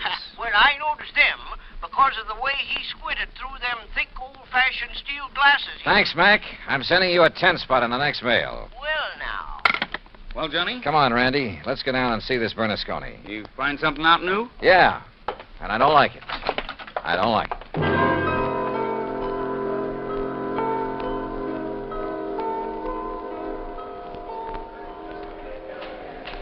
Now, look, Bernasconi, you're in plenty of trouble for the assault on Blossom. Maybe even more. But I'm the man who can save you from a murder rap, if you'll answer a couple of questions. Ah, sure. I told the cops. All right. Did you pick up and deliver a trunk yesterday morning? Sure, I told him. For a guy named Winkler. You got the trunk from Winkler? Sure, at his apartment on East... What did he look like? How tall? Oh, maybe 5'8" or 10. What? Johnny... Slight build or heavy or what? I'd say about medium. Maybe 150 pounds. Johnny... Now, look, mister. Now, wait a minute. You look. Did you deliver that trunk to a man named Blossom? Sure, at 825 East 73rd Street. What did he look like? Him I never seen. I knew it. He hollered from a window that the door was open and I should put the trunk in the living room. What a junk house. But you must have seen him later when you came back and assaulted him. It was night then. When he come to the door, I just slugged him and let him lay there.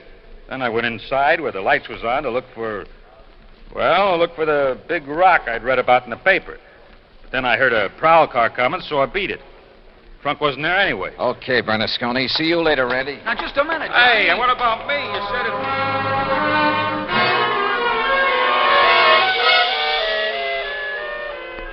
Item 10, 90 cents, taxi to Wilbert Blossom's old brownstone house on East 73rd. Come in, Johnny. Thanks, Mr. Blossom.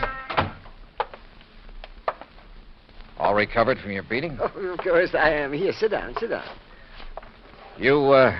You said you wanted to help me on this case. Oh, yes, indeed. Why, this chance to work with a man I consider the finest insurance investigator in the world. Yeah. That's why I called you when I got the trunk with Mr. Winkler's body in it. Mr. Blossom, why don't you tell the All my truth? drab, dull life, I wanted to be a detective, an investigator. And this was my chance. My chance. Tell the truth, did you say? Mr. Blossom, listen to some facts for a minute and see what conclusions you draw from them. Oh, deductions. Like a detective. To begin with, this house of yours is so full of, well, junk. I told you, Johnny, I like things. I like things. But it also has a lot of fine paintings, sculpture, china, jewelry. Oh, I like all sorts of things, especially if they're fine and rare. And bargains. Like the green eye of Calcutta? Oh, the most beautiful emerald in the world. And I would conclude that you'd do just about anything to have that stone. Yes, sir, Johnny. I'd reach the same conclusion. Okay. Now, when Albert Winkler and the emerald disappeared, it was in the papers that Inter Allied had written policies on them. Conclusion? Yes, sir. I would deduce that you would be called in. Wouldn't it be smart, then, if the killer was afraid I'd eventually get around to him anyway? Wouldn't it be smart for him to call me in and offer to help me? As a cover-up for what he'd done? Oh, yes. Yes, indeed. Or at least he'd think it would. Oh, yes, I guess he thought it would. Another thing, Mr. Blossom. Oh? What is it, Johnny? The body was packed in the trunk with old newspapers. Like these you keep piled around. Oh, yes. And I would deduce... So obvious that both Randy Singer and I overlooked them completely. Oh, well, there's so many things piled around here. You couldn't be expected to... Johnny. Yeah? What really made you decide that... Well, I'd like to know. All right. Albert Winkler was a frail little old man, about 4'11", not much over 100 pounds. Yes, he was. But the man who bought the trunk and had it sent to Winkler's apartment, who gave his name as Winkler, that man was about 5'9", 155 pounds. And he wore thick, old-fashioned steel-rimmed glasses. But, Johnny, I can't see without them. Then there's the truck driver. The man who ordered the trunk delivered to this house gave his name as Winkler, too. But Winkler was dead by then. Dead from a blow inflicted not by some big bruiser, but by somebody of, say, your build. Oh, that awful truck driver who thought the emerald would be in the trunk and came here to steal it and who beat me up. I suppose you want the emerald. Yeah.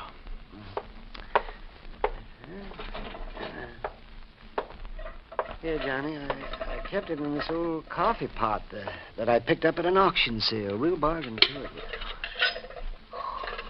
Oh, isn't it a beautiful stone? Oh, if only Mr. Winkler would have sold it to me. At a bargain, that is.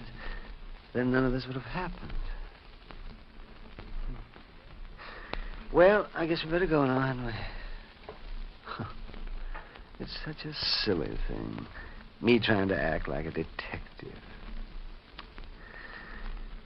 I guess I didn't even make a very good killer. Did I? Why? Just this overpowering passion to have things? Maybe. Or maybe it was just a reaction. A last desperate attempt to some way, any way, break from a lifetime of lonely, dull, drab idleness. I don't know. But for some crazy reason, I feel sorry for the funny little old character who turned killer. Expense account total, including incidentals and fare back to Hartford, $61.55. Yours truly, Johnny Dollar.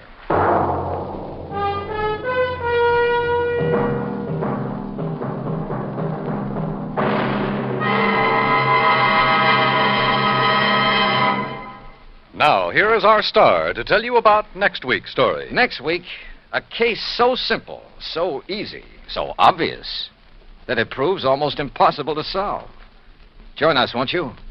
Yours truly, Johnny Dollar.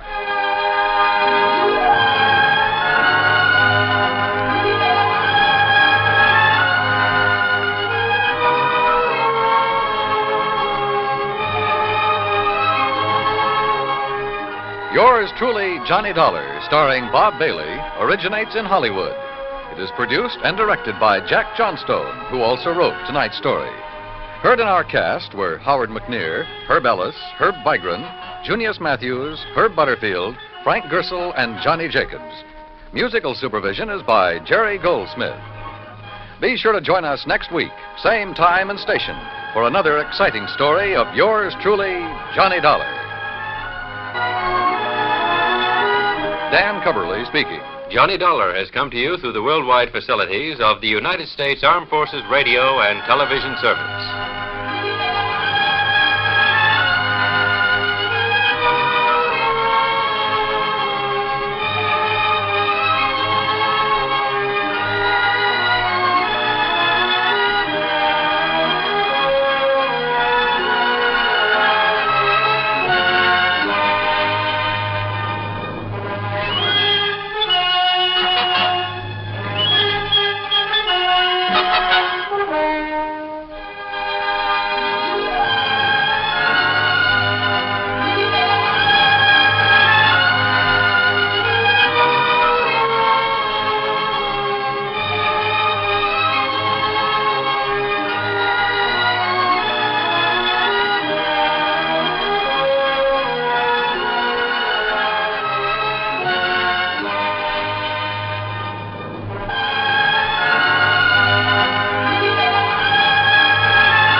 Was yours truly, Johnny Dollar. Ladies and gentlemen, we're nearing the edge now. The salt air is thick, and the horizon is blurring.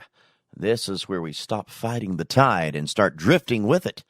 Don't be afraid. We're just moving from one room to the next. Soon we're going to have escape and suspense, but first we're going to have a little bit of adventure, because my mother always said life was too short not to have some adventures. So, next, The Voyage of the Scarlet Queen from October 9th, 1947. Stay tuned right here to the Hojo Radio Network.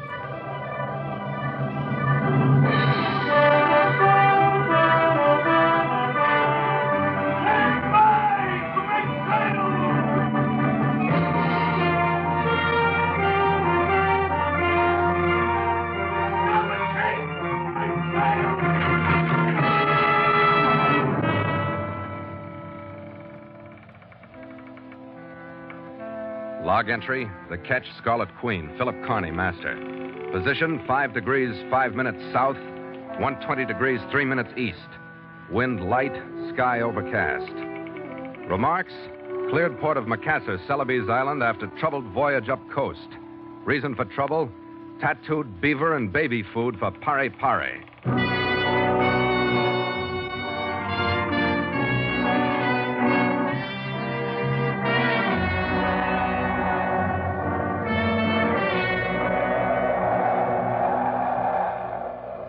It was under a lowering sky 9 days out of Sandakan that we swung in toward the mountains that are the backdrop for Macassar, our first port below the equator.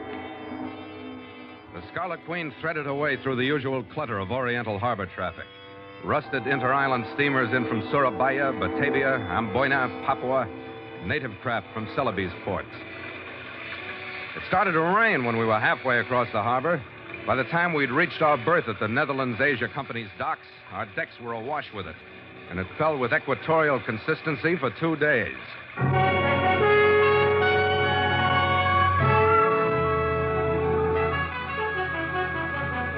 Kang's orders on Macassar had warned that the place was swarming with Constantino men, grouping because of our nearness to the prize Kang had chartered me to sail after.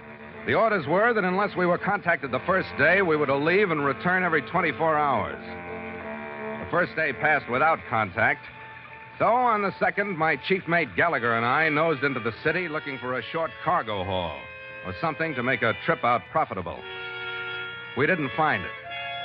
But the third day started out to be better. We got a promise of clearing weather when the barometer started to rise, and the chance for a money trip when a visitor walked aboard the Scarlet Queen. I am Van Riper, master of the lugger Juliana. Oh, welcome aboard, Captain. I'm Phil Carney. I see you berthed here. You are for charter? Oh, I might be. Good. I tell you about your passengers. Well, I'm not rigged for passengers. You are good enough. There are only 2 men and a married couple. 2 cabins. They bought passage with me to Pare Pare, but now I don't go. I got a better offer, a cargo for Java.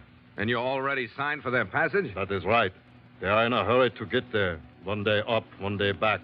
I pay you myself 2,000 florin. Well, all right, Van Riper. Get them aboard. I'll want to leave this afternoon. Here are the papers to sign. In this envelope, 2,000 florin. They will be here in 2 hours. I signed the papers and watched him waddle off and disappear into the driving rain. Gallagher moved his gear into my cabin, and we made what preparations we could for the passengers and checked the charts for the run up the Celebes coast to Pare Pare. It looked like tricky sailing already, but when I read the barometer the last time before my passengers came aboard, I wished I hadn't signed them on. The mercury had risen all morning, but now it was falling rapidly. That and the lessening rain meant only one thing in these latitudes: storm.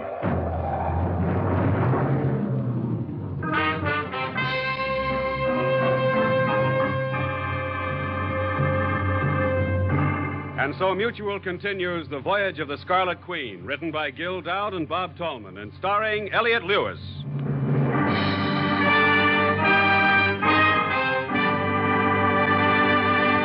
The Scarlet Queen, proudest ship to plow the seas, bound for uncharted adventure.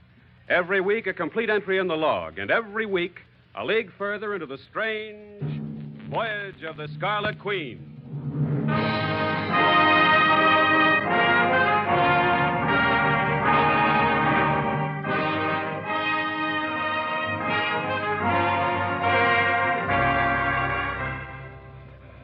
By the time the passengers showed up, even the harbor water was uneasy, stirred by the rolling swells that swept in from Macassar Strait. They came aboard in the following order. First, wearing gaiters, a high clerical collar, flat hat, and a long ecclesiastical rain cape, a hawk-faced man. I am Reverend Beaver, Captain. Harlan Beaver. May I say that your presence in this port was providential? When I think of those poor, gentle savages without a shepherd these many weeks. Yeah, your cabin is the first one to starboard, Reverend. And this companionway here. Number 2 was a sodden shape encased in white linen that was both wet and dirty. He carried a small black valise. I have been cursed with the name Ambrose Griffiths, sir, but you will be relieved to know that there is a qualified physician aboard. You bunk with the Reverend, Doctor. A reverend, you say? It'll be a mighty tussle should he grapple with Griffiths' demon. First cabin on this side. The couple came aboard with the help of 3 crewmen. A man in a wheelchair, bundled in scarves, steamer rugs, and rubber sheeting until you could hardly tell what he looked like, was carried aboard. Followed by his wife, a pale, worried-looking little woman, at least 15 years younger than her husband, but trying her best to disguise the difference in their ages by the lack of makeup and the shapeless clothes she wore. Mr. and Mrs. Alfred Cram, Captain. My husband is an invalid, as you see. There are certain things now about our boxes. You mean your baggage? No, our supplies. There are 48 boxes in all, and have your men stack them in our cabin. 48?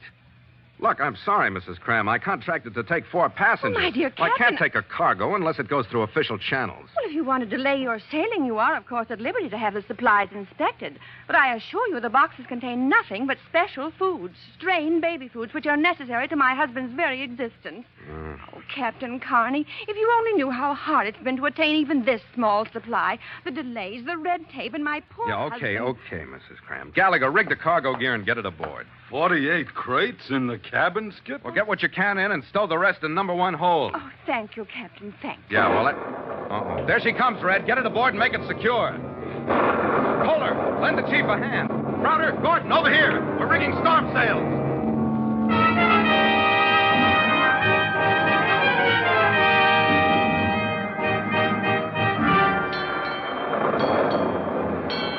"3 p.m.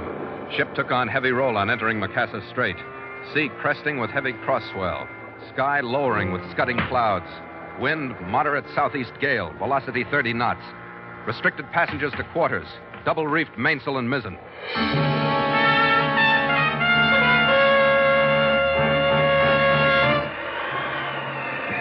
4:30 p.m. Swell rising. Sky unchanged. Wind fresh southeast gale. Velocity increased to 38 knots. Course altered 10 points to south for reasons of security. Port main backstay carried away. Mainsail taken in. Sailing under jib and mizzen.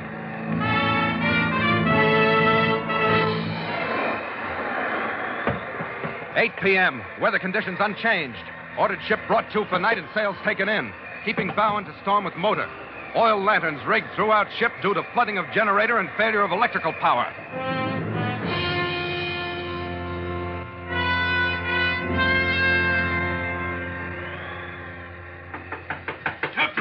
Captain Carney.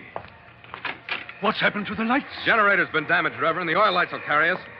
But your orders were to stay in your cabin until the storm passed over. What are you doing here? I have no need for the protection of the cabin, Captain.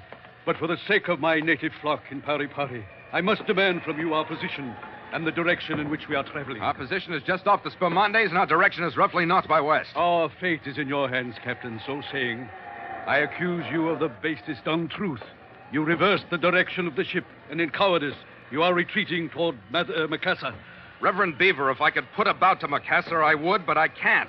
Our bow is to the storm, and we're losing way before it. Captain Carney, I must reach Pari Pari. Well, we'll make it. When do you expect to resume your course? When it's safe to do it. I hope that will be soon, Captain. So do I. Now, will you please go back to your cabin, Reverend? I got work to do.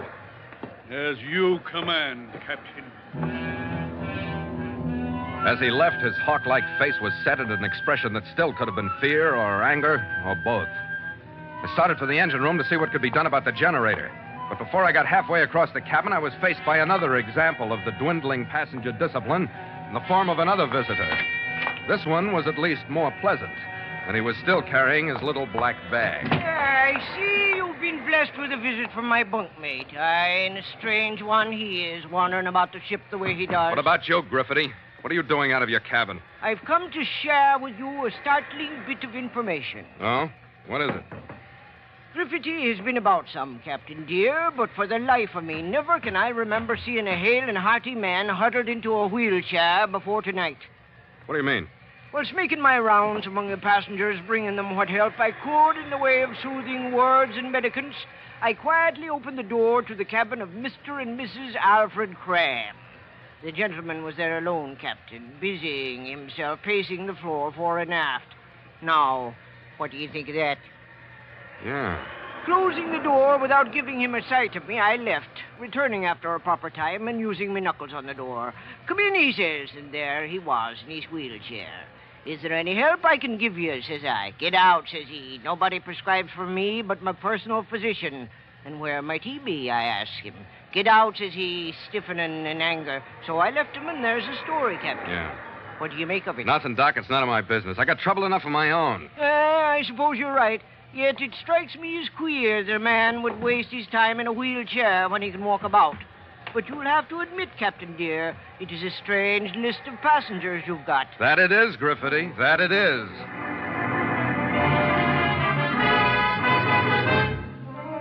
I didn't know how strange they were until I made my second try for the engine room. This time I'd gotten to the cabin door before I was stopped. I made it across the bucking cabin as quickly as I could and pulled open the door to the companionway. In the dim light from the oil lamps, I could see two people standing by the cabin shared by Reverend Beaver and Dr. Griffity. One of them was Vera Cram, and the other, bare to the waist, his upper body covered with intricate tattooing visible even in the faint light, was the Reverend Harlan Beaver. His right arm was raised before he saw me, and his slap sent Vera Cram reeling across the companionway. Then he turned and went into his cabin. Oh, Captain, thank heaven you've come. What's going on, Mrs. Cram? My husband, Captain. My husband. I'm afraid he's dead. Griffity materialized out of the gloom someplace. They both followed me into the Cram cabin. Both portholes were open, and and a gale whipping through them had blown out the lamp. I started to light it after closing the ports, but Griffiths stopped me. We don't need light, Captain. Poor fellow's dead. And perhaps darkness would be more merciful to the poor widow. Take her out, Captain. I'll do all there is to do, which is little more than covering the deceased from the eyes of the living. All right. Okay, Mrs. Cram, you can come into my cabin. Oh, thank you, Captain. You're very kind. It wasn't until she'd moved into the light that I noticed that a change had come over her. She was no longer without makeup, and she no longer dressed in shapeless clothes. She'd stopped trying to look 15 years older than she was, and she was quite becoming, even in widowhood. Sit down over here, Mrs. Cram. You won't feel the roll so much. Oh, thank you. Mm-hmm. Captain, I feel that I must tell you something. Oh, I've got to talk to someone. Oh, what about? About my husband. I don't believe he died of natural causes. You saw Reverend Beaver in the companionway? When he slugged you, yeah. His clerical robes and his kindly attitudes are a disguise, Captain. I think he killed my husband. Why? Out of jealousy. Harlan Beaver and I were quite closely associated a few years ago. Intimately, you might say. Oh?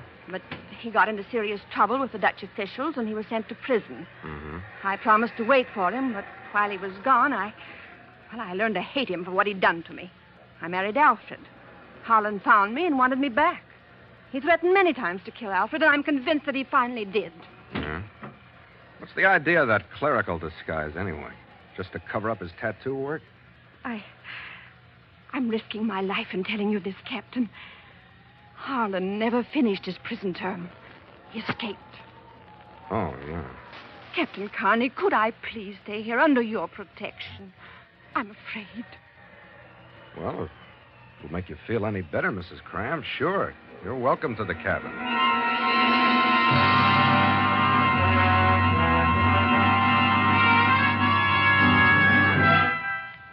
By the time the overcast morning had arrived, the wind had dropped to a fresh, gusty breeze. We'd repaired the main backstay, and the Scarlet Queen plunged into the still heavy swells under sail again. We'd made a new course to Pari Pari. We were a half hour out, and I was just being relieved at the wheel when Griffiths walked aft to meet me. Could I have a private word with you, Captain? Sure, Griffiths. How private? Mrs. Cram's in my cabin. Well, in the one recently vacated by her husband. Okay, come on. It's about Cram being killed instead of dying. I already heard it. Oh, did you now? And from whom, may I ask? His wife. Oh, how about it? It's the truth, Captain. He was poisoned. Did she confess? No. She accused Beaver. The Reverend now. And what might have been gnawing at him to drive him to such lengths? The fact that he's not a reverend, he's an escaped convict. Ah. And jealousy over the woman from some past friendship. Aye, now. Splendid. All the elements of drama, Captain dear. Yeah? Well, you can have it, Griffiths. Sounds a little messy to me. You, don't approve of these people, Captain? Not especially. None of them turn out to be what they look like in the first place. The invalid isn't an invalid. He doesn't die, he's killed. The mousy woman turns into a sweater girl. The reverend is an escaped convict. That's a pretty good average. Everybody but Griffiths. He came aboard a villain, and by the saints, a villain he'll remain. But to the gist. Feeling a pang of hunger just before Cram departed and having a weakness for strained baby food myself, I went into the hold to get me a can. You got guts, Griffiths, nosing around my ship. Aye, but I'm willing to pay for the liberty I took. Did you know, Captain dear, that you have a fortune on your ship? Or did I find it out? What are you talking about? Look here. Baby food. The can he held out to me had been opened.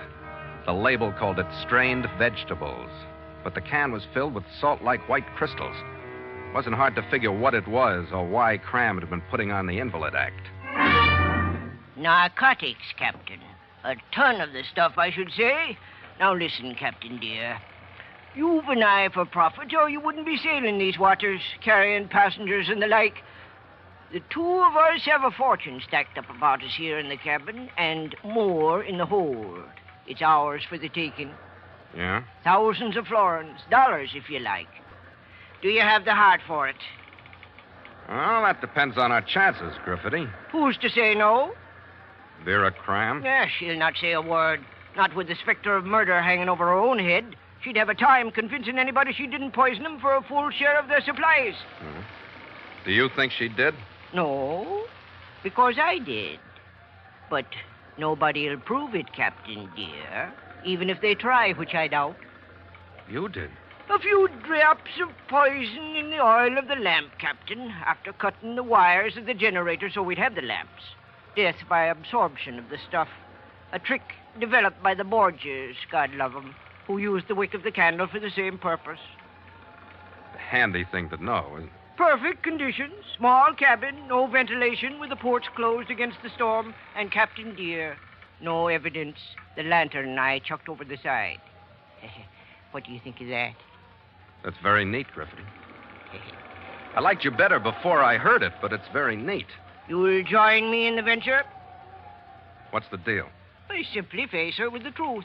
Offer her a choice between being turned over for smuggling and murder and freedom as an honest woman recently widowed due to natural causes, carrying in her hand a death certificate signed by me and witnessed by you, and dabbing at her eyes from grief brought on by seeing her poor husband buried at sea.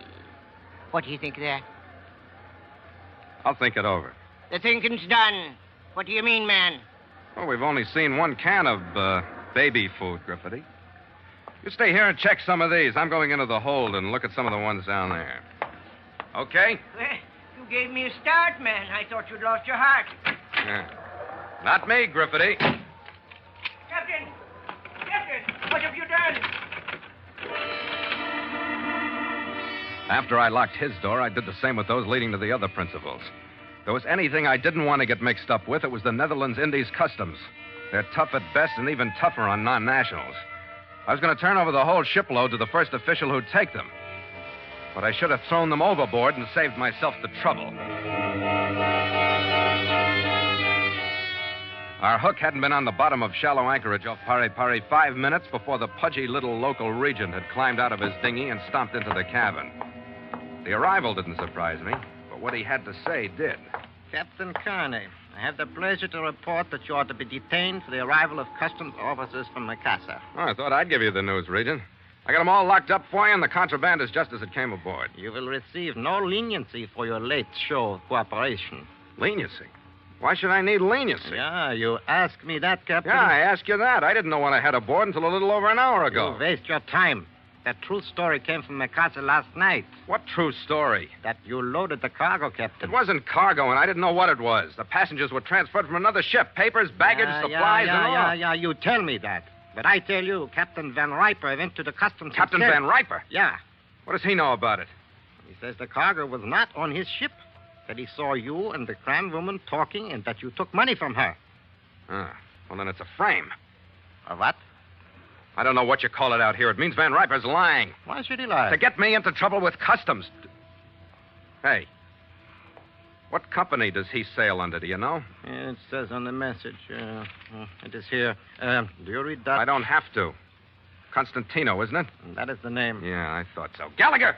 Hey, right down, Skipper. Never mind coming down. Up anchor. We're sailing out of here. Wait. Do you mean it, Skipper? Get moving, Red. Get us out of here. Stand by the up anchor. Hey, what was that? Yeah, I know, Fatty. You're a big man around here, but I can't stand still for this one. Now, do you want a pleasant trip, or do I have to brain you? And don't think I'm not mad enough to do it. Don't try it. You resist the Netherlands Indies When government? it reaches for a gun, I guess I'll have to.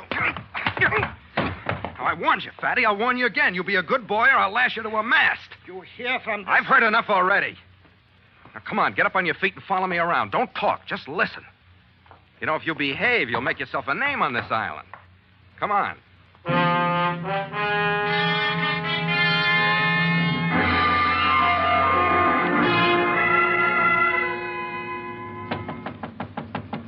Griffity, you there? Hey, what's brewing?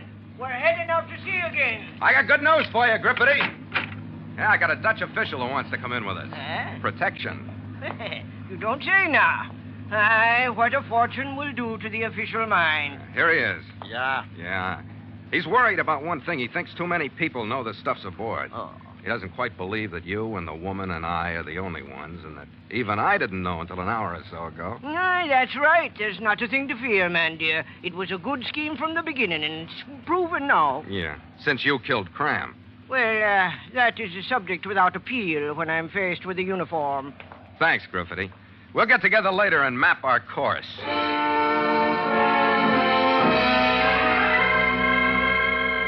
After locking Griffithie in his cabin again, I left the Regent in Gallagher's hands and called on Vera Cram. All I had was passion and greed to work with. But sometimes when they're stirred together, they're strong medicine. To her, I told the whole story up to but not including the meeting with Dutch law or its presence aboard. Then I went to the Reverend Harlan Beaver and told him the same, using only the truth, except in regard to one point. Because when I left him, he believed that Vera was not only denying him a share of the fortune in drugs as well as herself, but that she decided to share them both with Griffithie. I led the Regent into my cabin, tucked him in a corner out of sight but within hearing, and returned his gun to him. I stationed Red outside the passageway in case I needed him, and then I gathered the passengers. What is the meaning of this meeting, Captain? I contracted for passage to my mission in You can Target. drop the act and take off the high collar, Beaver. We all know who you are. Vera. I had to tell him, Holland, darling. I thought he'd help us. Help us what? Spend a fortune from your narcotics? Captain, I don't... Shut up, Griffithie! I thought he'd help us with your escape, Holland, so that we could start our life together again, Holland. But, Captain, why has the situation... Keep quiet, Griffithie! Please, Holland. Well, now, who might you be to be quieting me? What? Vera, I've taken the last from you. The months in prison I did for you. The escape I did for you. The hiding in disguise I did for you. Even your marriage didn't stop me. But this has. What, Harlan? I don't understand. Don't lie to me. I'd only felt this way before. How easy it would have been. But I don't understand. After Cram is dead, and you decide to share what you are and what you have with Griffithie, you don't understand that anything I felt for you has turned to hate. Griffithie, what have you been saying, Griffithie? I haven't been saying anything. No, of course you haven't. Why should you? Because I don't talk unless I think, Beaver, which is more than I can say for the two of you. But now I have thought, and I know why the captain has brought us here. Don't try the gun, Griffithie. It is the captain who thinks he will gain, but he won't. Harlan, no! The medicine almost backfired. Griffithie pulled a revolver out of his pocket, pushing his chair back as he stood. He swung toward me, but Beaver's hate and jealousy were faster. His gun spoke before he realized that Griffithie was drawing on me. He watched Griffithie's body slump to the floor, and while he did, the truth came to him. He looked up at me, started to raise his gun again. Then my Dutch ally in the corner opened up. Beaver's right shoulder jerked twice under the shocks. He spun slowly around and collapsed loosely onto the deck. He's not dead, no? No, I don't think so, but thanks anyway. Hey, Skipper, it work all right? Yeah, Red. You know, I think I set a record of some kind. I've been saved twice in as many minutes, once by an escaped convict and once by the law. Not bad, Skipper, not bad. Yeah, they will read about me in the newspapers in Macassar. Better than that, Fatty. You're going to make a personal appearance, because that's where we're going now.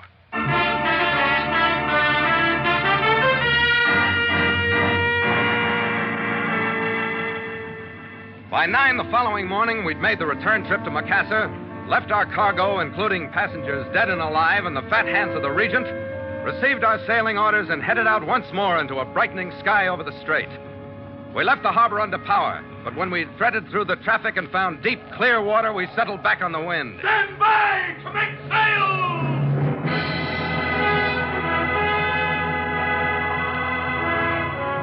The water was brushed into whitecaps by the playful gusts that were all that remained of the storm. With starboard sheet, make sail!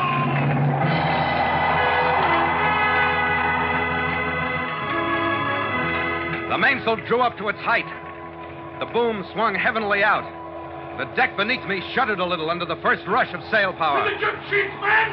Smartly now! The jibs went up and tightened. Then the mizzen. And the Scarlet Queen dug in. And the spray at her bow turned creamy with her speed. Lifted into the air.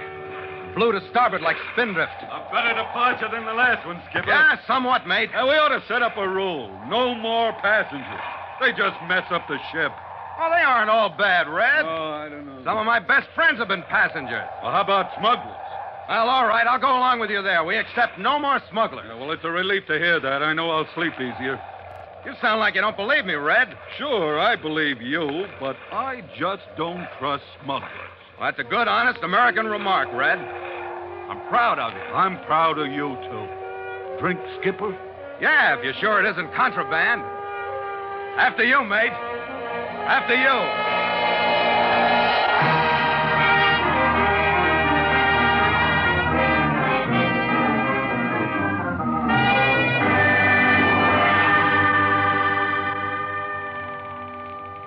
Log entry, the Ketch Scarlet Queen, 5:30 p.m. Miles traveled from San Francisco, 16,821. Sky overcast, wind light, carrying full sail. Ship secure for night.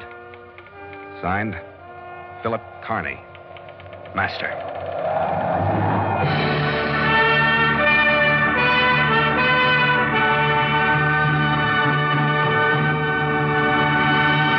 The Voyage of the Scarlet Queen has come to you through the worldwide facilities of the United States Armed Forces Radio and Television Service.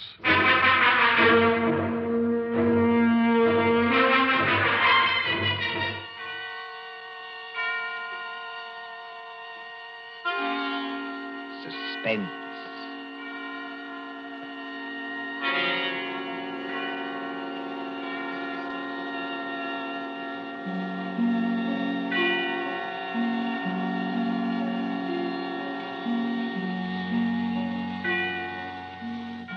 The hushed voice and the prowling step in the dead of night. The crime that is almost committed. The stir of nerves at the ticking of the clock.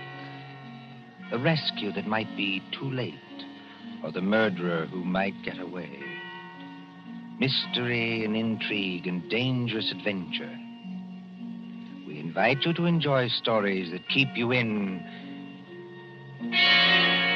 suspense. For suspense, tonight we present The Body Snatchers by John Dixon Carr.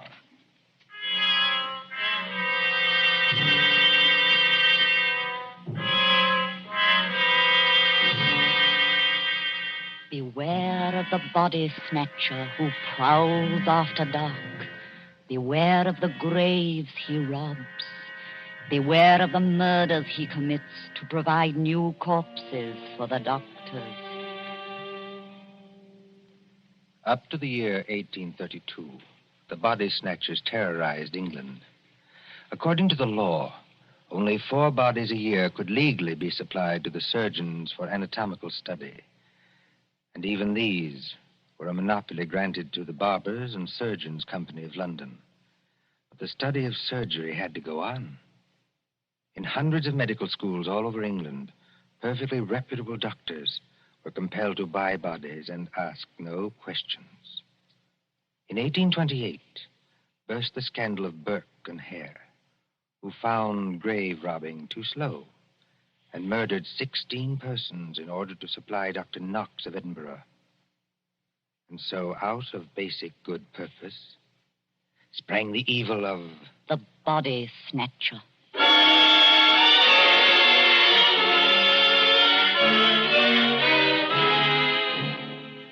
Turn back the clock now to a cold night just 110 years ago. Look into the brick kitchen of a house on Wandsworth Common, not far from London.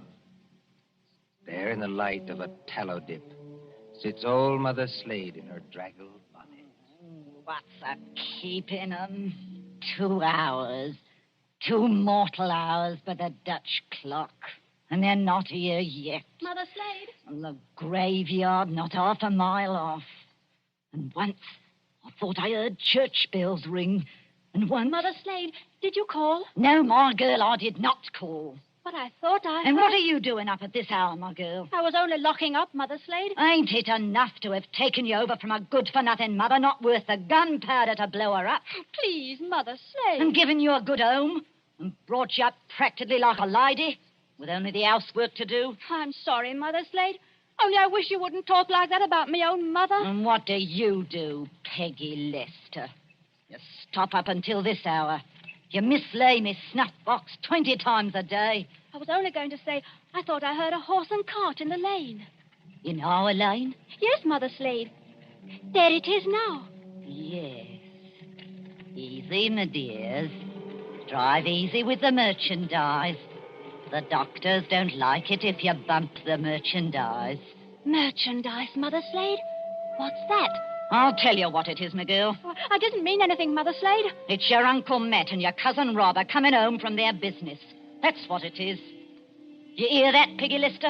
I didn't mislay your snuff box. It's on the table. And if you don't want me to take my fingernails to you instead of a strap, you get on up to bed this minute, do you? Yes, Mother Slade. I'm a-coming, my dears. Don't be impatient. I'm a-coming. Nasty dim light this candle gives. Oh, Mother Slater's got the rheumatics so cruel she can hardly move. Just pull back the bar, open the door. Well, Matt, did you get it? Did we get it? Strike me blind, but that's a good one, ain't it, Rob? Stir the gab, can't you? Get inside and close the door. They ain't after you. Ain't they? Can't you hear anything? Thought I heard church bells. More like a perishing funeral bell, if you asks me. Take it easy, Rob. Take it easy. We've shaken them off. Have we? I wish I was as certain as some people. The spades and sack is still in the cart. Let 'em stay. Who's a-coming to find 'em? Then you didn't get it after all, you six-skull pair of... Now, don't you start a-blaming us. Now, you shut your potato trap, Mother Slade, or Matt'll make you shut it. What happened? I'll tell you what happened. We was too quick, that's what. The girl was only buried this afternoon. The sooner the better, my dear. What's the good of the merchandise if it ain't fresh, eh? You hold your noise and listen. We left the horse and cart outside, like we always do. We creeps up to the lich gate of the churchyard. Walk softly, Matt. Walk softly, Rob, in your oily beaver hats and neckcloths, under the starlight and the white frosted elms. Take care of the graves, too. Spring guns may be set in some of them to protect the dead from marauders. And if the coffin is one of those new iron ones, all your labor will be in vain.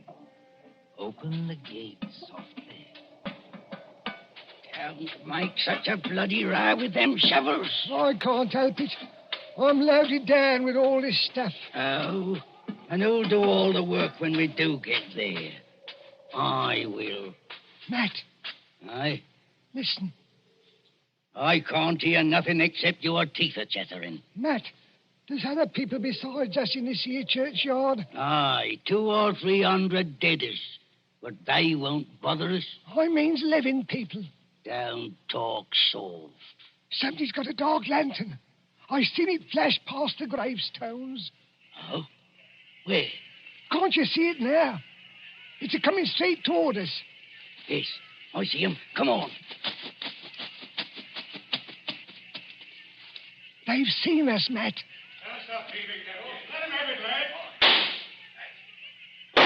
Easy, Rob. Down beyond the gravestones. Crouch down. They can't shoot through stone.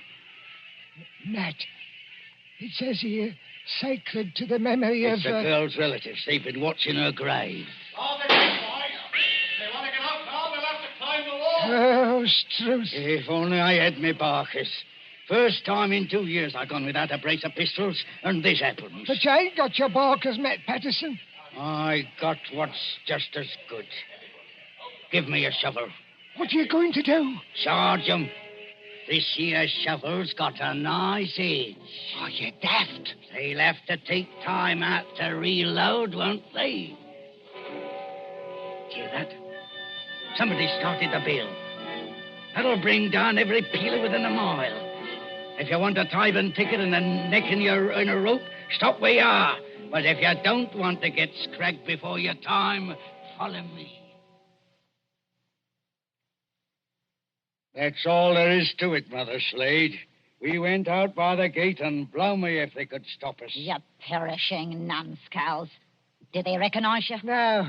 We had our neckerchiefs around our eyes. Did you do it? I don't know. There's blood on the shovel. No, there ain't, Mother Slade. I wiped it off. Anyway, we're here. What I want now is a Christian fire to sit by and a drop of spirits to warm my stomach. There's no spirits in the house, Matt Patterson. Don't you lie to me, you ugly mouth. Let go me hand, Matt Patterson. I'm warning you. Better let it go, Matt. There's no spirits. Only half a loaf of bread. Don't I know it? I haven't tasted a drop of gin all day. And the black dog's on me back. Well? Hark at what I say. The doctor was promised a corpse tonight. All right, dearie, he gets a corpse tonight. Oh, there's that funeral bell again. What's the clock, old hag? Come on, spit it out. A nice young corpse without any trouble or bother. Aye? What about young Peggy upstairs? Strike me blind. What about it, eh? You'd have to be mighty careful. Why? You'd have to smother her with a pillow while I sit on her legs. That's what Burke and Hare done up in Edinburgh. Then you don't leave any marks on them. See? Here, off a tick, wait. What? If the doctors see they've been polished off, just plain murdered, they won't have nothing to do with it. Leastwise, they don't like it. Like it or not, dearie, they all do. Who's buying the beef tonight? Dr. George Arnold. Him? The young fella out Fulham way? That's the man, dearie. But I thought he was too pious and holy to play. That's what Dr. Arnold thought, too, till they started putting the screws on him at Bart's College. No corp, they said to him, no lecture. No lecture, no students. It all comes to it, dearie, sooner or later. What beats me is why they got to have these bodies. You'd think the doctors killed enough people as it is, without buying them after they was dead. Don't you question the ways of Providence, Matt Patterson. You can't do it, Matt. You can't do it, Mother Slade. You stow that noise, Bob Prentice. Do you want to wake the poor girl upstairs? But you can't do it. This cove Arnold, he knows her. Arnold knows who. He knows Peggy. Peggy fair worships the ground he walks on. Oh. He set her arm once when Mother Slade broke it, accidental-like, and she can't forget him. What's Arnold going to think when he opens up the sack and he finds What can Arnold do? He's bought her, ain't he? He can't go to the police and say he's bought her.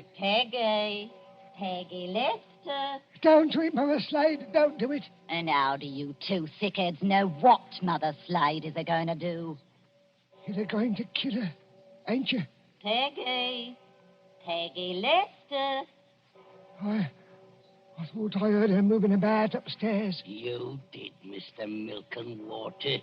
She's on the stairs now. Rob, you're the least to be depended on. Go out and fetch in the sack. Don't do it. It'll bring us all bad luck. Matt, you're a lad after me own heart. You stop where you are and do just as I tell you. Trim the candle. Let's have it all nice and snug.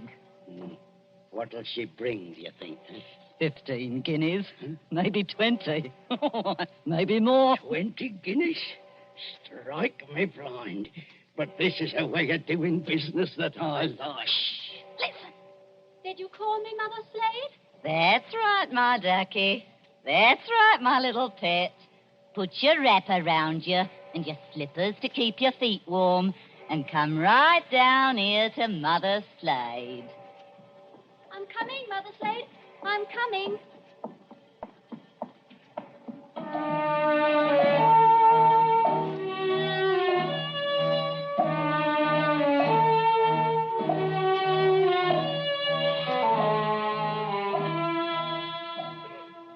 Who in those times would be a surgeon and still be an honest man?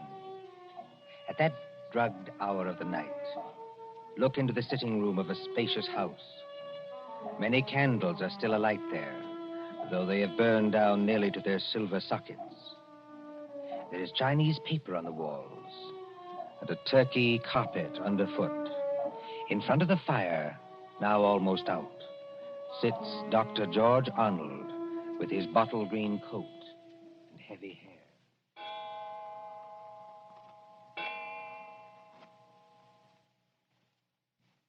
Dr. Arnold, sir. I beg your pardon, Mrs. Tancred. Dr. Arnold, sir. It's gone 2 o'clock. Yes, so it has. You've got a lecture to deliver tomorrow, and you'll be all worn out. Why don't you go on up to bed? Mrs. Tancred. Yes, sir? You're a jewel of a housekeeper. I admire you, and I can't do without you, but would you please go away and let me alone? Sure, I'm very sorry, sir. No offense intended. Stop. I shouldn't have said that. I'm thinking too much, perhaps. And smoking too many cigars, if you'll excuse me. Why must they keep tolling that bell at East Hill Church? Why must they keep it up all night? Well, sir, Elsie says the parson told them to do it. Elsie. Wait. Who is Elsie? Dr. Arnold, sir. I know you're always up in the clouds, mooning over books and whatnot, but I did think you'd recognize the name of your own parlor maid. Oh, that Elsie. I see. Well? Elsie says it's because of the murder in the churchyard. What murder? 2 resurrection men. Body snatchers, sir. Oh, you wouldn't know anything about such people. No, of course not. They were caught trying to rob a grave, but they got away.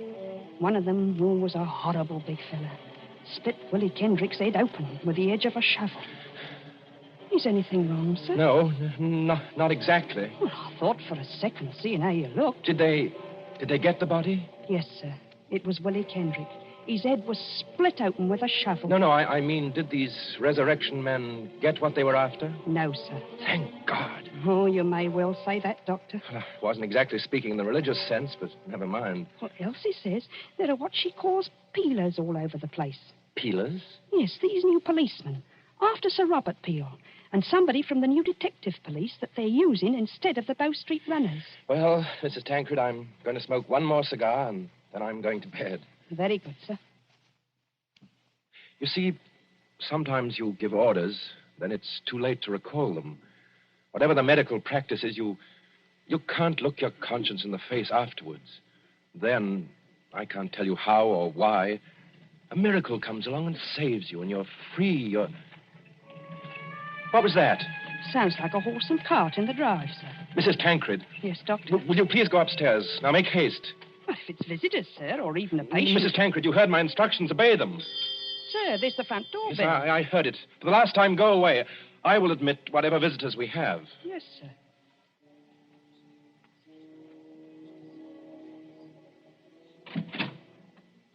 Good evening, dearie. Oh, come into the sitting room here, Mrs. Slade. La, sir. Just call me Mother Slade. You don't hardly seem natural or friendly to hear anything else.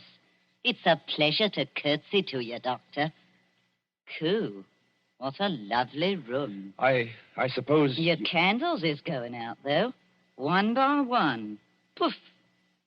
Then you'll be in the dark. I suppose you've come to report failure. Failure, dearie?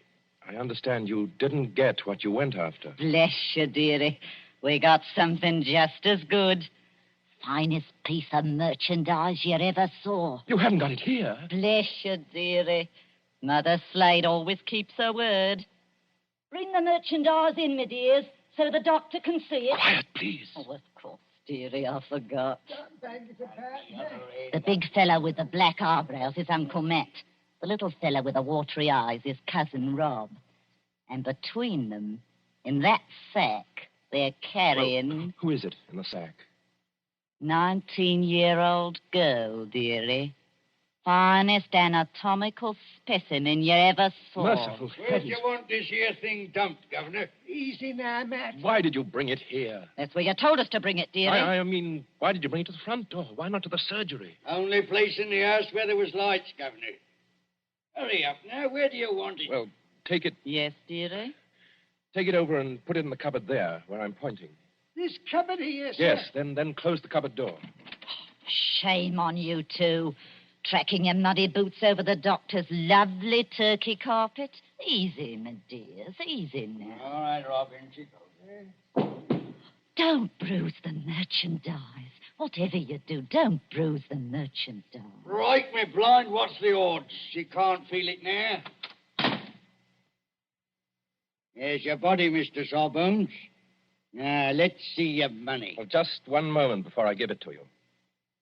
There ain't no itch in this, is there? Better not be. No, I made a bargain with you, and I'll stick to it. Thank ye. That's uncommon genteel of you. Kindly stand back, sir. You're 2 stone of fat heavier than I am, and you don't impress me. Easy, Matt. Take it easy. I want to ask only one question. Where did you get that body? That's a question, dearie, what people in your profession don't ask. Why not? 'Cause they don't dare. That's why. Would the police be interested in where you got the body? No, dearie. Not half so interested in as where we brought it. To your house. It's your responsibility now. Yes, I suppose it is. The victim wouldn't be, by any chance, that pretty little girl you used to treat so unmercifully? You hold your noise about how I treated her. I was rather fond of Peggy. Strike me blind. I think the Sawbones... Oh, get out of this house, all of you. Go on, get out. Not without that money, dearie. It's 20 guineas now. There's money on the table under that newspaper. Take what you want, and get out of here before I... Oh, what was that? Aye. What was it? A late visitor, I imagine. Was you expecting anybody? Eh? No. Don't drop the lovely money, Rob. Don't drop it all over the carpet. Pick it up. The back way are these? Yes, it's the way you should have come. Through that arch and down the passage. Thank you for the rhino, Governor. And no games, mind you, if you know what's good for you. Good night, dearie. Remember, you've got the body now. Yes. I've got the body now. Poor little devil. Dr. Arnold, sir. In heaven's name, Mrs. Tancred, haven't you gone to bed yet? I had to get up, sir, to answer the Oh, bell. yes, of course. I'm sorry. Dr. Arnold, what's the matter with you? Matter? You're as white as a ghost, and you're almost crying. Am I? Well, we must remedy that. Oh, it's so dark in here, I could barely see you sitting there. The candles going out, one after another. Nothing but smoke and an ugly smell of grease, and that cupboard door. What about that cupboard door? Oh, I always declare, sir, it won't keep shut without any latch or bolt, if you'll excuse the level. Mrs. Tancred, keep away from that cupboard. Dr. Arnold, sir. Are you ill or anything? No, but keep away from that cupboard. Who rang the bell? Oh, dear, I was almost forgetting. It's that man Elsie was talking to us about. What man? The officer of the detective police, sir. He wants to see you. Well, I'll see him, but in some other room, not here. It's as you say, there's not enough light. Not a bit of it, Doctor, not a bit of it. Never too dark, as you might say, where the police are concerned. I couldn't help it, sir. He must have followed me down the hall. Are you... That's right, Doctor. I'm Stalker at your service. Inspector Stalker. Well, how do you do, Inspector? Mrs. Tancred, you may go. By your leave, sir, I'll just get some more candles and put them in that bracket by the cupboard. It's not in use. No, you needn't trouble. It's no trouble, sir. Excuse me. First of all, Doctor, I must apologize for intruding as late as this. Not at all, Inspector. Will you be seated? Thank you, sir. Thank you kindly. Now, I dare say you're wondering why I'm here. Well, yes, I am, rather. It's a bad business, Doctor. A very bad business. You mean the murder in the churchyard? Oh, you've heard about it. Well, my housekeeper said something about a man being killed with a shovel. Well, that's right, Doctor. Not much doubt about who did that. No? No. The little fella dropped his dark lantern with the initials on it. They're professional body snatchers. We've had our eye on them for a long time. Speaking of body snatchers, Doctor... Well? I expect this anatomy law is pretty hard on you surgeons. It's an infamous law, sir. All the same, Doctor, it is the law. Yes. And if any surgeon happened to be caught with a body, especially a murdered body... What are you hinting at? Oh, nothing, Doctor, nothing. By your leave, I only want to ask a question. Well? What time did your friends leave? Now, come, Doctor. As one man of the world to another, do you see any green in my eye? You are not going to say you had no guests when their horse and cart are still at your front door. They didn't get away. No, Doctor, they didn't. They made a little reception committee as they left by the back door. Darbies on the wrists. Snap. Just as I might reach out and touch your wrist. Like this. What do you mean by darbies? Handcuffs. I've got a pair in my pocket. Gags into their mouths. That's to keep them from biting. Look, do we have to go on with this? You already seem to know everything I could tell you. Not exactly everything. I don't know, for instance, where you've hidden the girl's body. You're a very diligent man, Inspector Stalker. Thank you, sir. I try to do my duty.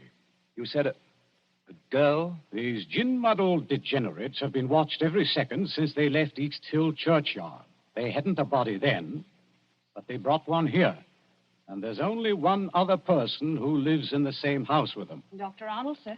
Mrs. Tancred, listen to me. Yes, sir. Must you always break in with the most completely ill-timed entrances at all the worst period of my life? I was only trying to be helpful, sir. That's right, madam. Always be helpful. You had to have some light. Here's the candles, sir. 5 of them in a big candelabrum. We can hang them in the bracket. Ma'am, hold up that light. Hold it high. Really, sir? I'm not in the habit of being spoken to as Hold it high, I tell you. Do as the inspector tells you, Mrs. Tancred. This is a very fine carpet you've got here, Doctor. Yes, others have admired it tonight. But it oughtn't to have footprints on it. Muddy footprints. Footprints leading from the door, past the sofa, past the hearth, over to that cupboard. Quite correct. I think that's done it, Dr. Arnold. I think it has, Inspector Stalker. We couldn't have proved anything against you for that churchyard business, but this... Let me open Bluebeard's cupboard, Inspector. Let me be the first to show you what's inside. You wanted a certain body. It appears you've come to the right place. Now, look. Lord Almighty. I'm the body, Mr. Police. Standing up, I'm very much alive. And I'm wearing a nice new dress that the doctor gave me. That I gave you? Don't say anything. Please don't say anything. Stop a bit, miss. Aren't you Peggy Lester? Yes.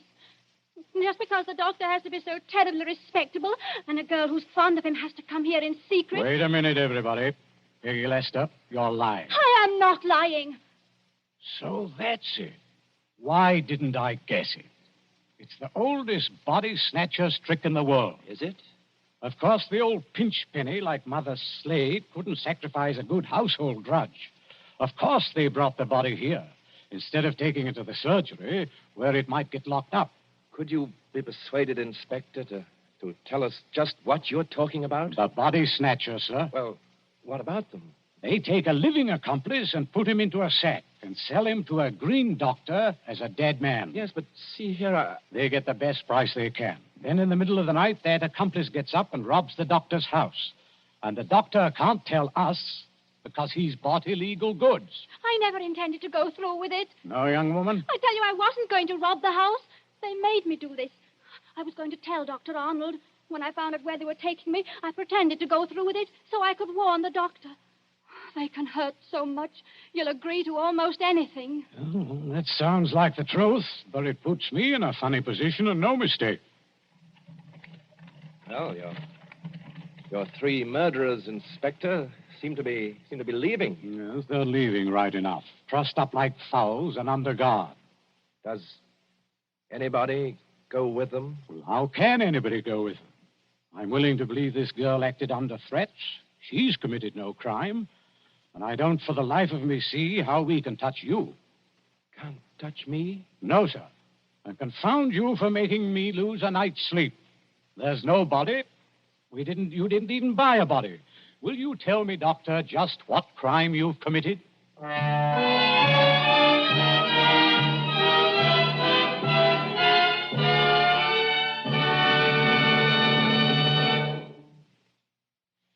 And so ends The Body Snatchers.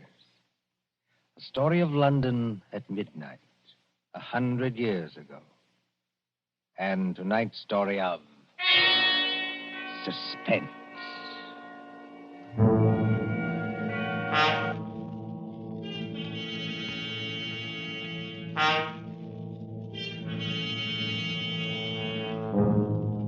You are lost in a London fog, uncertain whether the figures looming around you are real or creatures of your imagination. And somewhere in the wet grayness lurks a murderer from whom you must escape.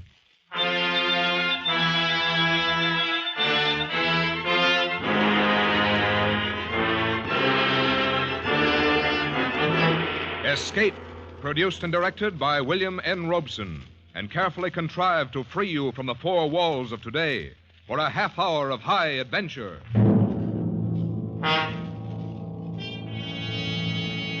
Tonight, we escape to a fog-shrouded city and the terror of a shell-shocked mind, as Algernon Blackwood describes them in his ghostly story, Confession.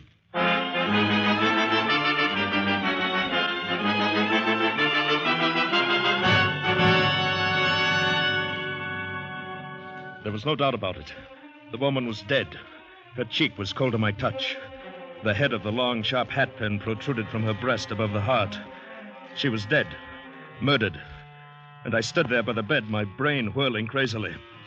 I was alone in an empty house with a murdered woman. And then suddenly fear flashed across my brain and cleared it. I heard the door below open and close. Footsteps. Someone was coming across the downstairs hall, onto the stairs. Coming up here. In a moment, I would be discovered. In a moment, someone would walk into this room and see me standing over the body. In a moment, my escape would be cut off. Quickly, I slipped across the hall and into another of the empty bedrooms.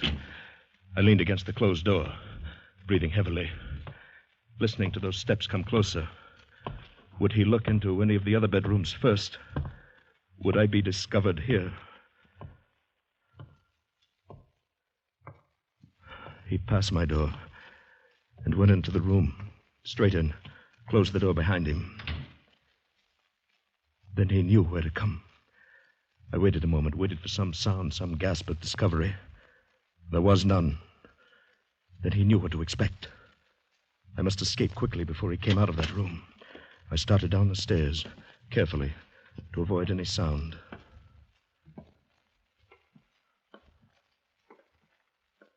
And suddenly the door of that room opened. The beam of a flashlight searched down the hall. I took the stairs 3 at a time, burst open the front door, and fled into the street, fled into the sanctuary of the fog.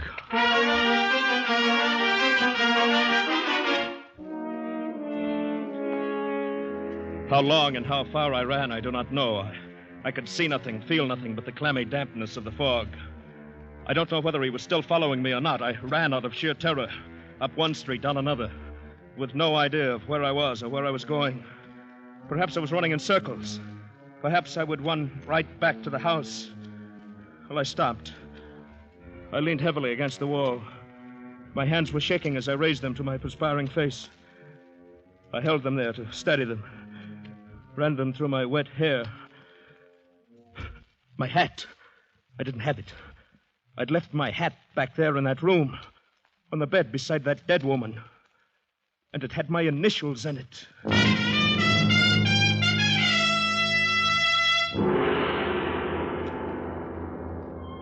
Nearby, a street lamp formed a fuzzy ball of yellow in the enveloping murk. And now a figure loomed suddenly beneath it, just as she had materialized so short a time ago under another streetlight. Or was it the same one? Was it she again? Was it he, the one who was following me? Was it real at all? Perhaps it was only a creature of my madness. My dear sir, you're ill. I... Oh, here, old fellow, let me help you. Why, you're almost ready to fall. Yes, sir. Thank you. Here, just lean on my arm. Yes. You are real, aren't you? Real? I don't understand. I say, you're very near collapse, you know. And I happen to be a doctor. Luckily, too, you're just outside my very house. Come in for a moment, won't you? Why, you're very kind. Yes, I will, if it's not too much trouble for you. None at all, my dear chap. Please do.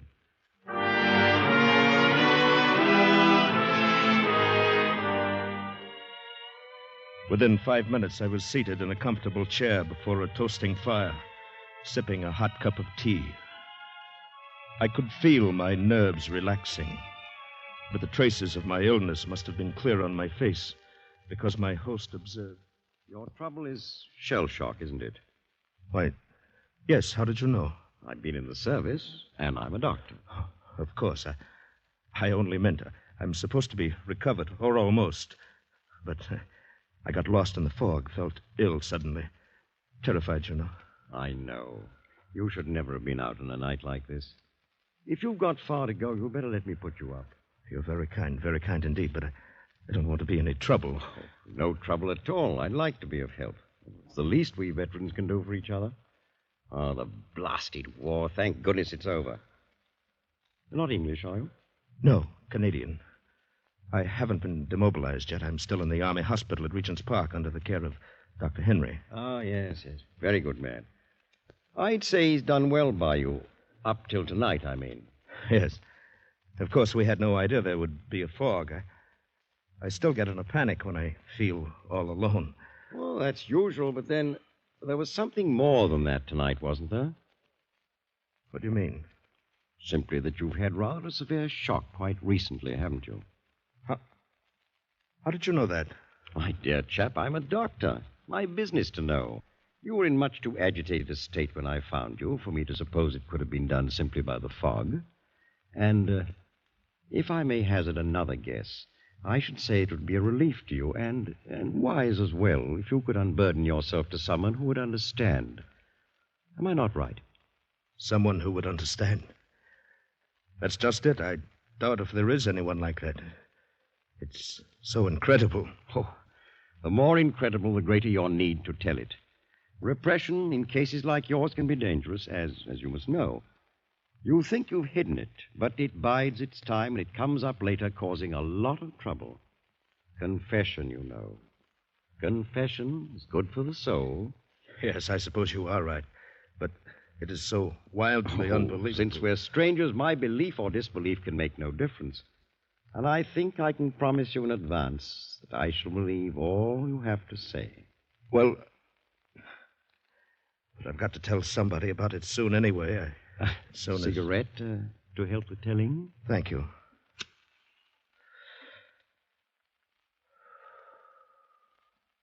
Thank you.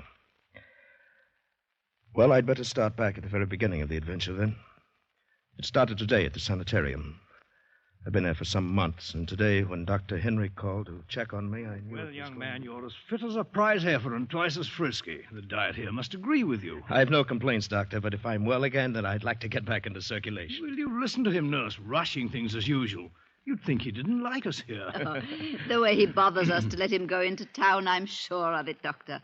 He's getting so healthy, he's bursting at the seams. There, you see? How about it, Doctor? Can't I just have a day or an evening in town? What's the great attraction in that dirty place? Some girl, no doubt? Well, yes, that is in a way.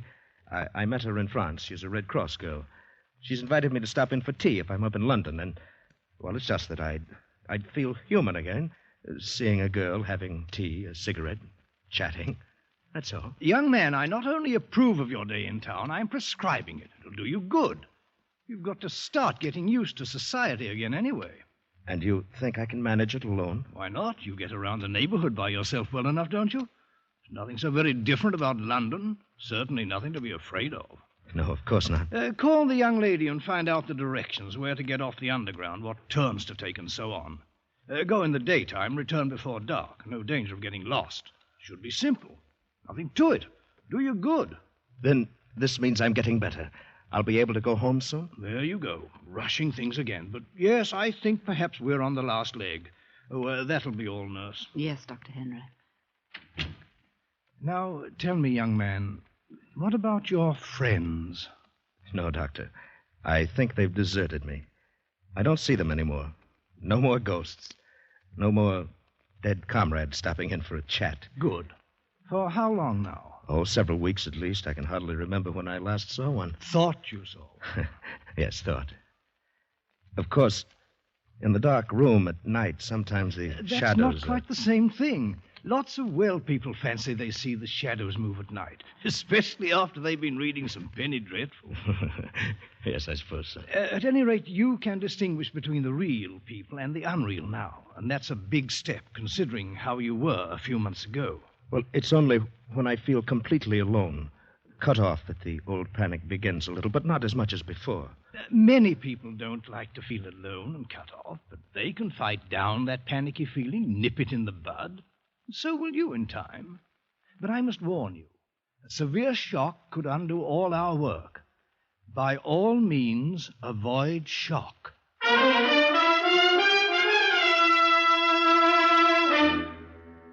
Avoid shock, he said. Very funny, isn't it? But who could have known then what would happen? How could I have suspected as I went about planning my day in town, my holiday? I called the girl, arranged our tea party. I was to be at her little house in Morley Place at 4. So he's defined the first time.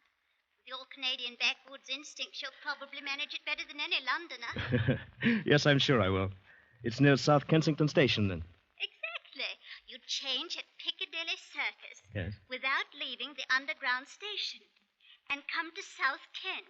That's 3 streets left from there. Then 2 right, 1 more left, and right again into Morley Place. It's really not far. Oh, I'll find it, all right. Now, don't go to any great bother. Oh, you just leave that to me. This is a special occasion, you know. Till 4, then. Until 4. Yes. Thanks.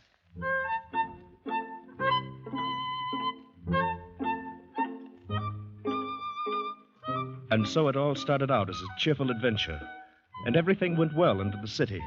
I made my change underground at Piccadilly, took the local to South Kensington Station. And there I came up at surface again.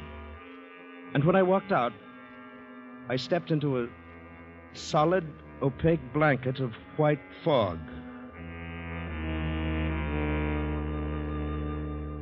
I could hear the traffic, the rumble of the city around me. I could hear footsteps, an occasional muffled voice. But I could see almost nothing. This is how a blind man feels then. The only objects of relief from that dreadful enveloping gray wall were an occasional blur of yellow from a street lamp or a motor car headlight, a glimmering patch from some big lighted shop window here and there, and the figures of other people passing by, dark and floating and indistinct. Or were they people? Might they not be those phantom figures again, just like the ones that haunted me before I went into the sanitarium? Ghostly, blurred figures of dead comrades from Dunkirk and Abbeville and the mud of Belgium. Ah, here comes another one. I can hear his cane tapping. Look closely now, make sure. There. He looked real enough, didn't he? They are real, I'm positive of it, and I'm not alone. They're all around me. But even as I told myself this, the old panic was growing inside. Here now, old fellow, you've got to get hold of yourself. Next one comes along, speak up. Speak up to him. Ask him the way to Morley Place. Ask, can you put me on the trail to Morley Place? Just like that. You'll see. Here now. Here he comes. Ask the way. Beg pardon. Can you put me on... I say, is this right for the tube station, do you know? I'm utterly lost. I want South Kensington. Why, yes, I have just come from there. Straight along, I think. Oh, thanks awfully. Oh, but I say, can you put me on the trail to Morley Place? He's gone. Well, no matter, he was real enough. He spoke up like a real person, all right. Maybe the next... Oh, I say, I beg your pardon. Oh, I'm frightfully sorry. I didn't see you and you standing still. I'm afraid I must be lost. Can you direct me to Morley Place?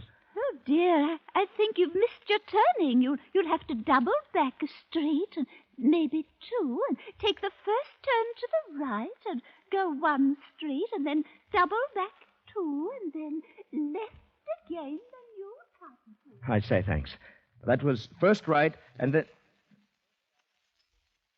She's gone. Disappeared. Like a ghost.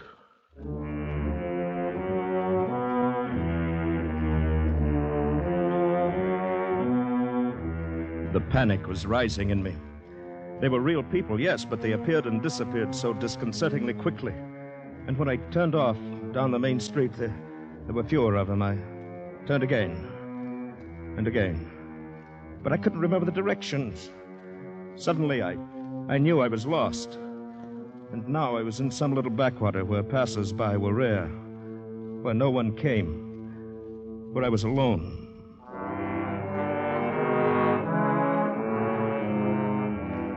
Now the panic swept over me. I stumbled on a curb. My cane swept empty air. I fell to the icy pavement. I was shaking so that I couldn't rise to my feet. I crawled across the open space of the street on my hands and knees. Only when I crossed the curb and felt a warm wall could I stand up again. And then I stood there, shaken and frantic. Morley Place must be very close, the little Red Cross girl waiting with her warm fire and hot tea. But where? Where?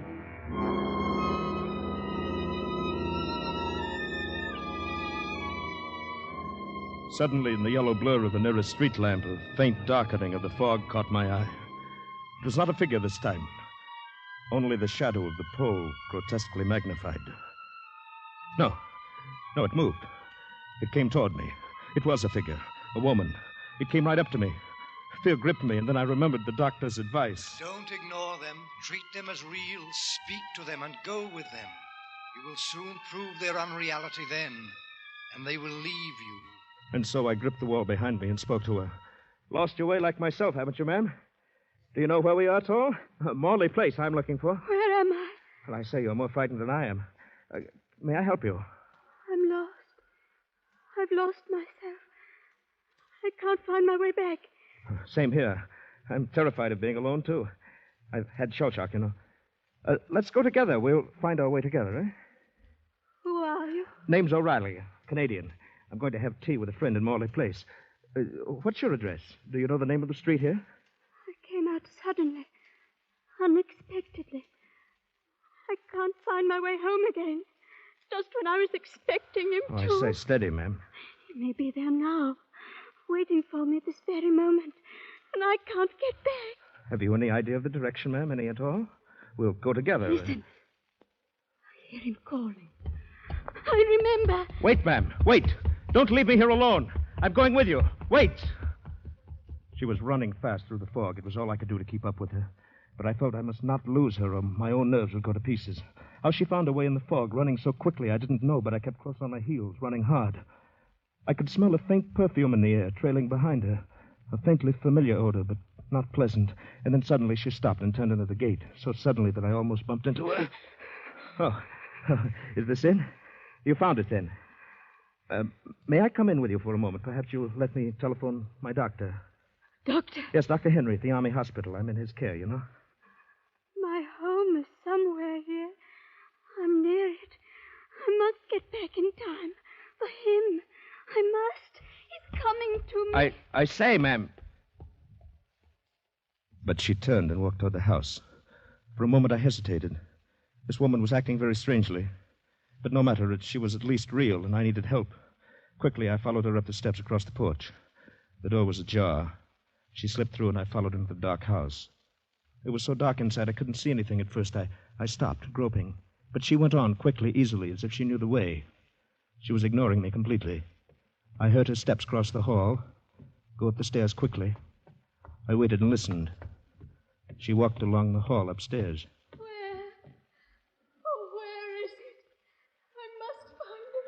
And now the hair on my neck felt as if it were rising. Was she, after all, another of my figures? Was she unreal, too? At last, I've found it. I'm home again. I heard her open a door upstairs, go in and close it after her. Then there was silence, profound silence. And I was alone in a dark, unoccupied house. The white-covered furniture in the hallway loomed like ghosts. And there was no sound. I felt my panic coming back. But she was upstairs. And at least she was companionship.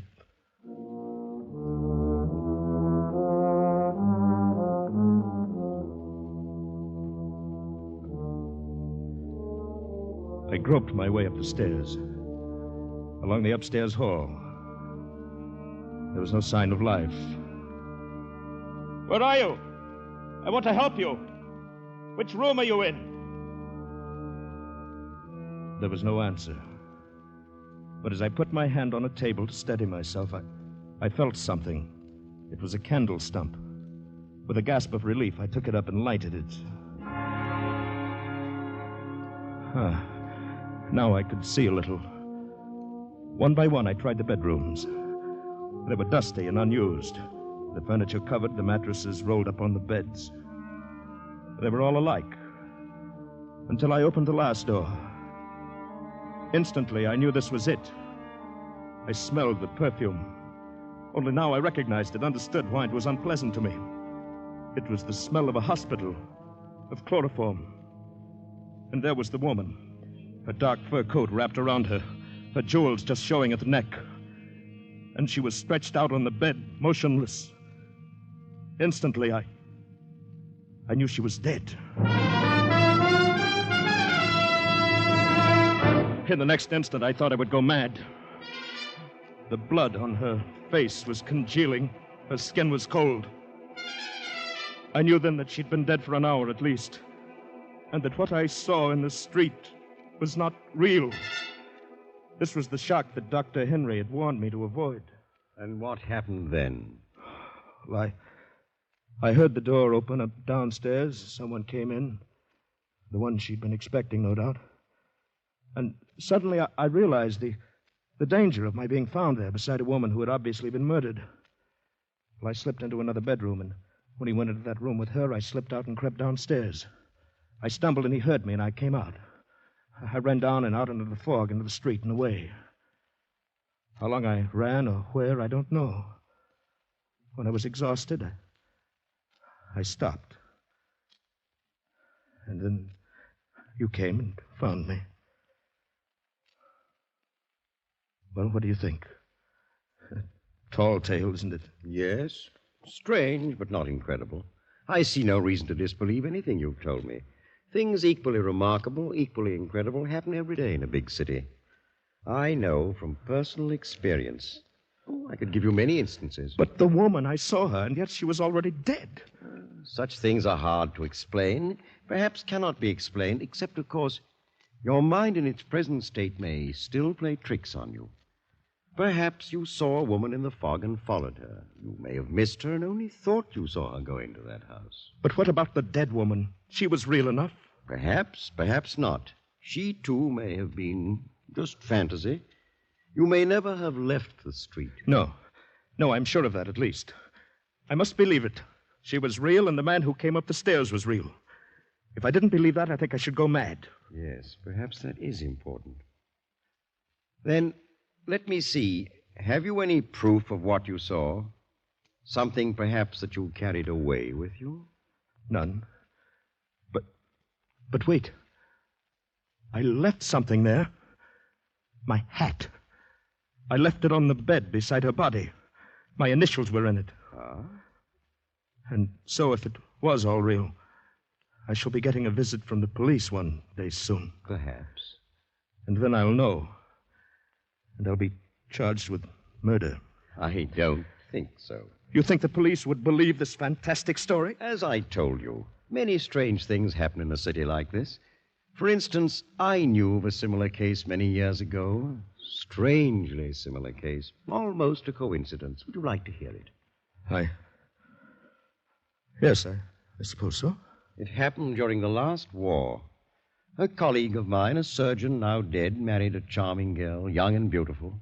He was wealthy, and they lived comfortably for many years. They seemed happy together. Then came the war, and he went overseas. His income was stopped, of course. The big house closed. His wife found life not so pleasant as before. And somehow she blamed her new hardships on him. You see, she was devoid of imagination, without any power for sacrifice. But she was still young and beautiful. The inevitable young man came along to console her. He was rich. They planned to go off somewhere. Only by chance, the husband came back from overseas suddenly. Just in the nick of time. Well, he should have let her go. He was well rid of her, I'd say. Well rid of her, yes. Only he decided to make the riddance final. He decided to kill her and her lover. You see, he loved her. He planned the time and place carefully. They met, he knew, in the big house, now closed. He waited for them there. The plan failed, however, in one important detail. She came at the appointed time, but without her lover. She found death waiting for her. Oh, completely painless death. But the lover did not come. The door had been left open for him. The house was deserted, and it was a foggy night, like tonight. But he did not come. Instead, a stranger came. And where was the surgeon all this time? Waiting outside, concealed in the fog. He saw the man go in, and he followed him to kill him. But the man was a stranger. He came in by chance, like you, to shelter from the fog. I think that I should... Why, what is the matter, sir? Well, I really must be going. Oh, of course, if you wish. Thank you for your kindness and hospitality. Oh, it's been a pleasure, young man. I enjoyed your story, although I confess I expected one a little different. Your coat. Thank you. I'll walk with you to the door and give you the directions. You're in luck. I think the fog's lifting a bit. Doctor, may I ask, your friend, the surgeon, was he ever caught? That's the part of the story I don't know. He was clever enough so that I doubt it. Unless he told somebody, made a confession. I see. And even so, unless that other person had some proof. Oh, by the way, you can't walk about in the fog without a hat. Here, it's an extra one of mine. You needn't trouble to return it. Thank you. Thank you very much.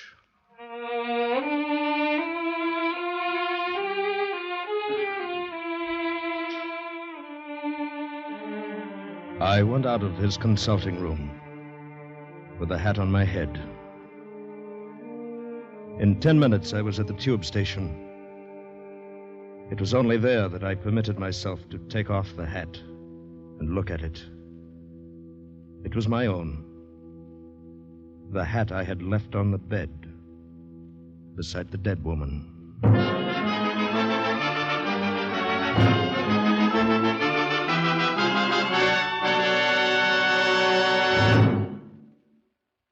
Escape is produced and directed by William N. Robeson, and tonight brought you Confession by Algernon Blackwood, adapted for radio by John Dunkel, with Bill Conrad as O'Reilly, Ramsey Hill as the doctor, and Peggy Weber as the woman in the fog. Music was conceived and conducted by Cy Feuer. Next week... You were trapped in the dark maze of the native quarter of Mozambique.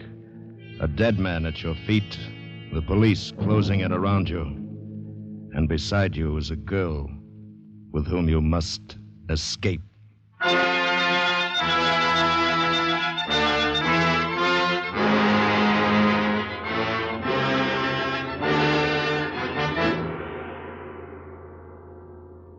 Next week, we escape with Percival Gibbons' fast-moving adventure, Second Class Passenger. Good night, then, until this same time next week, when again we offer you Escape.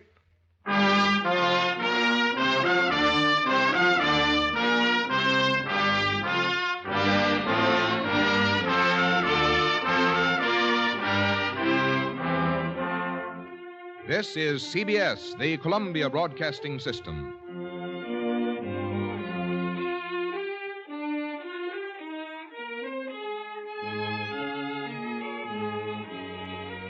Ladies and gentlemen, that was Escape and Confession.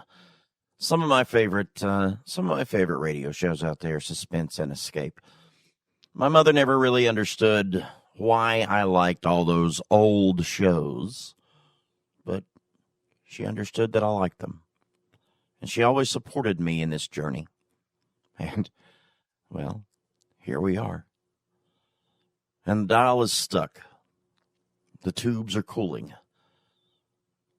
I've said what I've needed to say, and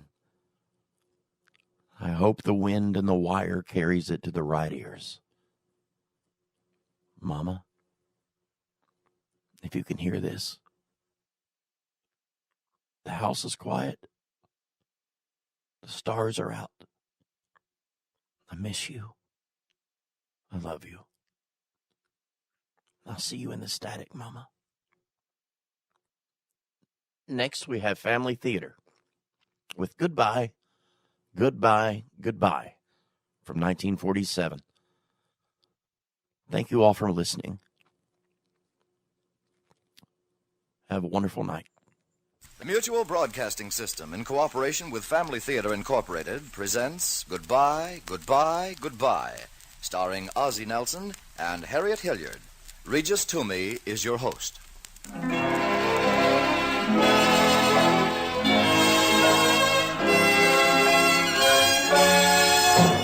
More things are wrought by prayer than this world dreams of.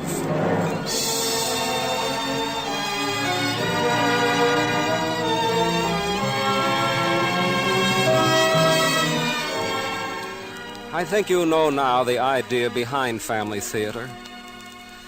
It's simply that we believe a happy family is one of the greatest blessings a man can have.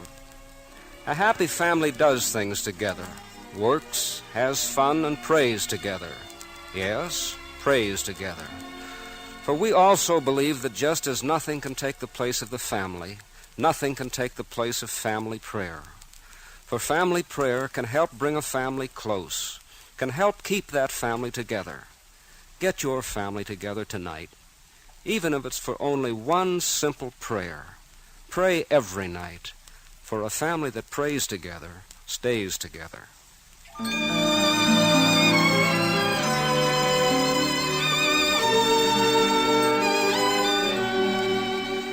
Tonight's play is about a disc jockey.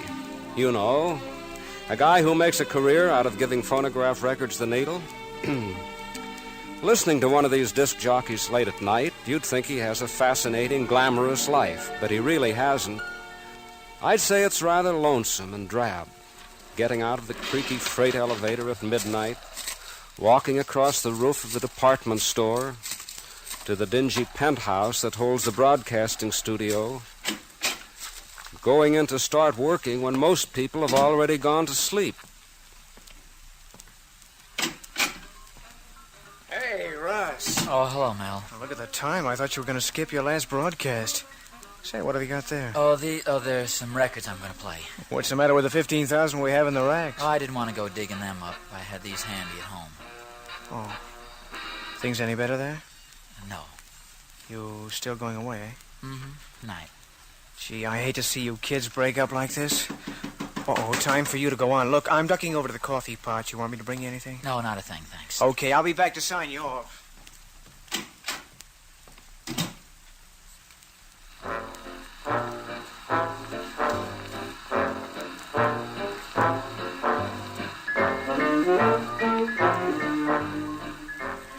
Good evening, folks. This is Russ Palmer and his Rhythm Review. Who's who and what's hot in today's tunes. Only tonight I'm not feeling so groovy. See, it's my last night on the old bandstand, and for my last night, suppose we mosey down memory lane together. Any of you frantic cats that want to jump, well, I'm afraid you'll have to take your business someplace else. Because the rest of us are going to take a sentimental journey back to the land of used-to-was. We're going to start by pushing the calendar into reverse for about 10 years. We'll do that little trick with a song called Remember Me. It's played by Tommy Dorsey's orchestra.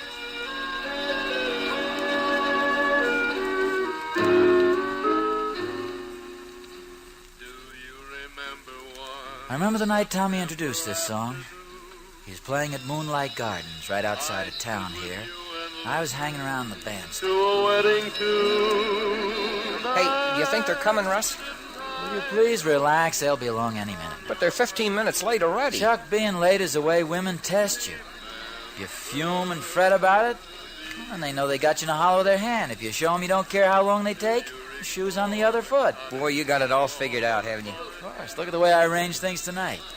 I see this lovely creature in the glove department, so I have you line up a double date on account of you haven't gone to school with Helen, who works next to her. I still think it would have been simpler if you'd have gone up and asked her yourself. And where's the finesse? Where's the build-up? You see, Shh. Here they come now. Where? Oh, yeah. Yeah, I see Helen, but where's the blonde? Hey, the girl with...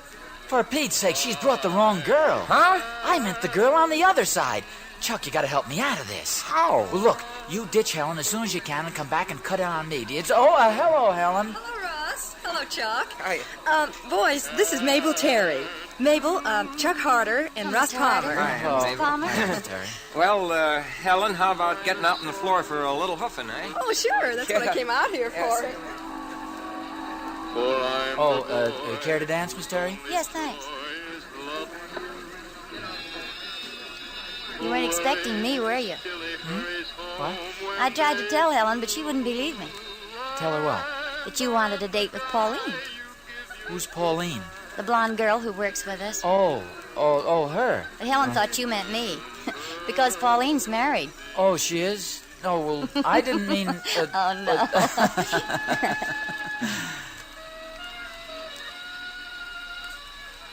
You know something, Terry? My name's Mabel. I know, but you don't look like a Mabel to me. You look like a Terry. You know something, Terry? No, what? I'm glad Helen made a mistake. Are you? Am I what? Glad Helen made a mistake? I guess so. That's why I let her make it.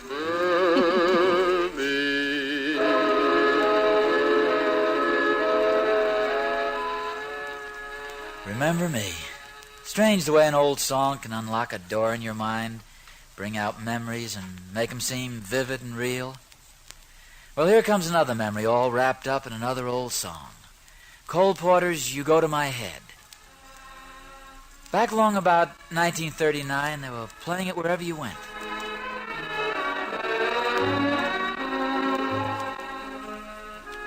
And one of the places where they were playing it was in a record booth at the phonograph department of Obler's department store.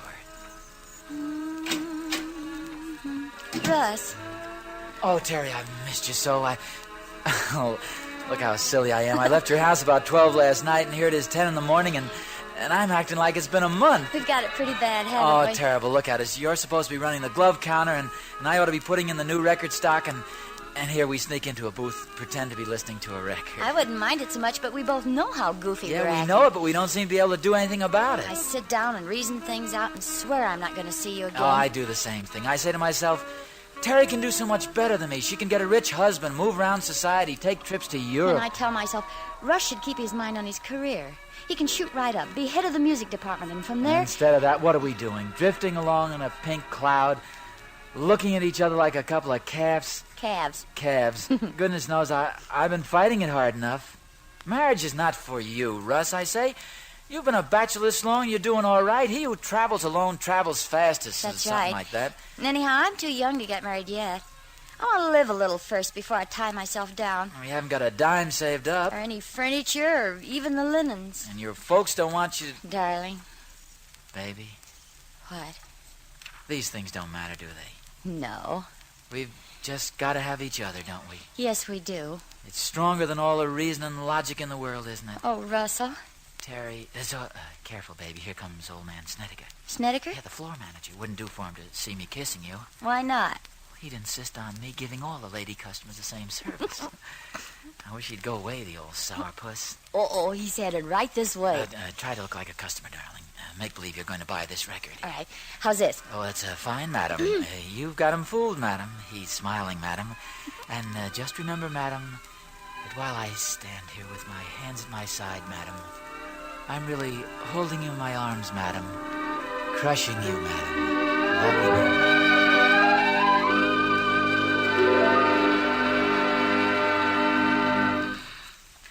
For the benefit of the customers who've just arrived, this is Russ Palmer, inviting you to bend an ear while we reminisce through a pack of my favorite oldies. Yeah, tonight I'm throwing a little torch parade, so settle back and have a dream on me, won't you? Just let your memory pitter-pat back to 1940, when this one first came out. It's Taking a Chance on Love, and it's sung by Ethel Waters. Here I go again. I'm hearing trumpets blow again. All aglow again. Hey, Terry, hand me the fly swatter. Huh? Oh. Careful, oh, careful. Here. Shh, don't scare him away. Thanks. Got him. Moon through the trees, music over the water, our own little cabin. For 2 whole weeks. For 2 whole weeks is right. It's good, isn't it? Oh, it's the life. That's because it took us so long to get it. What do you mean so long? We've just been married a year. You one of those people who wants to waltz off on a honeymoon the minute she's married? Uh-huh. Well, me, I'm different. I want to see if it's going to last before I go traipsing off on a trip with a brand new wife. That's right. It's been a whole year since... What a year. Oh, yeah. Married 2 weeks and a shake-up at the store and I'm out. Gosh, took me almost a month to find another job. Then we came home one day and found the furniture on the sidewalk. They foreclosed on the guy who owned the apartment house. A whole month's rent lost. Hey, what happened after that? You mean you've forgotten? The horse and the wagon that ran into our car, remember? Oh, yeah. I should have been a lawyer. And then my tonsils had to act up. Oh, Russ, all those tough breaks, you shouldn't have married me. Why, just on account of little things like that, they were all for the best, baby. There's good in everything. Taking a chance. That's a nice tune. It's selling very well, too. Yoo-hoo! Anybody home? Oh, hello, Mrs. Cooper. I was just on my way to the cabin, and I thought you might like to see yesterday's Herald. Herbert brought it with him from the city. Oh, thanks, Mrs. Cooper. Well, I'll be trotting along now. Nighty-night. Good night, and thanks very much. Turn on the light, will you, dear? Sure. I thought we came down here to get away from the world and all its troubles. What's so important in the paper? I just haven't seen it. Russ, look at this. What? This article. What article? Here. Hey. Well-known department stores to merge. New firm to be named Obler and Corwin. Russ, is that good or bad? I don't know yet. Announced yesterday, the 2 old firms. Corwin is retiring and Obler buys out interest. Oh, this is bad. Are you sure?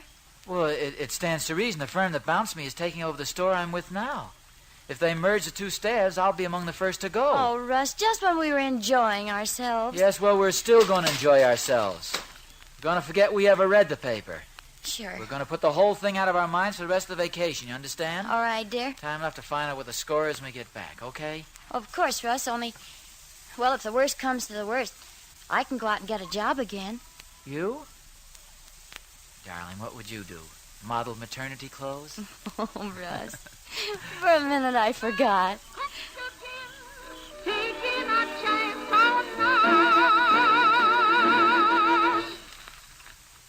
That was Taking a Chance on Love, and the next stop, neighbors, on our sentimental journey is a great song played by a great band.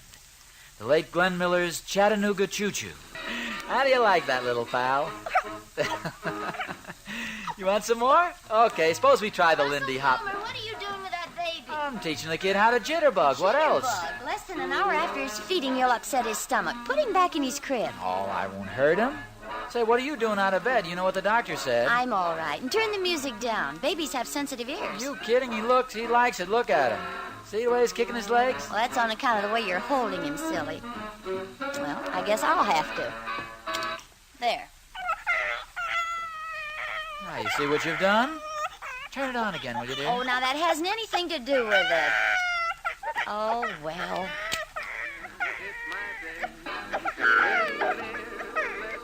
Hey, pal. Want to dance some more? Terry, this kid is a real cat. Russell, let me have your little pal before you drop him. Okay, here you are. Look out, he breaks now. Be careful. Mama's little precious. Russ, we've simply got to settle on a name for him right now, because he has to be baptized this week. Yeah, you're right. I have to send back the application for his birth certificate. Can't do that till we fill in his name. All right, how about the list I made up? None of them seem to appeal to me. But didn't you like Adrian or David? Maybe Wayne? Yeah, I knew a guy named Wayne once. He cheated at checkers. You know, my brother Phil would be awfully pleased if we named him after him. Oh, no. Well, how about Russell Palmer, Jr.? No son of mine is going to be a junior. Well, why not? I want him to be himself, not an echo of his old man. Anyway, suppose I don't turn out so good. Oh, you. Well, how about... No, let's hear some suggestions from you for a change. Well, Mr. Palmer? Well, as long as you ask, I've been giving it a lot of thought. You know, a name can make or break a kid. It could mean the difference between success and just getting by, right? I guess so. Well, now you can laugh if you want to, but maybe it could just happen to come out that this little guy here could become president. Oh, and I know it sounds silly, but every few years somebody gets to be president. Well, what do you want to name him? Vote for me, Palmer? Now quit kidding. Last night I looked up the presidents in the World Almanac, and you know what? What? 5 of them were named James. James Madison, Monroe, Polk, Buchanan, and Garfield. So I figure with all the names there are to choose from, the voters pick James once every 6 times. That makes James a favorite. When the time comes for our guy, Of course, it may not mean a thing, but on the other hand, it can't hurt, can it? What do you say? James Palmer. James Palmer. James William Palmer. There were 3 presidents named William. Oh, all right. I suppose everybody will call him Jimmy. Everybody else will, but I'll have a special name for him. Hiya, Prez. Oh, Russ.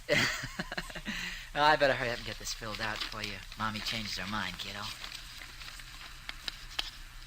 Name of child, Palmer.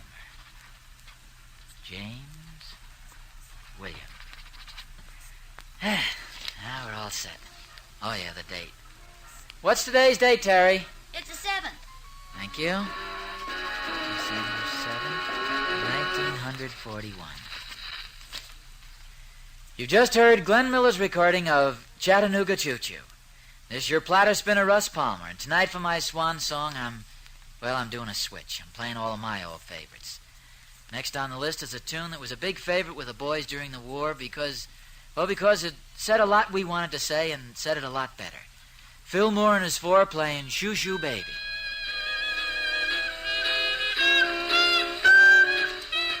Look, Russ, if I'm going to get you to the station on time, we better start pronto. Oh, Chuck, there's time enough for them to have one last dance together. Russ, go ahead and dance with Terry. Sure, how about it, Terry? You betcha. I'd better dig the car out of the parking lot. Don't want you to miss that train and get court-martialed. Come on, baby, smile. Sure. Oh, Russ, suppose something happens to you. Oh, listen, honey, I'll take care of myself. I wasn't an Eagle Scout for nothing. But this is war, and lots of Darling, men... nothing's gonna happen to me. We're just not that kind of people. What do you mean? What kind of people are we? We're the kind of things don't happen to. Our names never get in the paper. We never find $10,000 bills on the street. We don't have safes fall on us either. We plug along and work hard, and little by little we get ahead. Oh, I certainly hope And so. stop worrying about me. I'll be all right. I just hope you and the Prez get along. Now what can happen to us? I don't know how you're going to make out on my allotment. The way prices are going, I don't know how long that $900 in the bank's going to last. Well, if I need to, there are plenty of jobs. Well, what about the little Prez? Oh, we could stay with Phil and his wife. They're crazy about him. Oh, I don't want to be under any obligations to Phil. Well, if I pay room and board, we aren't obligated. And anyhow, it was just an idea in case I had to go to work. Now, look, don't you worry about us. We'll be fine. Only, we're going to miss you, Russ. Now, don't start that, Terry. You got to keep a stiff lower lip. Upper lip. No, your upper's okay, baby. It's your lower that's trembling a bit. Thanks, I'll watch it. Better still, darling, let's not say anything more. Let's dance, huh? Just pretend it's an ordinary dance and you're not going away. And when the music stops, we won't even kiss or say goodbye. I know. I'll just go into the little girl's room and you go on out in the car and we won't have any fuss or have any tears or anything. But Terry... How about it, soldier? All right. Bye-bye, baby, shoo, shoo. Excuse me. Next you're going to hear the song that just about told the story for the boys that came back from Europe and the Pacific. The Harry James version of It's Been a Long, Long Time.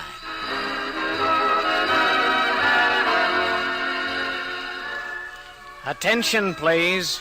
Arriving out of Underpass 3, passengers from the Mid-Continent Limited, from New York, Philadelphia, Pittsburgh, arriving from Underpass 3. Jimmy, hold on to Mother's hand. Just a minute and you'll see your daddy. Is that him, Mommy? No, big boy, that's another soldier. Your daddy isn't quite that tall. Gosh, Mabel, come to think of it, the kid hasn't seen Russell since he was a year old. A year and a half, Phil. Now he's almost 4. My, how time flies.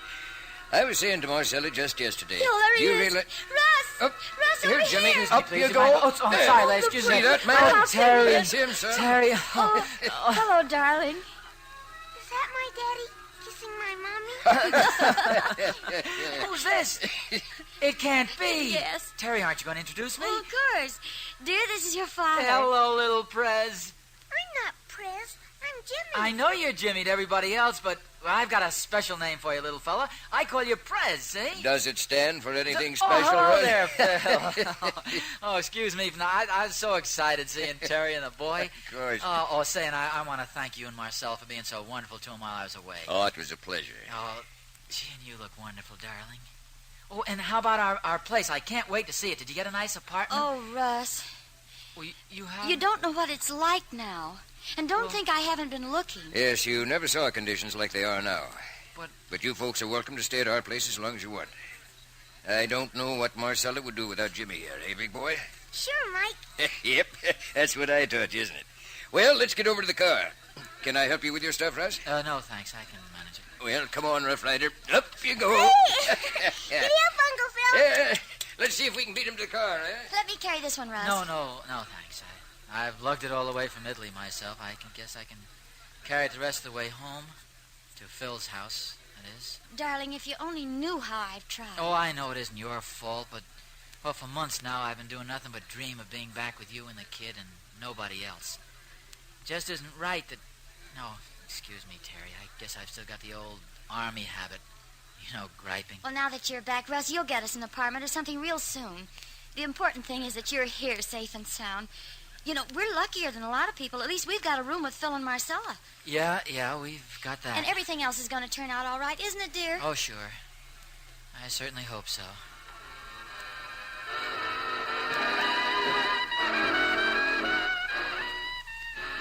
That was Harry James and his orchestra with It's Been a Long, Long Time. And now we finally come round to 1947, and it's quite a chore picking out the top record of this year so far. Well, I'll put this one on, not because it's my favorite necessarily, but because there's a lot of memories wrapped up in it. It's Vaughn Monroe's version of You Can't See the Sun While You're Crying. You can't see the sun. Oh, I wish Marcella turned that off. Huh? I hear enough records at the station all night long. Besides, she always have to play the one with a crack in it. I'll just shut the door. Doesn't help, I can still hear it. Russ, we can't ask her to shut it off. After all, this isn't our home. No, you needn't remind me, I know. Whole long year since I came back. How fed up can you get? Well, maybe they're fed up with us, too. Everybody's fed up with everything. No, what's the use of saying anything? Go ahead, say it. You've been nursing a grouch for a month now. Go ahead, say it. Okay, I'm just about nuts with the three of us jammed in this little bedroom. Well, what do you want Phil and Marcella to do? Give us their room, too? No, but for one thing, they could stop spoiling our son. He's more their kid than he is ours. Oh, Russ, you're just jealous. Just because they love him. If we had a place of our own, it wouldn't happen. And what's more, we wouldn't have to put up with their creepy friends either. Well, they're entitled to pick their own friends. I don't know what's gotten into you. You weren't this way before you went into the army. Of course not. Before the war, I had a home and a wife and a child and some happiness. I threw away a couple of years of my life, and what do I get for it? I even lose what I had before. Everything's just the same, Russ, only it's you that's different. You've changed since you came back. You're restless and developing a temper. You spend an awful lot of time away from us. I just can't stand this house, that's all. Maybe you can't stand me. And Jimmy. I didn't say that. No, it's probably what you're thinking, though. How do you know what I'm thinking? Are you a mind reader besides all your other talents? talents? And what's more, you needn't feel that Jimmy and I are a burden. Did I say because you were? While you were away, we learned to stand on our own 2 feet. And if we had to, we can do that again, too. Oh, I see. Maybe that's what you have in mind. Now who's reading minds? I don't have to. You practically told me. I just said that heard you don't what have you to said. worry about us. Please, Russ, can't you be a Oh, little more... shut up. You keep out of this, That's will a you? fine way to talk to my brother, who took you in and gave you a place to live. What do you mean, give me a place to live? You call this living? Besides, we pay our share, don't we? I've had enough. We're getting out of here. Now, Russ, don't do anything... Oh, get lost, will you, Phil? Okay. They wanted to help, that's all. Where are you going, Russ? I don't know. Any place would be better than this. Come on, we're packing up. Well, come on. No, Russ. I'm not going to take Jimmy and go out on a wild goose chase when we have something definite right here. You're either coming with me now or I'm going alone. All right, go alone. Jimmy and I are going to stay here. And what's more, I'll get my old job back again. We don't need anything from you. Oh, if that's the way you want, that's good enough for me. Only if I walk out of here by myself now, I'm going to keep right on walking. And that's the end. Well, if you're going to be stupid and stubborn, it is the end. Just pack up my things, will you, and send them to the station?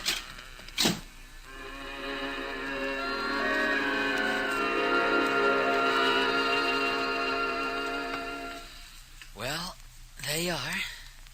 7 records played in half an hour. 7 songs that could cover a person's life. Or at least the parts that count. The happy times, the anxious moments, times when there were cracks in the record. But all in all, a sort of nice, glowing memory to keep the heart warm. Now it's time for your disc jockey to ride away. To all you guys and gals out there, I just want to say thanks for listening. I hope we meet up again someday, and goodbye. Ladies and gentlemen, you've just heard Russ Palmer, our popular platter spinner, in his final broadcast. Russ, on behalf of the station staff and your many listeners, I want to say goodbye and good luck. Oh, thanks, Mel. And now, ladies and gentlemen, we switch you over to the editorial rooms of the Herald for a last-minute survey of the news, local and national. Well, so long, Russ. Aren't you taking your records? No, I'm through with them now. So long, Mel.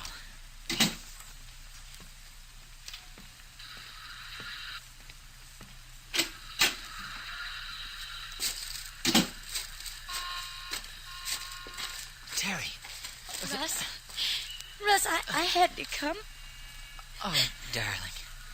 I borrowed Phil's car and I listened to the broadcast all the way in.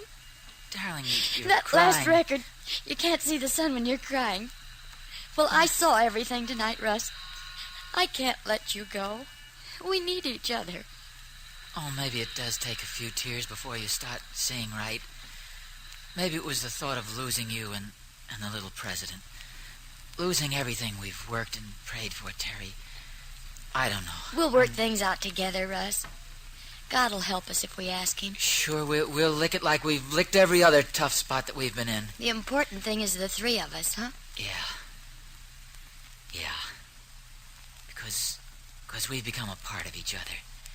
If we're not together, we're all lost.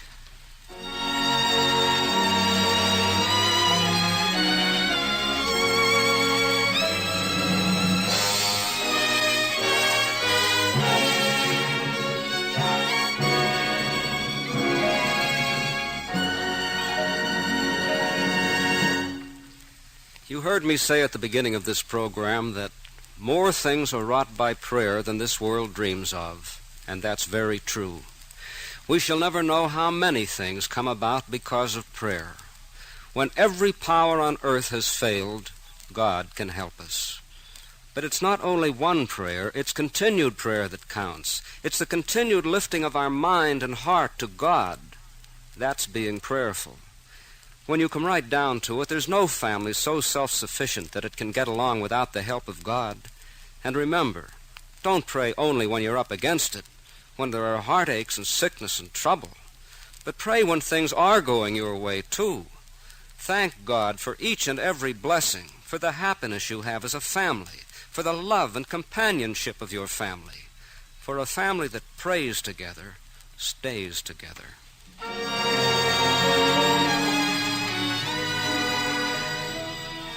Before saying goodnight, I'd like to thank Ozzie Nelson for his performance as Russ and Harriet Hilliard for her portrayal of Terry.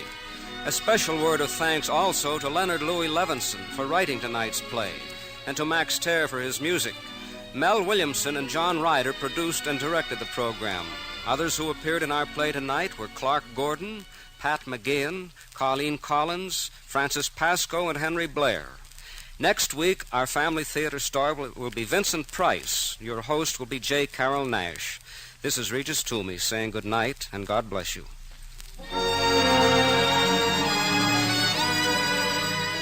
This series of the Family Theater broadcast is made possible by the thousands of you who felt the need for this kind of program, by the Mutual Broadcasting System, which has responded to this need, and by the actors and technicians in the motion picture and radio industries. This program is heard overseas through the facilities of the United States Armed Forces Radio Services. Tony Lofrano speaking. This is the Mutual Broadcasting System.